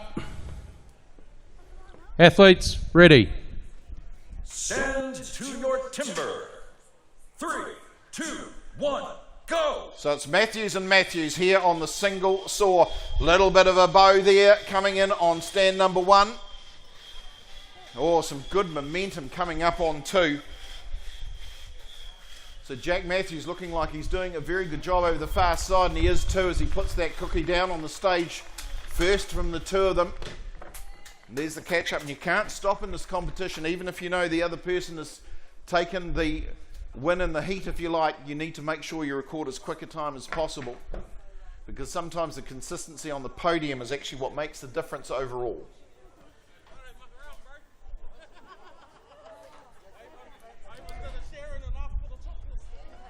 Okay, both cuts are good. Okay, so we're going to record some times there. We'll see how they're going to compare against that 13.01 second recorded by Sam Unahi of Invercargill.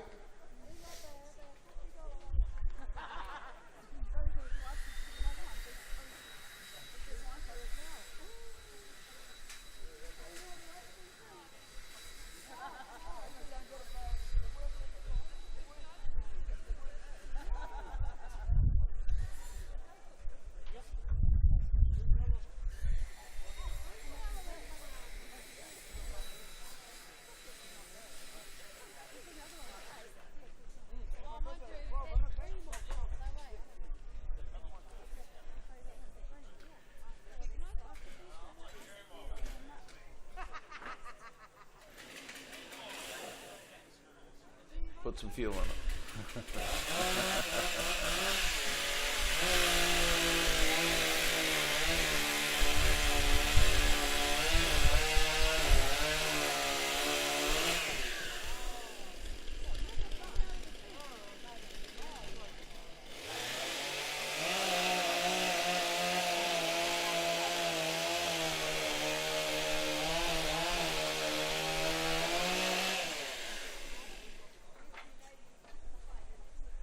So Shane Campbell just taking the chainsaw to the end of each one of those blocks just to make sure they are perfectly square, giving the next competitor a fair chance at it.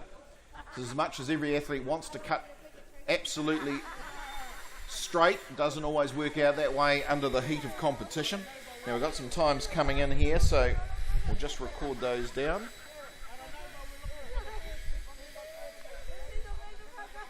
Okay, so the times recorded. Jack Matthews coming in with a 15 seconds flat. Scott Matthews coming in at 20.30 seconds. Good times, but certainly not enough to take care of Sam Unahi's 13.01, which for the moment stands. Let's have a look and see if our next two competitors can bring that down a little bit lower.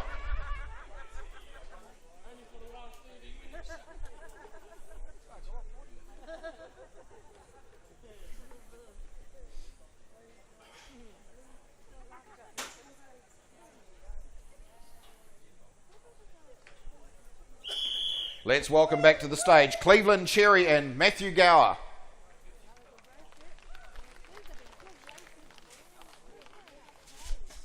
So Matthew taking the honours in the previous standing block competition. So he's starting to rack up a few points here. Here's an opportunity to go a bit further, but it's going to be a big ask to beat the person who was second in the standing, which is Cleveland Cherry, who's already had the experience of winning this rookie's national title twice. I'm sure he's looking for a third one and he's going to be putting in the effort, but this is a really good matchup that we have here for you folks. Not to take anything away from the final heat that is yet to come, which will be Morgan Bolstad and Sam Bellamy. Not too far away, but right now, Cleveland Cherry from Tokoroa. He is a ag machine operator. Matthew Gower, diesel technician from Whangamomana. As Richard May said, the Republic of Whangamomana. Have your passport ready, folks. It's got a very, very good hotel, I believe. Stand by for a start. Athletes, ready. Send to your timber. 3, 2, 1, go! Okay, I've been looking forward for this particular matchup. Look at the pace being put on by Cleveland Cherry. Matthew Gower can't see what's going on behind him, but mind you, I don't think Cleveland's looking forward either. Has a little bit of a hang-up. It's going to give Matthew Gower a little bit of advantage. Oh, he flicks it off. He's going to have to take the bottom of that disc out, and he's going to have to work on it quick. Oh, that could be interesting. Judge is going in for a good close look to see whether he cut the fibres on that last piece. Just a flick of the saw, levered it off, but we can't do that, and I can see that the challenge has been put down into the middle of the stage, so it's going to be checked. Oh, that's going to be disappointing for Matthew. He's done so well, and he was there. He had the match race won, except for that last movement on the saw.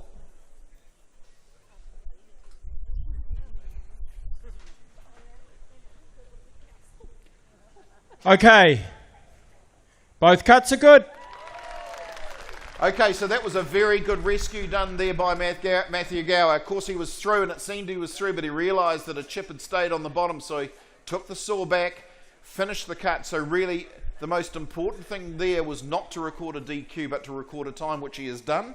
So that's showing a great deal of maturity as far as taking on that situation. So well done to Matt. But Cleveland Cherry, he's the one that won the matchup, so we'll be interested to see what that time looks like, but we're racing to try and beat a 13.01 seconds, which was set in the very first heat by the young man from Invercargill, Sam Unahi.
Well, TimberSports fans, we have a new fastest time set by Cleveland Cherry of Tokoroa at 12.97 seconds. But you can see how close they are because Sam's time is only 13.01. So we're really talking hundredths of a second. And we're ready to see whether we can have a few hundredths of a second shaved off it even further as we welcome Morgan Bolstad and Sam Bellamy back to the stage.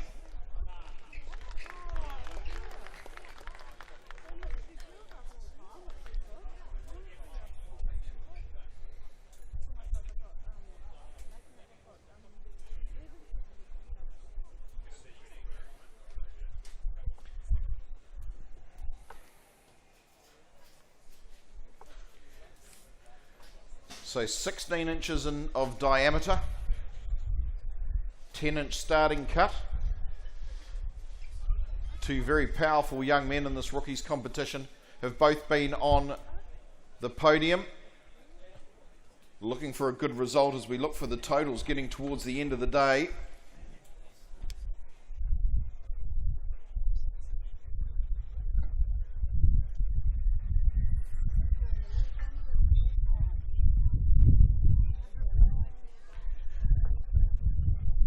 Sam Bellamy getting over to the Rookies World Championship in Rotterdam last year for his first chance of competing for New Zealand. Didn't quite make it onto the podium, so he knows he's got work that he wants to make up.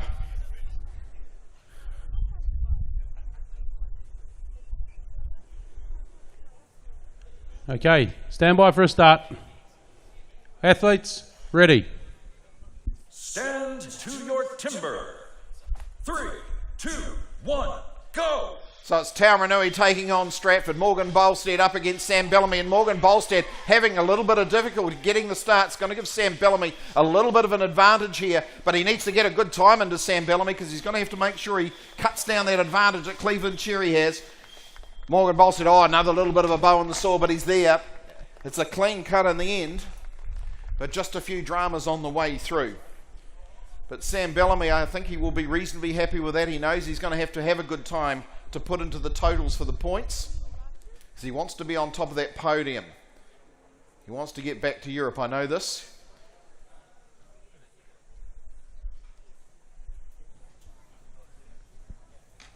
Okay, both cuts are good. Okay, well that's the best way to start your journey over to Europe, is to get your cut good. We just need to have a look at those times and see how they pan out. So at the moment, Cleveland Cherry with a 12.97. Could Sam Bellamy's time there be quicker? We'll just wait to find out.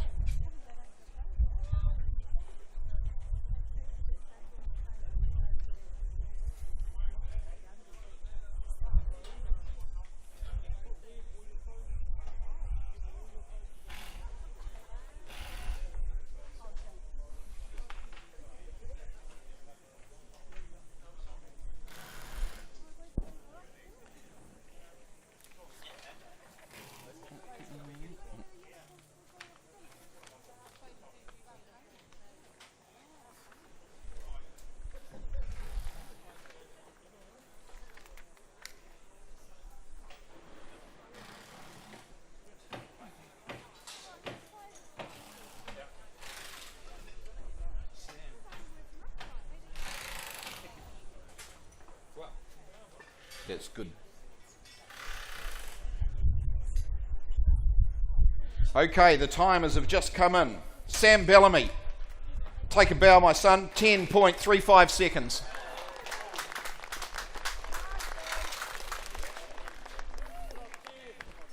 That is an exceptional time for the single saw. We can go down to the annals because there's one thing that the New Zealanders over time have been very good at, it is the single saw. There just seems to be something in the water in this country that makes us very, very strong at it. If we look at the likes of David McDonald, the late Jason Wynyard, these guys have always been top form on that particular discipline, and the rest of the world has been in the wake. The record time still held by New Zealand. And if we can see more times like that from Sam Bellamy from Stratford, we'll stay in that position.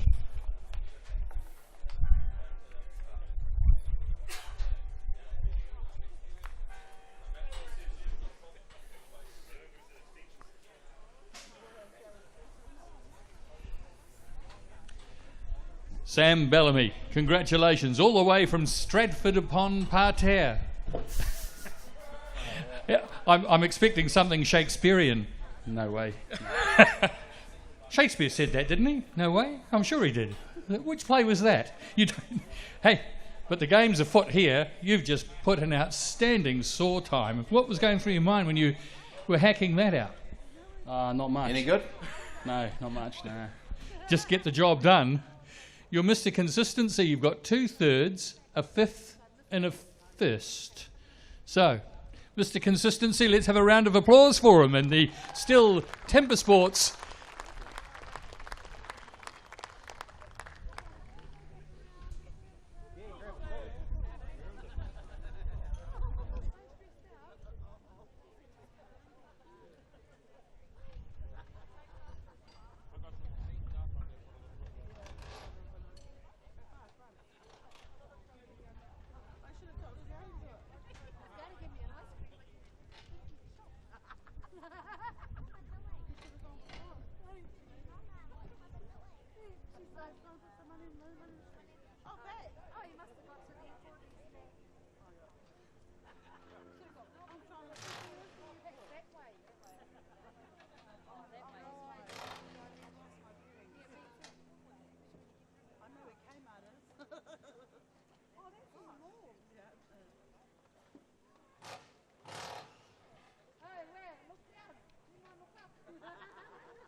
Did you ever go sightseeing whilst watching a beast of a man go berserk on a piece of wood? Yes? Good. No? Then here's your chance. Rotterdam up next is the venue for the beloved head-to-head competition. You want to see those rock stars slash a standing block or melt through the wood with their single buck? Good news! You can see 4 disciplines at once! Stock saw, underhand chop, single buck, and standing block chop in one single run through. You heard right. Sounds exhausting, doesn't it? Well, you bet it is. Stands Teamwork Timber. Sorry guys, gotta go. See you in the Netherlands. Ik kom!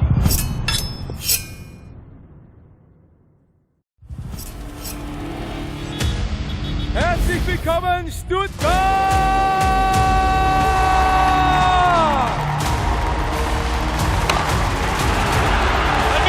Record from Sterling Hart. To celebrate the 90th anniversary, STIHL has brought the STIHL TimberSports World Championship back to Stuttgart.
right, does anyone out there want a t-shirt?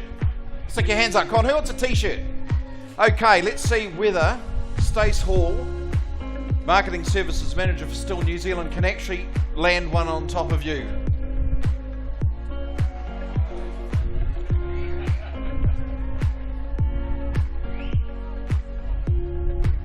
That's if he can make it work first. There it goes. It's probably lodged in the tree, is it? I can't quite see from here.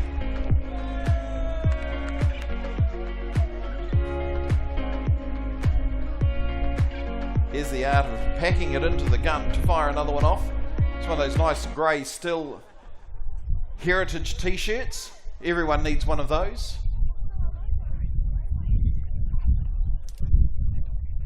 Okay, let's see where this one's going to go. Come on, give him a target. Allow for the wind. We don't take any responsibility for injuries of jumping over 4 rows to get it. There it goes. How's that one? Oh, I missed.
Welcome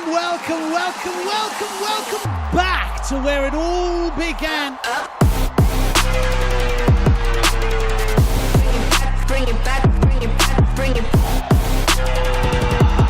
Oh my goodness, that's a personal best. Fantastic time. Keep that single box straight and true.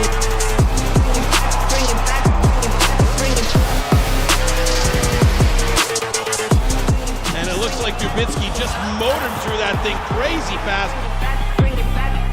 Absolute legends in the sport going at it.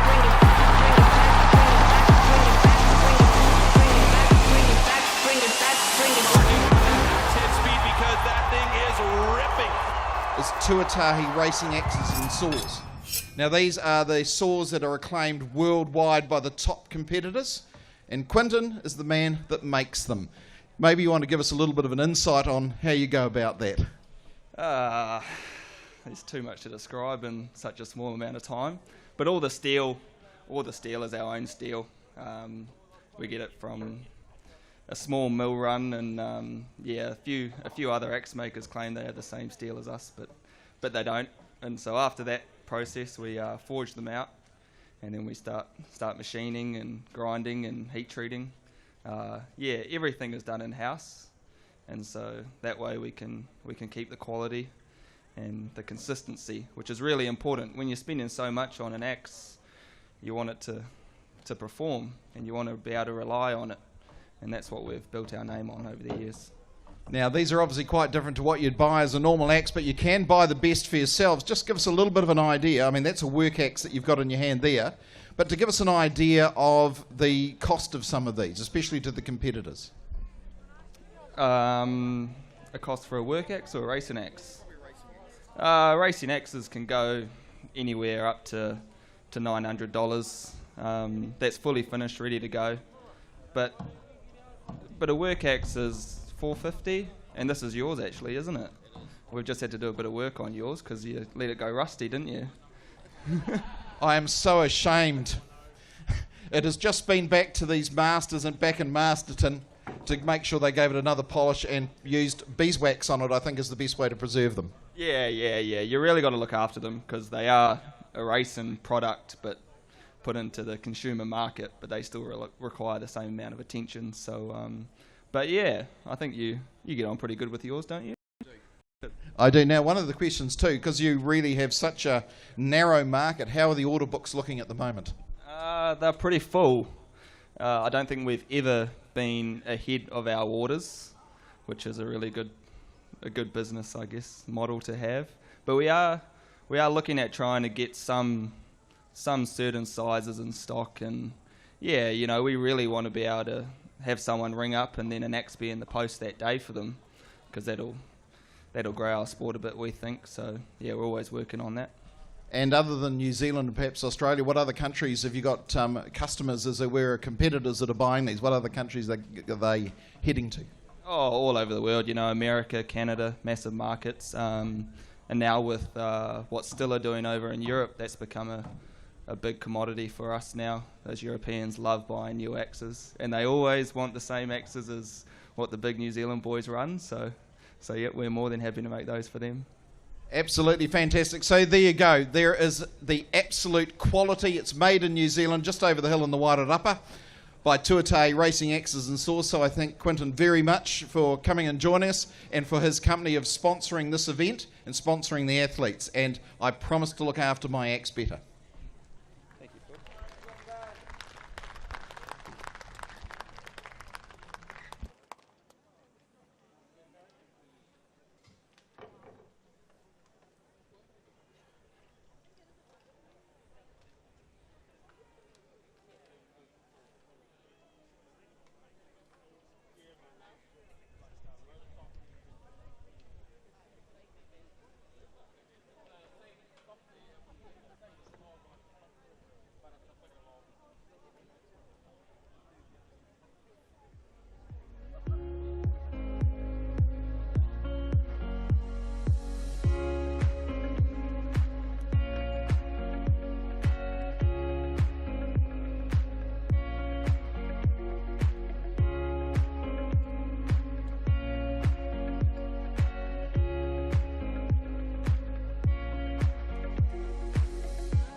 Well, TimberSports fans, a little bit of a lull going on here because we're about to get into our last discipline, which is the springboard. Now, it does take us, when we've got eliminations going through to the final, it means there's a little bit of jiggery-pokery going on to get the draws done. But what we're going to do is these poles in behind us here, this is going to be new for the rookie competition. We didn't do this last time, but they're doing it overseas in what they call intermediate level, which was going to put in a springboard. So I'm going to describe that a little bit more to you once we get a little bit more of the blocks and the hardware out here that they're going to use. So they're just working feverishly in behind the scenes here to get it ready. So all I can ask is enjoy your seat in the sun for just a little bit longer. Just bear with us and we'll have the competition ready for you. And of course, if you need a haircut, just over here, the sharpest cut in town from STIHL, as you would probably expect. There are some free haircuts in there. There's not even a queue there at the moment. So get your way over there and see if you can get one of those West Auckland mullets or a mohawk or just a normal haircut. I'm sure they can do anything that you require. So that's over there. They've been running all day, so make the most of the opportunity. Other than that, I can see some blocks coming out now, so we're getting a little bit closer to getting the springboard underway, which will be our final discipline for the day in the rookie competition. So stand by.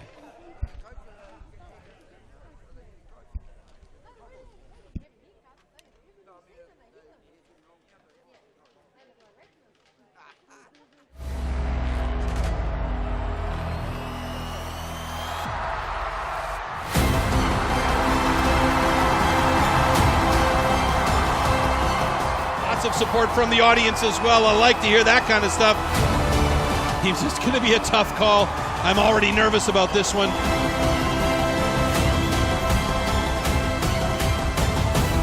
Tough one to catch up with Sterling Hart, who's already done look at that. 58.91. Wow. The young man, Simon Grunwald, on the underhand chop is keeping up. Nowitzki is just a beast as he is almost done with that block, and he is so done with it, he sent it out into left field. Is it going to be the USA, or is it going to be Australia again? It's going to be ever so close, but it's Australia doing it again. Australia, with an unbelievable performance, maintains the title of Team World Champion. The STIHL TimberSports individual competition. In the first round, all athletes compete in 3 disciplines: the underhand chop, the stock saw, and the standing block chop. The times achieved will be converted into points upon completion of each discipline. In round 1, a difference of 1 point applies in each discipline, thus the fastest athlete received 12 points and the slowest only 1 point. Any rule infraction will result in a disqualification, and the athlete will receive 0 points for that discipline. At the end of the first round, the athletes with the lowest scores are eliminated. Only 8 athletes make it to the second round. In this second round, the remaining athletes compete in the single buck and the springboard for increased scores. With 2 points difference between placings, the fastest athlete now receives 16 points and the slowest receives 2. The 2 athletes with the lowest total points are eliminated at the end of round 2. Only the top 6 reach the third round. In the third round, anything is still possible in the hot saw, as an increased score interval of 3 points applies in this final round. The fastest athlete can score up to 18 points at the hot saw, the slowest only 3 points. The athlete who manages to achieve the highest total score across all 3 rounds is the new champion.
Okay, TimberSports fans, we're almost getting there. We've got the rigs set up, as you can see behind me.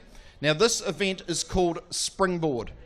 And Willie's got a springboard here, just to let you know what that looks like. Now, what it needs you to think, try and imagine that these are trees. And at the base of the tree, there are buttressed roots, hardwood knots. But to get to the timber that's worth the money, that's best for lumber, we need to get above this line, and we need to get up here to cut the clear wood. So that's what we replicate in the springboard competition. And this is how it was done. They would actually use springboards to climb their way up the tree.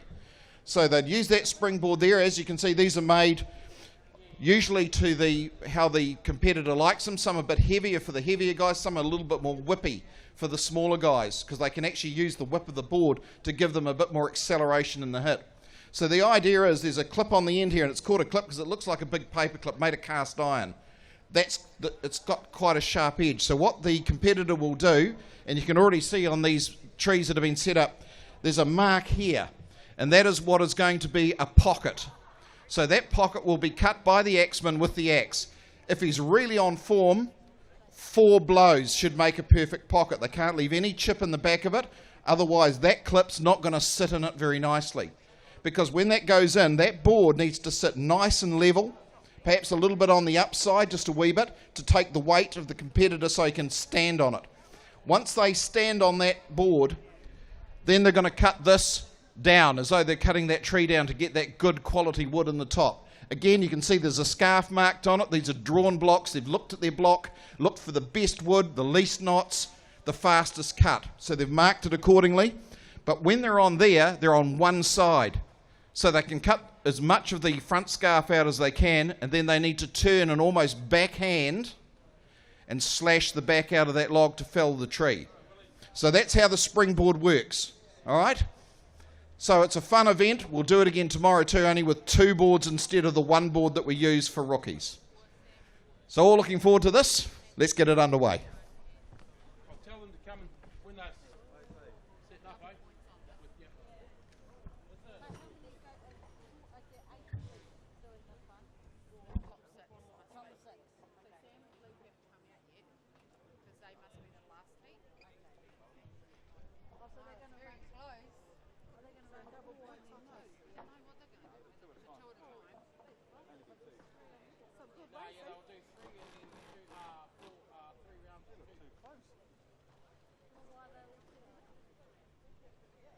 There'll be 1 round of 3 and then 3 rounds of 2.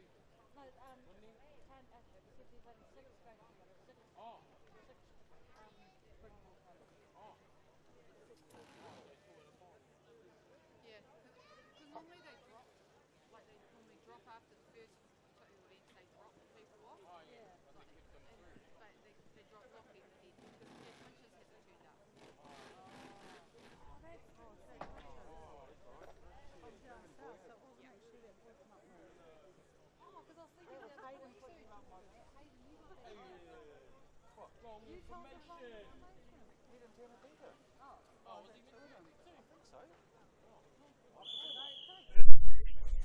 Okay, it's time to get our first 2 competitors in for the rookie springboard. Let's ask and welcome to the stage Willie Hoyle and Jack Matthews.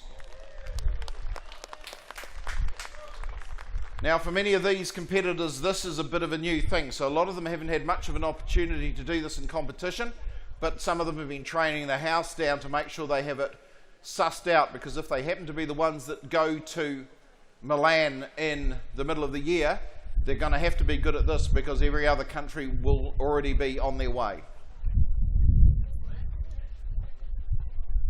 So as you remember, pockets, clips, boards, and the block on top.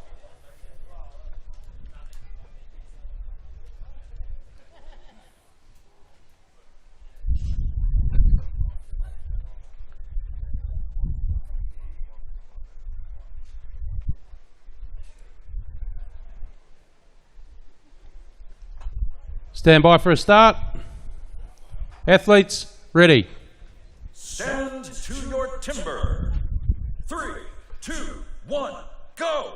So it's Jack Matthews who's over on the left-hand side as you look towards the big screen. Willie Hoyle, the man who helped me with the springboard explanation before, Okay, so they're working on those pockets. Probably a few more hits than 4, but they've got to have it nice and flat with a nice sharp edge at the end of the pocket. Oh, there you go. 2 very good boards, ladies and gentlemen. Might have taken a few more blows, but I tell you what, that's not bad going. Now, what you've got to realise is the board's moving, the pole's moving, and they're trying to swing and hit that with just trying to purchase that board with their feet. So at the moment, I'm going to say Jack Matthews, a little bit of an advantage here, but Willie Hoyle making some big chips. He's doing good work on that first scarf. They'll try and get as much wood out of that first scarf as they can before they turn to the back. So Willie Hoyle reckons he's done enough. He turns to the back, puts the first of those slashing hits in. Jack Matthews is just doing a little bit more work, which might make it a little bit easier because it is difficult when you're doing it the wrong way. So Willie Hoyle, he's making some impact. He's going to have to get onto the far side. Jack Matthews now making on the turn. He's starting to put those top blows through. He's got a lot of work done on that first scarf. It isn't going to be enough for him to catch it and actually pass Willie Hoyle. It's going to be a close finish, I think. Oh, I can hear some noise in the crowd. Let's hear a little bit more, eh? That's what I want to hear. Oh, it's going to be close as the wood's just starting to chip away. It's difficult doing it on this backside, but Willie Hoyle, the young man from Kunumu and Victoria, Australia, he turned first. I thought he might have gone a little bit early and left a little bit too much work, but he's managed to do it. And Jack Matthews knocks the block off. So there we have, that's how it's done. I hope the description matches the work that was done by these top young men. So we'll do a bit of a clean up, get some times for those heats, and see what the timing is going to be like. We're expecting, if they're really on form, 50 seconds is where it's at, but it could be a little bit of an ask, but we'll see how close we get.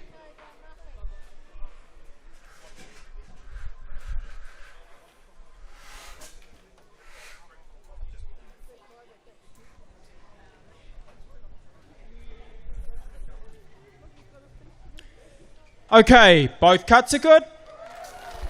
Well, that's how we want to start, isn't it, when we get into these final 3 heats of this Rookies World New Zealand Championship competition.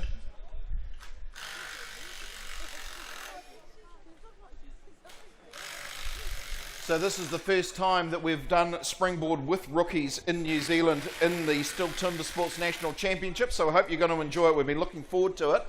Obviously, those who have witnessed the men's competition in other years will realise that we do the same competition, only with 2 boards and a much taller pole. In fact, the pole is tall enough that it really tests someone's head for heights as much as using an axe. So we'll unscrew those blocks because we're going to need to reuse those 2 poles for the last 2 competitors in the final heat.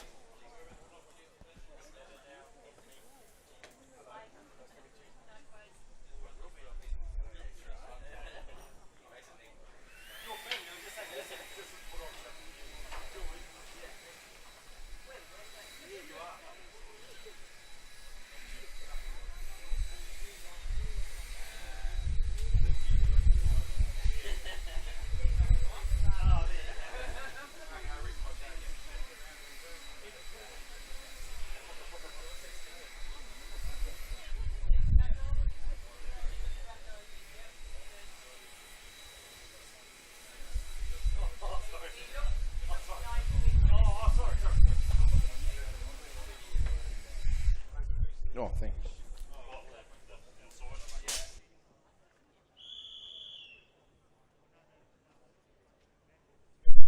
Time to get our next 2 competitors on. Let's welcome back to the stage Matthew Gower and Morgan Bolstad.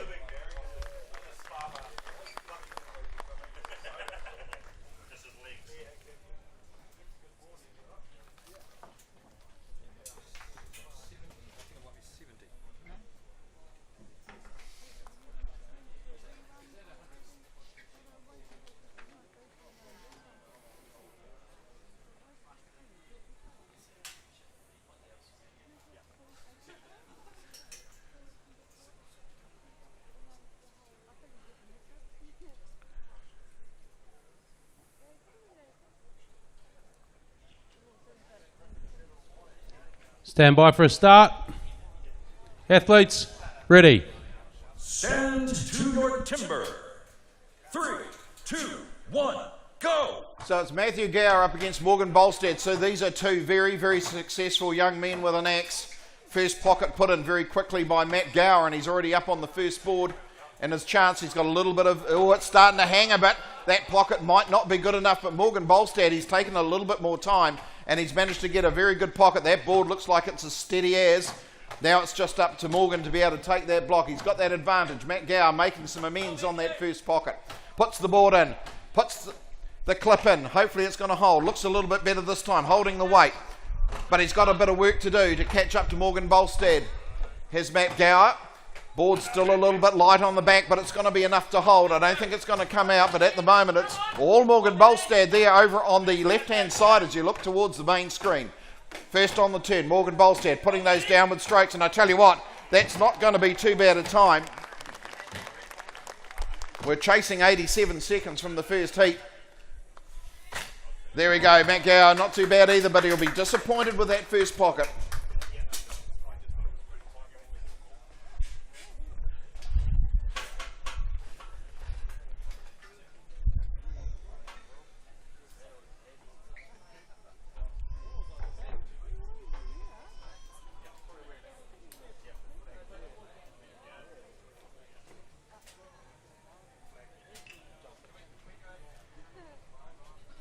Okay, so I can see that we have a flag on the stage, the yellow flag just sitting there, so something will need to be checked. See whether there's a technicality or a issue against the start of the rules. So both of our judges just having a look at the camera there, who is operated by Des Leatawa, one of our timekeepers here today. And a special thanks to these guys on the crew that have just done such a magnificent job keeping the stage clear, keeping the time right, and keeping this show on the road as it is. Of course, once we've finished today, we'll come back tomorrow and do it all again. When what I would suggest is the glamour event of TimberSports, the men's open competition tomorrow. Okay, I can see a microphone in a judge's hand. It means business.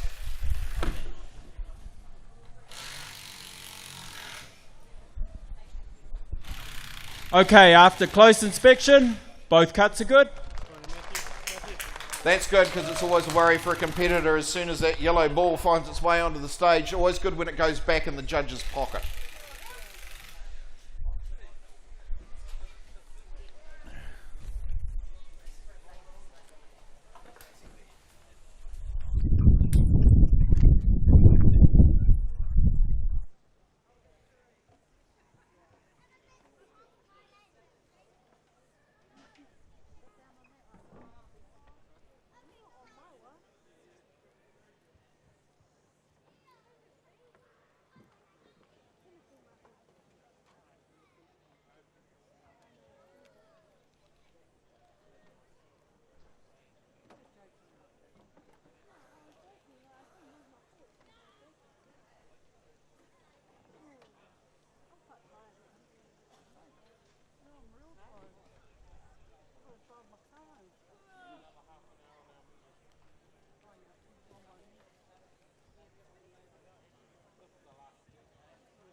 So we're just setting up now for the final heat here in the Springboard competition for the Rookies New Zealand Championship 2024 for STIHL TimberSports. Now just a little bit of correction on something that came up before. Sam Bellamy, who represented New Zealand last year in Rotterdam in the Rookies competition, did make it onto the podium onto position number 3. So great experience, but I've talked to him a little bit. He's still got unfinished business. He wants to be on the top. He knows what the competition looks like offshore, so he wants to be there, but he has a major obstacle in his way in the form of Cleveland Cherry, who has taken the New Zealand title twice. but certainly getting onto the podium in any one of the international competitions is no mean feat, and something that should be celebrated all the way along. So that's Sam Bellamy and Cleveland Cherry who are going to be up in the next, both with international experience for STIHL TimberSports in Europe.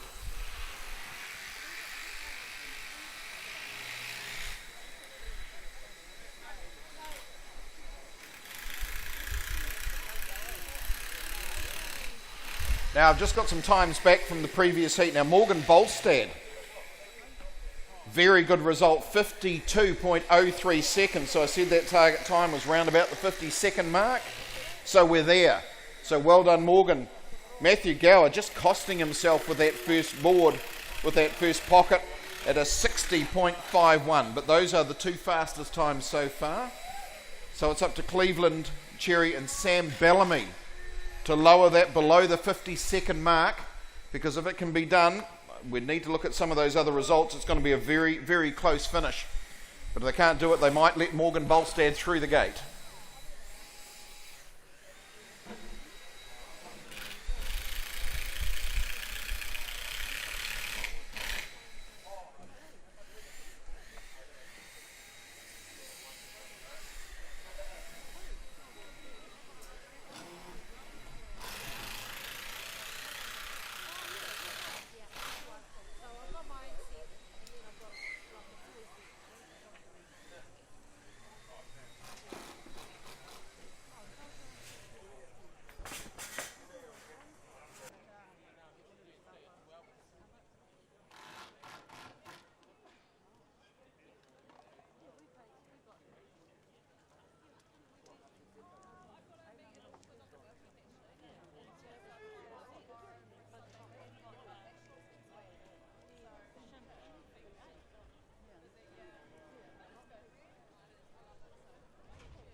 So here they come. We've been talking about them.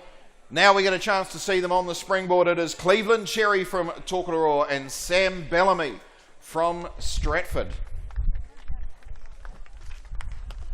So Sam's tree, if you like, is on the left-hand side of the stage as you look towards the big screen. Cleveland on the right-hand side.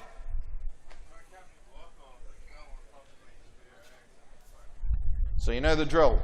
Put the pocket in, make it a good pocket. Put the board in, get up on the board, cut the top block. Nothing to it. Until you're actually there on the end of the axe, of course.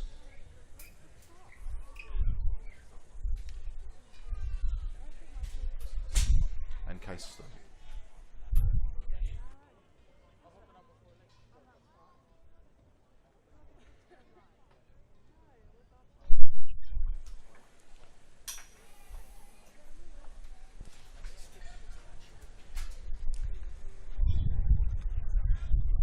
Stand by for a start. Athletes, ready. Stand to your timber. 3, 2, 1, go! Okay, haven't looked at the points, but I think this could be a make or break round for these two. So they're both working on that first pocket. I know that there's been a fair bit of training going on this, because both know that if they make that international selection again, they're going to have to be able to do this and do it well. Cleveland Cherry first up on his board. Sam not happy with the first pocket, does a little bit of remedial on it. In the meantime, Cleveland Cherry working away, first side of the block. Okay, Sam Bellamy now puts the board in, puts the clip into the pocket. Much better board. Now he's got some work to do. He's going to have to really motor to get Cleveland here. Cleveland Cherry cleaning out this first scarf, coming in quite towards the back. He's leaving not much work to do as he now makes the turn. Comes down, first slashing straight, second. It's on the move and it's gone. So Sam Bellamy, you need to keep going here. You need to record a good time.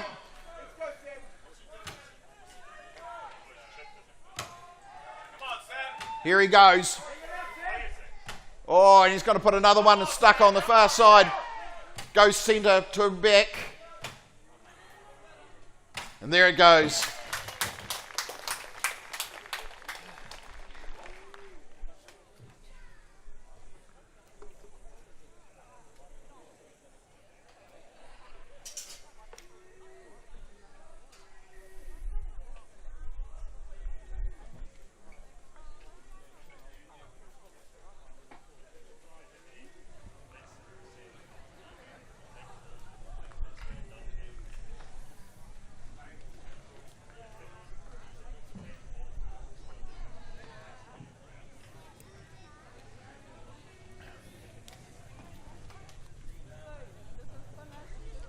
Okay, both cuts are good.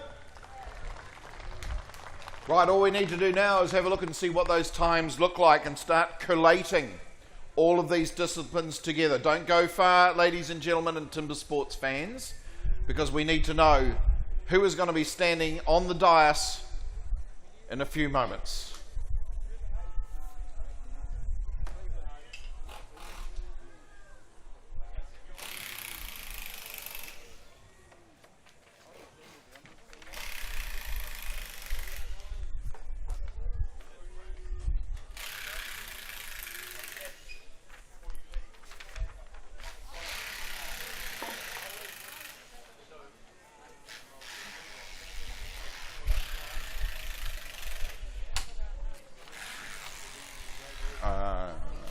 Yeah.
Do you know if I won the whole lot?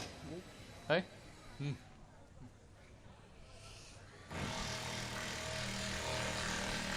Well, winner of the STIHL TimberSports Springboard competition for rookies, Cleveland Cherry.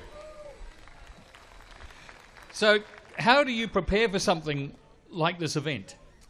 You try to rig something up at home similar to what you're going to do at competition, and you just train them and cut them as many as you can, cut as many as you can at shows, and yeah, just refine getting that hole in the bottom good, and yeah. How do you know that you've cut a good pocket before you put the stand in? Oh, yeah, you know by looking at it, she's reasonably deep and least amount of hits as possible, and yeah, you got a fair idea.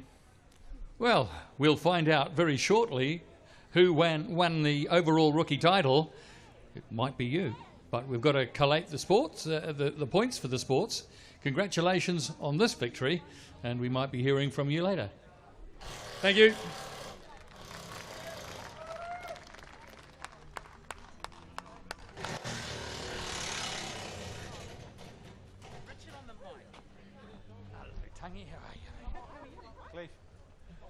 busy all weekend.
Ladies and gentlemen, boys and girls and TimberSports fans, it's great that you've stayed behind to look at the presentation of the places, the top 3 places for the rookies competition in the New Zealand STIHL TimberSports Championship here at the Ford Ranger New Zealand Rural Games. I'm proud to be supported here by Tangi Utakeri, our MP for Palmerston North, and STIHL, the Marketing Services Manager, who will be here in 2 seconds, who's just disappeared. As you can see, we've got some trophies and some prizes, but before we do that, we'll call our athletes back onto the stage and reintroduce them to you. So if I could please ask Jack Matthews,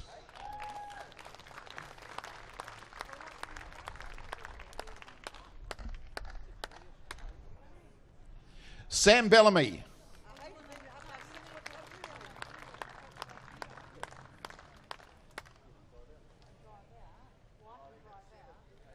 Morgan Bolstad,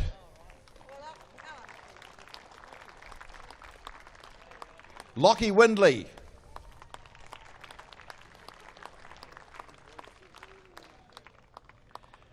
Matt Gower,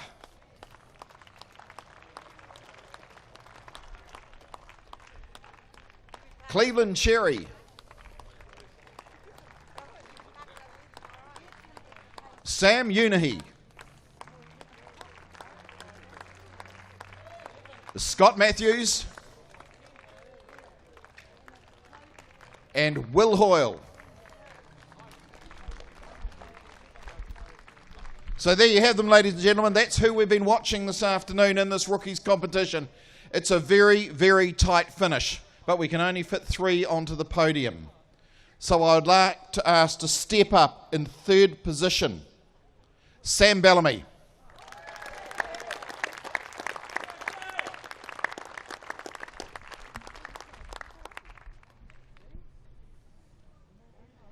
In 2nd position, now they came out with the same points and it came on a count back on time. That's how close this was. Matt Gower.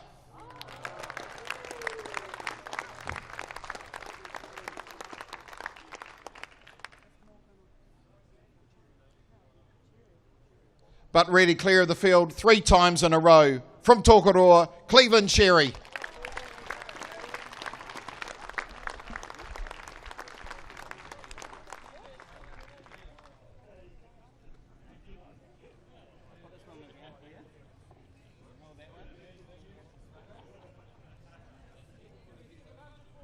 So that wonderful axe supplied by Tuatahi Racing Axes and Saws. The bubbly from a good Hawke's Bay vineyard, I'm hoping. There's your champions.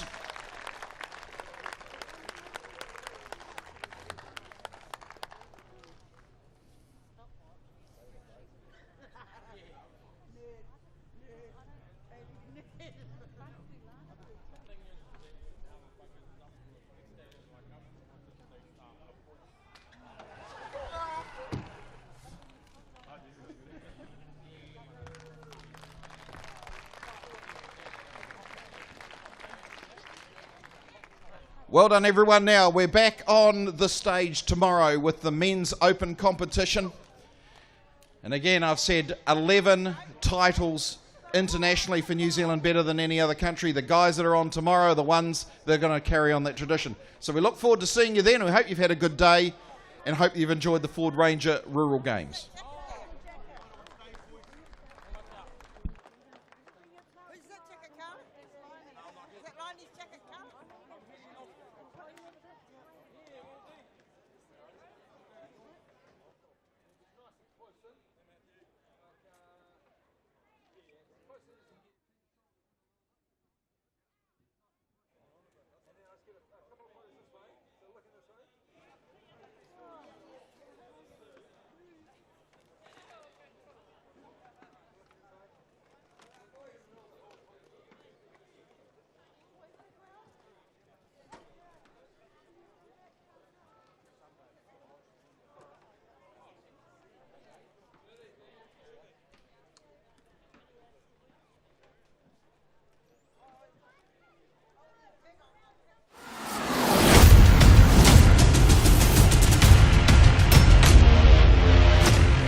Interview in front of the interview screen, which is over there.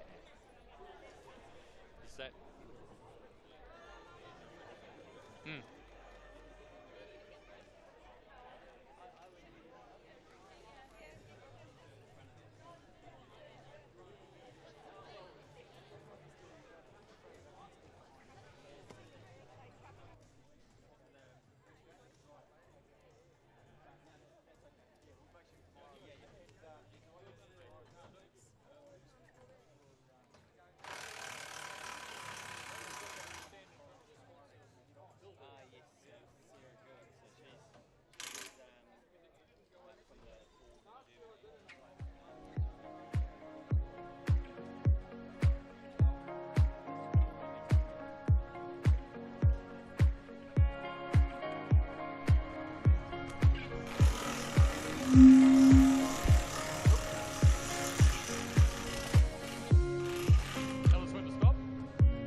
Are we good? I knew I'd get to talk to you again. You put in such a consistent performance. 2 firsts, 2 seconds over the 5 disciplines. Well done. Yeah, no, thank you. The old stocks will let me down, but I managed to keep the other ones pretty consistent. So what is it about you and stock saws? Oh, God knows, probably not enough training, but yeah, I don't know. Just one of those things. Well, we've all got to have something we can improve on and work at. So you'll be fixing that sometime soon? Yeah, no, that's right. Yeah, better put a bit of work into that, yeah. So I guess this gets you an all-expenses-paid trip to wonderful Milan. Yeah, sounds like it, yeah. Now, you couldn't go to the World Champs last year, but you've been the year before. Where did you go the first time? I went to Austria the first time, and yeah, no, it was a bloody good show over there. Come 4th, but yeah, hopefully aim a bit higher this time. And does this mean that this is your last year in rookiedom? Yeah, I think so. I'd have to talk to Anthony, but yeah, sounds like it. Well, I'm sure you'll make the best of it you possibly can. We wish you all the very best for the overseas component of your championship, and well done on today for the STIHL TimberSports Rookie Champion of 2024. Yeah, no, thank you. Cheers. Thank you for that. Thank you. And again, great work, mate.